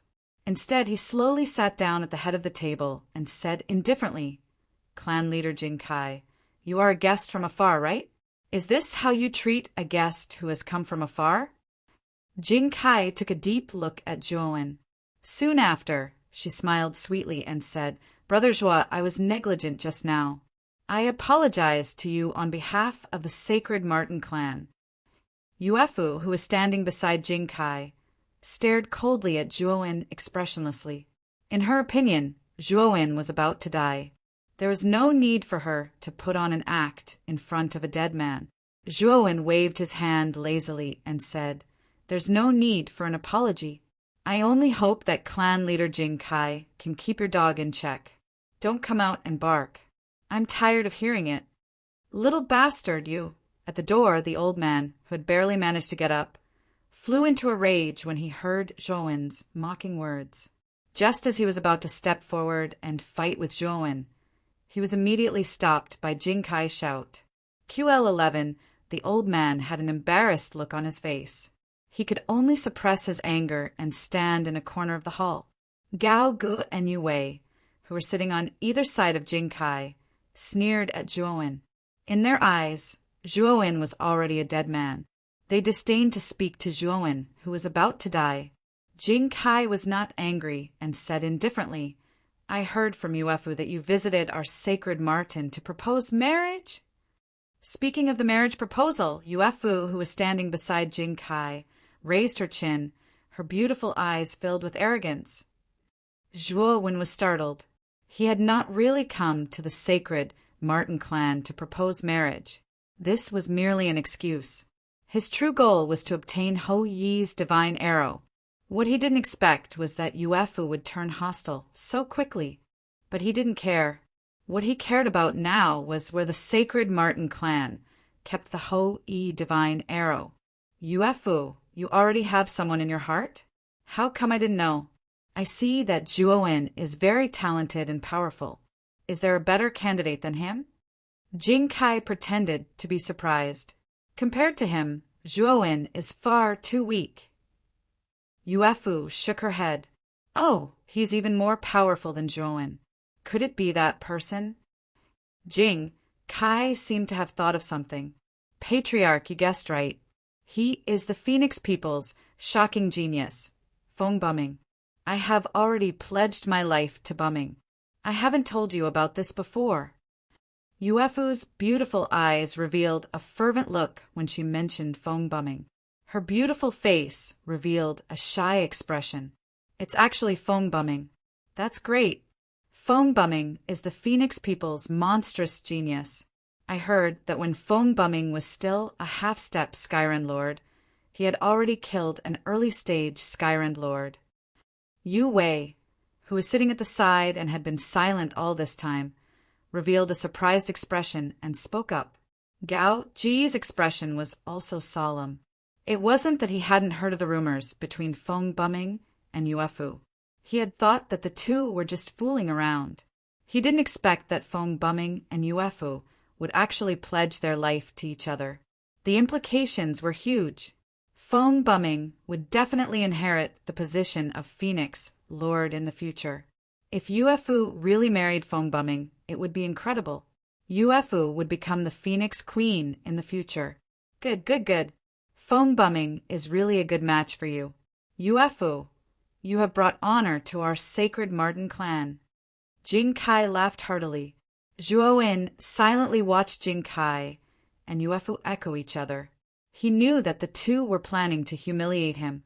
If he really admired Yuefu and came to propose marriage, he would indeed be humiliated to the point of anger.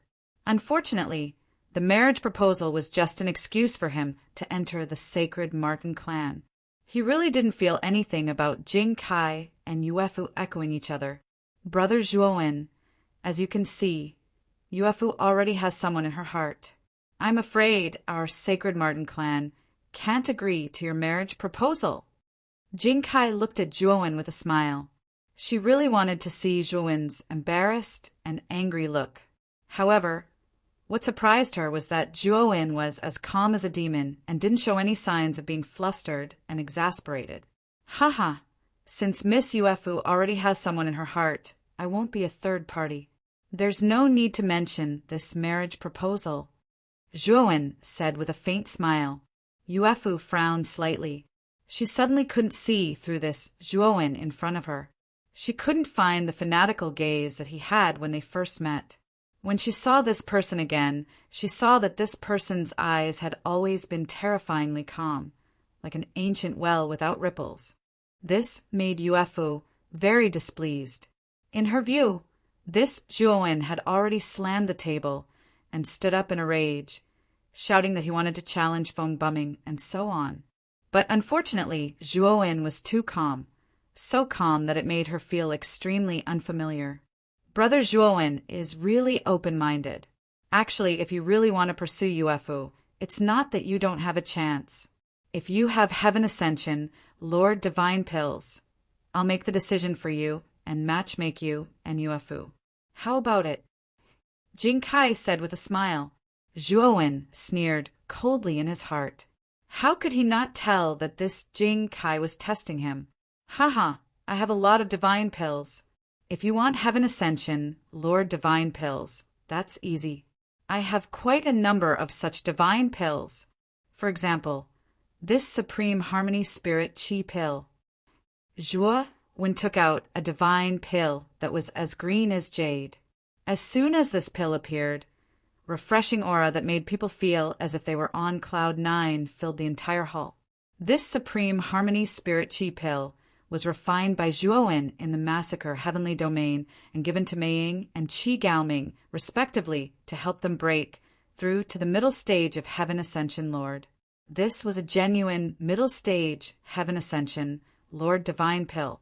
It was specially used to help early stage Heaven Ascension Lord cultivators break through to the middle stage of Heaven Ascension Lord.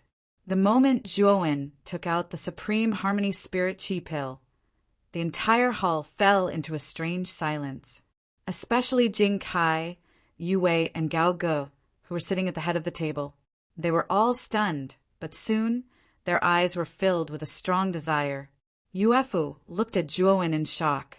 She already found it unbelievable that this person could take out a creation-level divine pill. But now, this guy was even more abnormal. He actually took out a Heaven Ascension Lord Divine Pill. This level of divine pill was really too rare in the primitive heavenly domain. Generally, only the 10 major races had this level of divine pill, and there were not many of them. Chapter 3243. Brother Zhua, how many supreme, clear spiritual energy pills do you have? Gao Ge couldn't help but ask. Zhuowen put away the supreme, clear spiritual energy pills and said nonchalantly, "Not many, only 1 bottle." The hall fell into a suffocating silence once again.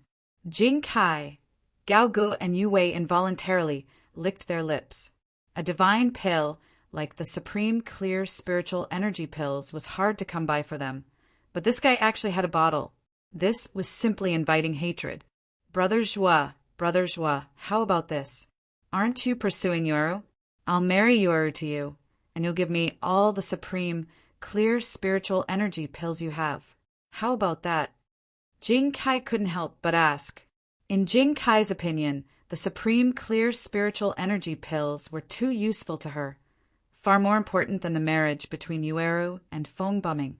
Yueru's pretty face changed slightly. She was just about to say something, but Jing Kai glared at her sternly. "Clan leader Jing Kai, I heard that your Sacred Martin clan has a Ho-E divine arrow. If you give it to me, I'll give you the bottle of supreme, clear spiritual energy pills. How about that?" Zhuowen smiled faintly. The smile on Jing Kai's face froze. She looked coldly at Zhuowen and said, "Ho-E divine arrow? I'm sorry, but our Sacred Martin clan doesn't have such a thing. Since you don't have it, I'll take my leave." Zhuowen stood up, cupped his hands at Jing Kai, and walked out the door. Zhuo Wen, you won't be able to walk out of the sacred Martin clan today. All the experts in the hall stood up, and terrifying auras surged toward Zhuo Wen. Jing Kai, Gao Ge, and Yue Wei also stood up and walked towards Zhuo Wen. Zhuo Wen walked to the door, but his footsteps paused as he said nonchalantly, "Clan leader Jing Kai, do you mean to keep me here?" "You're wrong. Our sacred Martin clan doesn't welcome you. I want you to leave behind your life and the spirit ring on your hand. Attack!" Jing Kai gave the order, and the 9 sacred Martin clan experts revealed their true forms. They flew towards Zhuo Wen like numerous illusory figures. The true form of the sacred Martin race was a marten that emitted a golden sacred light. Its body was light, and its speed was extremely fast. Zhuo Wen waved his sleeve, sending Saiku into his greater world. Then he stomped his foot, causing the space-time around him to distort. The 9 sacred Martin tribe members fell into the spatial distortion, and their speed became much slower. Fate space-time slaughter. Zhuo Wen's figure was like a ghost in the distorted space-time. He pointed with his right hand, and a long purple river swept out of the void. The purple river seemed to have teleported, and it swept up the 9 members of the sacred Martin clan, causing miserable shrieks to resound continuously. Bang, bang, bang. One by one, the Saint Martins fell from the purple river onto the ground. All of them had lost all signs of life and were deader than dead. Jing Kai was enraged. She let out a cry and broke through the purple river's defense. Her jade-like palm emitted a blazing golden light as it blasted towards Zhuo Wen's chest. Gao Ge and Yue Wei had grasped the timing very well. They broke through the purple river's defense from 2 other directions and unleashed their most powerful attacks towards Zhuo Wen's vital points. The 3 early-stage Tong Tian Lord experts had sealed off all of Zhuo Wen's escape routes. Even if he was an early-stage Tong Tian Lord, he would be severely injured by the combined attacks of the 3 experts. Zhuo Wen narrowed his eyes. He did something that shocked Jing Kai, Yue Wei, and Gao Ge. That was because Zhuo Wen had given up on defense and attacked Yue Wei. Among the 3, Yue Wei was the weakest. He should have reached the early stage Tong Tian Lord realm the shortest time. Gao Ge was the strongest among the 3, and he should not be far from breaking through to the mid-stage Tong Tian Lord realm. Zhuo Wen only wanted to end the battle quickly and get rid of the weaker one first. He also knew that he could not get rid of Gao Ge in a short time, so he could only use such a strategy. The moment he gave up on defense, Zhuo Wen had already used the mysterious light of creation to cover his body. He then punched Yue Wei with his right fist. "You're courting death." Yue Wei snorted coldly and also punched out. The 2 fists collided. Yue Wei screamed as his right fist was immediately shattered. He spat out a mouthful of blood, and his face was extremely pale. The moment Yue Wei was severely injured, Zhuo Wen flicked his finger. A sword light wrapped in lightning and fire energy swept out and caught up with Yue Wei in an instant. Yue Wei did not even have time to react before his glabella was pierced by the sword light wrapped in lightning and fire. His soul was extinguished. At the same time, Gao Ge and Jing Kai's attacks had already landed on Zhuo Wen's body. Zhuo Wen took the attack head-on. He grunted and spat out a mouthful of blood. Even though his Pangu's sacred body was very powerful, his chest and shoulder blades were still shattered by the terrifying attacks. He could even clearly hear the sound of bones breaking in his body. Gao Ji's attack was the most terrifying. It landed on his chest and completely shattered his sternum. His internal organs were also severely injured. Zhuo Wen fell heavily on the ground, causing a cloud of dust to spread out. Gao Ji's eyes were filled with shock and anger. He did not expect Zhuo Wen to be so ferocious and kill Yue Wei as soon as he came up. "Patriarch Jing Kai, this boy is severely injured. Let's continue to work together and kill him completely." Gao Ge hurriedly sent a divine thought to Jing Kai and then fell from the sky. But soon, A sword light of lightning and fire rushed over and slashed at Gao Ji's head. Gao Ge let out a long cry. The energy around him transformed into illusory images of red-crowned cranes. His aura skyrocketed to an extremely terrifying level as he fiercely fought with the sword of lightning and fire. F***CK. How can this Gao Ge be so strong? This dragon lord has reached the middle stage of the connecting heaven realm. How can I not defeat this Gao Ge? Xiao Hei's strange cry could be heard. Xiao Hei released a boundless domain of lightning and fire while shouting. The more Gao Ge fought, the more shocked he became. This divine weapon was too terrifying. He was an expert who had tried to reach the middle stage of the connecting heaven realm. His strength was much stronger than that of an early stage connecting heaven realm master. But now, he could not even take down a divine weapon. Patriarch Jing Kai, what are you still looking at? Go and kill that Zhuowen. He's already seriously injured. We can't let him recover. Gao Ge said in a flustered and exasperated manner when he saw the stunned Jing Kai not far away. Jing Kai came back to her senses. She unleashed all her power and rushed toward the place where Zhuowen fell. She also knew the seriousness of the matter. Zhuowen's strength was so strong that it terrified her. The three of them worked together and killed Yue in one move. How terrifying was this guy? When Jing Kai landed in the hole where Zhuowen was, she was shocked to find that there was no sign of Zhuowen in the hole. A purple river instantly shot out from the ground like a giant serpent, enveloping Jing Kai's entire body. Bang! Zhuowen drilled out of the ground. He did not care about Jing Kai, who was trapped by the purple river. Jing Kai's strength was very ordinary. He did not care about her. What he cared about was Gao Ge. This Gao Ji's strength was somewhat beyond his expectations. He had to get rid of this Gao Ge as soon as possible. Zhuowen took out the Ho-E Godly Bow and Ho-E Godly Arrow and suddenly pulled the bowstring to half an arc ever since he had refined the Ho-E Godly Bow and Ho-E Godly Arrow into their complete forms. Their power had increased to a terrifying level.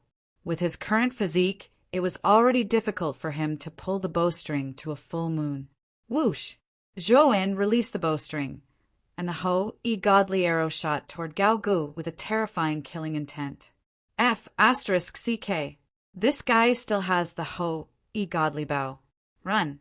QL11, sensing the terrifying killing intent below, Gao Ge immediately saw Zhuowen holding the bow and arrow. All the hair on his body stood on end. He did not even think about it and began to run. F***CK. Your Master Long hasn't played enough yet. Why are you running, you little brat? Play with your Master Long for another 300 rounds.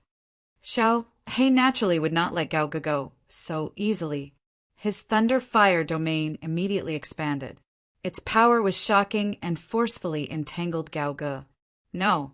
Chapter 3244. Golden Mountain Gao Ji's body exploded with a terrifying mist of blood. His body twitched as his tattered corpse fell from the sky. Ho Yi's arrow was simply too terrifying. Not only had it almost destroyed his physical body, but the terrifying killing intent emanating from the arrow had also rushed into his sea of consciousness and destroyed his soul. After Gao Ge fell, Zhuowen waved his sleeve, and the purple river that was wrapped around Jingkai immediately dispersed, revealing Jingcai's figure. At this moment, Jingkai was in a rather sorry state. She looked at Zhuowen cautiously. The fate space-time slaughter was extremely difficult to deal with. It was extremely difficult for her to resist within the purple river. If Zhuowen had retreated a little later, Jingkai would probably have been seriously injured. After leaving the purple river, Jingkai was just about to loudly berate Zhuowen when she immediately realized that something was wrong. She didn't see Gao Ji's figure. Soon she saw Gao Ge. However, what she saw was an ice-cold corpse. Gao Ge has died. Jingcai's beautiful eyes were filled with disbelief. Gao Ge was the strongest of the three of them.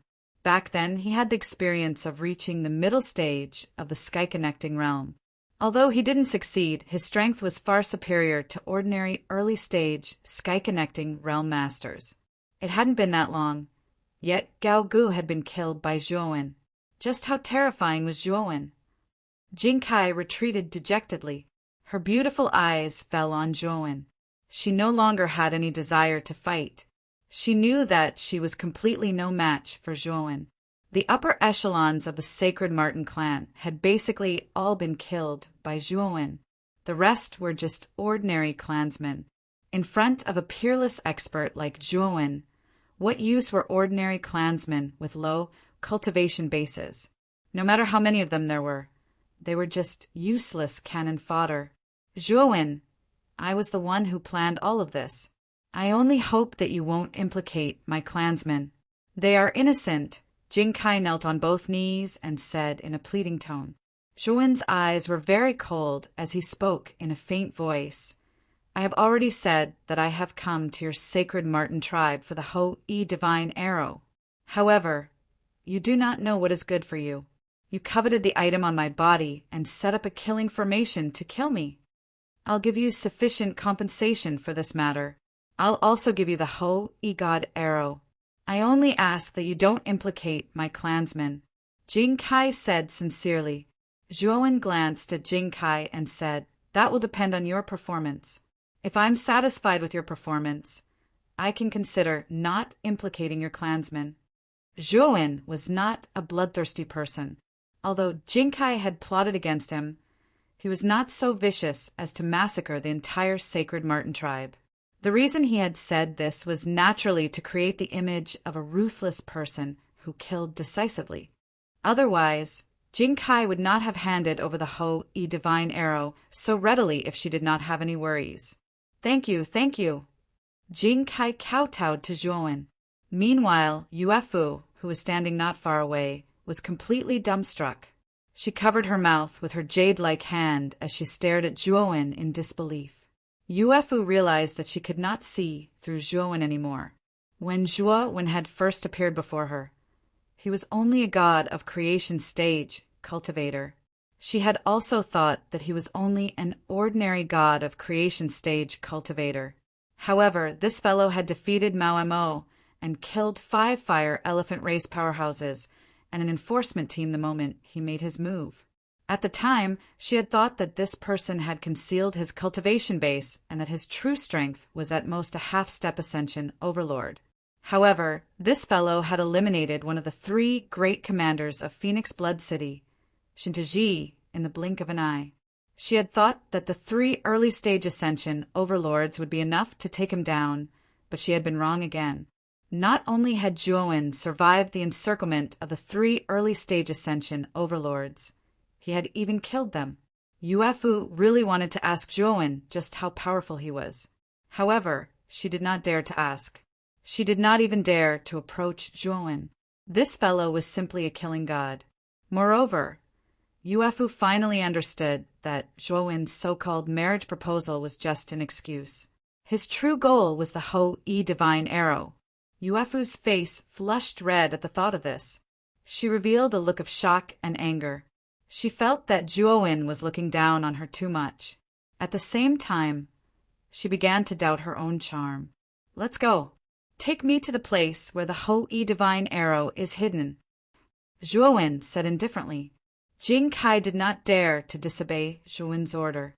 She obediently agreed and led Zhuowen to the Sacred Marten clan's forbidden area. Zhuowen did not even glance at Yuefu from start to finish. Looking at Zhuowen's departing figure, Yuefu's beautiful eyes revealed a look of resentment. No one had ever dared to deceive her emotionally. Yuefu had always been the one deceiving others. However, she felt that she had been tricked by Zhuowen. It was hard for her to swallow this anger. However, Yuefu felt a sense of powerlessness. Zhuowen was too powerful. Zhuowen did not even dare to fart in front of her. What could she change? Suddenly, the communication jade talisman at Yuefu's waist lit up. Yuefu frowned and took out the communication jade talisman. However, when she saw the name displayed on the jade talisman, Her beautiful eyes revealed a look of pleasant surprise. She muttered to herself, "Buming has actually come out of seclusion. Moreover, he has advanced to the heaven-reaching master level. I must inform Buming of this and ask him to bring the experts of the Phoenix people to the sacred Martin clan. We must eliminate this Zhuowen." Yuefu's beautiful eyes flickered. After sending a message to Feng Buming, she left. The sacred Martin clan's forbidden area was a small golden hill. This small hill emitted a light that resembled the scorching sun. Rays of light interweaved on the small hill to form special runes and lines. Zhuowen could tell at a glance that this small golden hill was illusory. It was an illusory golden mountain formed by interweaving formations and restrictions that formed a complicated seal rune. Moreover, the level of the formations on this small golden hill was not weak. They had actually reached the peak of the creation level, which was even higher than the sacred Martin clan's guardian formation. Such a level was rare even in the eldritch heaven domain. Zhuowen suspected that the formations on the surface of this small golden hill were not set up by the sacred Martin clan's god formation masters. "Lord Zhua, the Hou-Yi divine arrow is sealed in this golden hill. This golden hill is a kind of peak creation level sealing formation. It was set up by the sacred Martin clan's top expert a long time ago." Jing Kai's eyes were filled with respect. She had now addressed Zhuowen as Lord Zhua. It could be said that she was extremely respectful. However, when Jing Kai mentioned that apex expert, her eyes revealed a trace of pride. This sealing formation was very unusual. In Jing Kai's opinion, it did not matter how powerful Zhuowen was. If he wanted to break this sealing formation, he might not be able to break it with brute force. Therefore, he might not be able to obtain the Hou-Yi divine arrow. Zhuowen did not know what Jing Kai was thinking. His gaze landed on the golden hill in front of him. He took a step forward and swept to the front of the golden hill. The formation runes on this golden hill were very mysterious. However, in Zhuowen's eyes, these runes were simply child's play. After all, it was only a creation level array. Zhuowen put two fingers together and suddenly pointed at the golden hill. Jing Kai was stunned when she discovered that the golden hill was violently shaking. Then she saw with her own eyes that the golden hill, which had not changed for 10,000 years, was actually collapsing. Chapter 32:45. Phoenix Cry Palashuan took the brocade box in his hand and opened it. Immediately, a terrifying killing intent surged out from the brocade box. Zhuowen snorted coldly. A powerful aura erupted from his body and completely suppressed the killing intent. A blood-stained divine arrow lay quietly in the brocade box. Zhuowen knew that it was Hou-Yi's divine arrow. The tainted blood on the divine arrow was the blood of the golden crow. In ancient times, great shaman Hou-Yi had forged 9 peerless divine arrows. With these 9 peerless divine arrows, he had single-handedly shot down 9 golden crows that were wreaking havoc in the untainted world and enjoyed eternal fame. Hou-Yi was the leader of countless great shamans in that era. He was a terrifying expert, second only to the 12 grand shamans. It could be said that Hou-Yi's 9 divine arrows were all tainted with the blood of the golden crow, including the Hou-Yi divine arrow from the sacred Martin tribe. Zhuowen had a total of 5 Hou-Yi divine arrows. 2 of the Hou-Yi divine arrows had the blood of the golden crow removed by the Black King and revealed their complete form. As for the 3 Hou-Yi divine arrows that he had just found in the untainted world, they were still tainted by the blood of the golden crow and could not unleash their full power. Zhuowen had tried to use the power of the Pangu's sacred body to remove the blood of the golden crow. However, it took him a long time to remove a trace of it. In the end, Zhuowen gave up on removing the blood of the golden crow himself. Zhuowen knew that he was not strong enough. Otherwise, he could have easily removed the blood of the golden crow on the divine arrow like the Black King. At the same time, Zhuowen was even more wary of the legendary golden crow. Countless years had passed, but the tainted blood left behind was still so difficult to deal with. Then, wouldn't a complete golden crow be comparable to a peak sky-reaching master? It was a terrifying existence. After putting away the Ho-E divine arrow, Zhuowen turned around and looked at the uneasy Jing Kai behind him. He said indifferently, "You have two choices now. 1. Use your life in exchange for the survival of the entire sacred Marten tribe. 2. Your sacred Marten tribe will be annihilated, and you will live." Jing Kai's beautiful eyes widened. Soon, she revealed a dejected expression and smiled bitterly. "Do I have a choice? I choose the first option. Our sacred Marten race's legacy cannot be broken. If you swear an oath to the heavenly Tao right now that you won't attack my sacred Marten tribe, I'm willing to pay with my life." Zhuowen glanced indifferently at Jing Kai and said, "I, Zhuowen, swear to the heaven Tao that if your sacred Ming clan doesn't act against me, then I'll absolutely not look for trouble with your sacred Ming clan in the future. If you break your oath, your Tao heart will shatter." Jing Kai looked deeply at Zhuowen and sighed in her heart. An oath to shatter one's Tao heart was extremely serious. Since this Zhuowen dared to make such an oath, it meant that he didn't intend to do anything to her clansmen. "Remember your oath." As Jing Kai spoke, she placed her finger on his forehead and crushed his soul. Zhuowen looked indifferently at Jing Kai, who had fallen to the ground and died. There was no pity in his eyes. Jing Kai had schemed to frame him and had long planned to take Zhuowen's life. If it wasn't for Zhuowen's strength, he would have already perished in the sacred Marten tribe. Furthermore, his belongings would have been divided among Jing Kai and the others. When facing an enemy who wanted to take his life, Zhuowenjue had never thought of showing mercy. Zhuowen strode out of the sacred Marten tribe. The sacred Marten tribe was already scared out of their wits. No one dared to stop Zhuowen. The Phoenix Cry Palace was one of the top 3 most luxurious palaces among the Phoenix people. The owner of the Phoenix Cry Palace was the palace of the number 1 prodigy of the Phoenix people, Feng Bumming. At this moment, the Phoenix Cry Palace was rather lively. Most of the upper echelons of the Phoenix people had basically arrived at the Phoenix Cry Palace. The most conspicuous figures in the Phoenix Cry Palace were 3 figures. These 3 people constantly flickered with phoenix shadows and faintly emitted a soul-stirring aura. Among the 3 of them, one of them was a white-haired elder wearing a long black robe. This black-robed elder was one of the 3 great elders of the Phoenix people, Elder Hong. Zhuowen had met Elder Hong back at the Galactic Battle Arena. At that time, Elder Hong had bullied the weak and attacked Zhuowen because of the Saintess.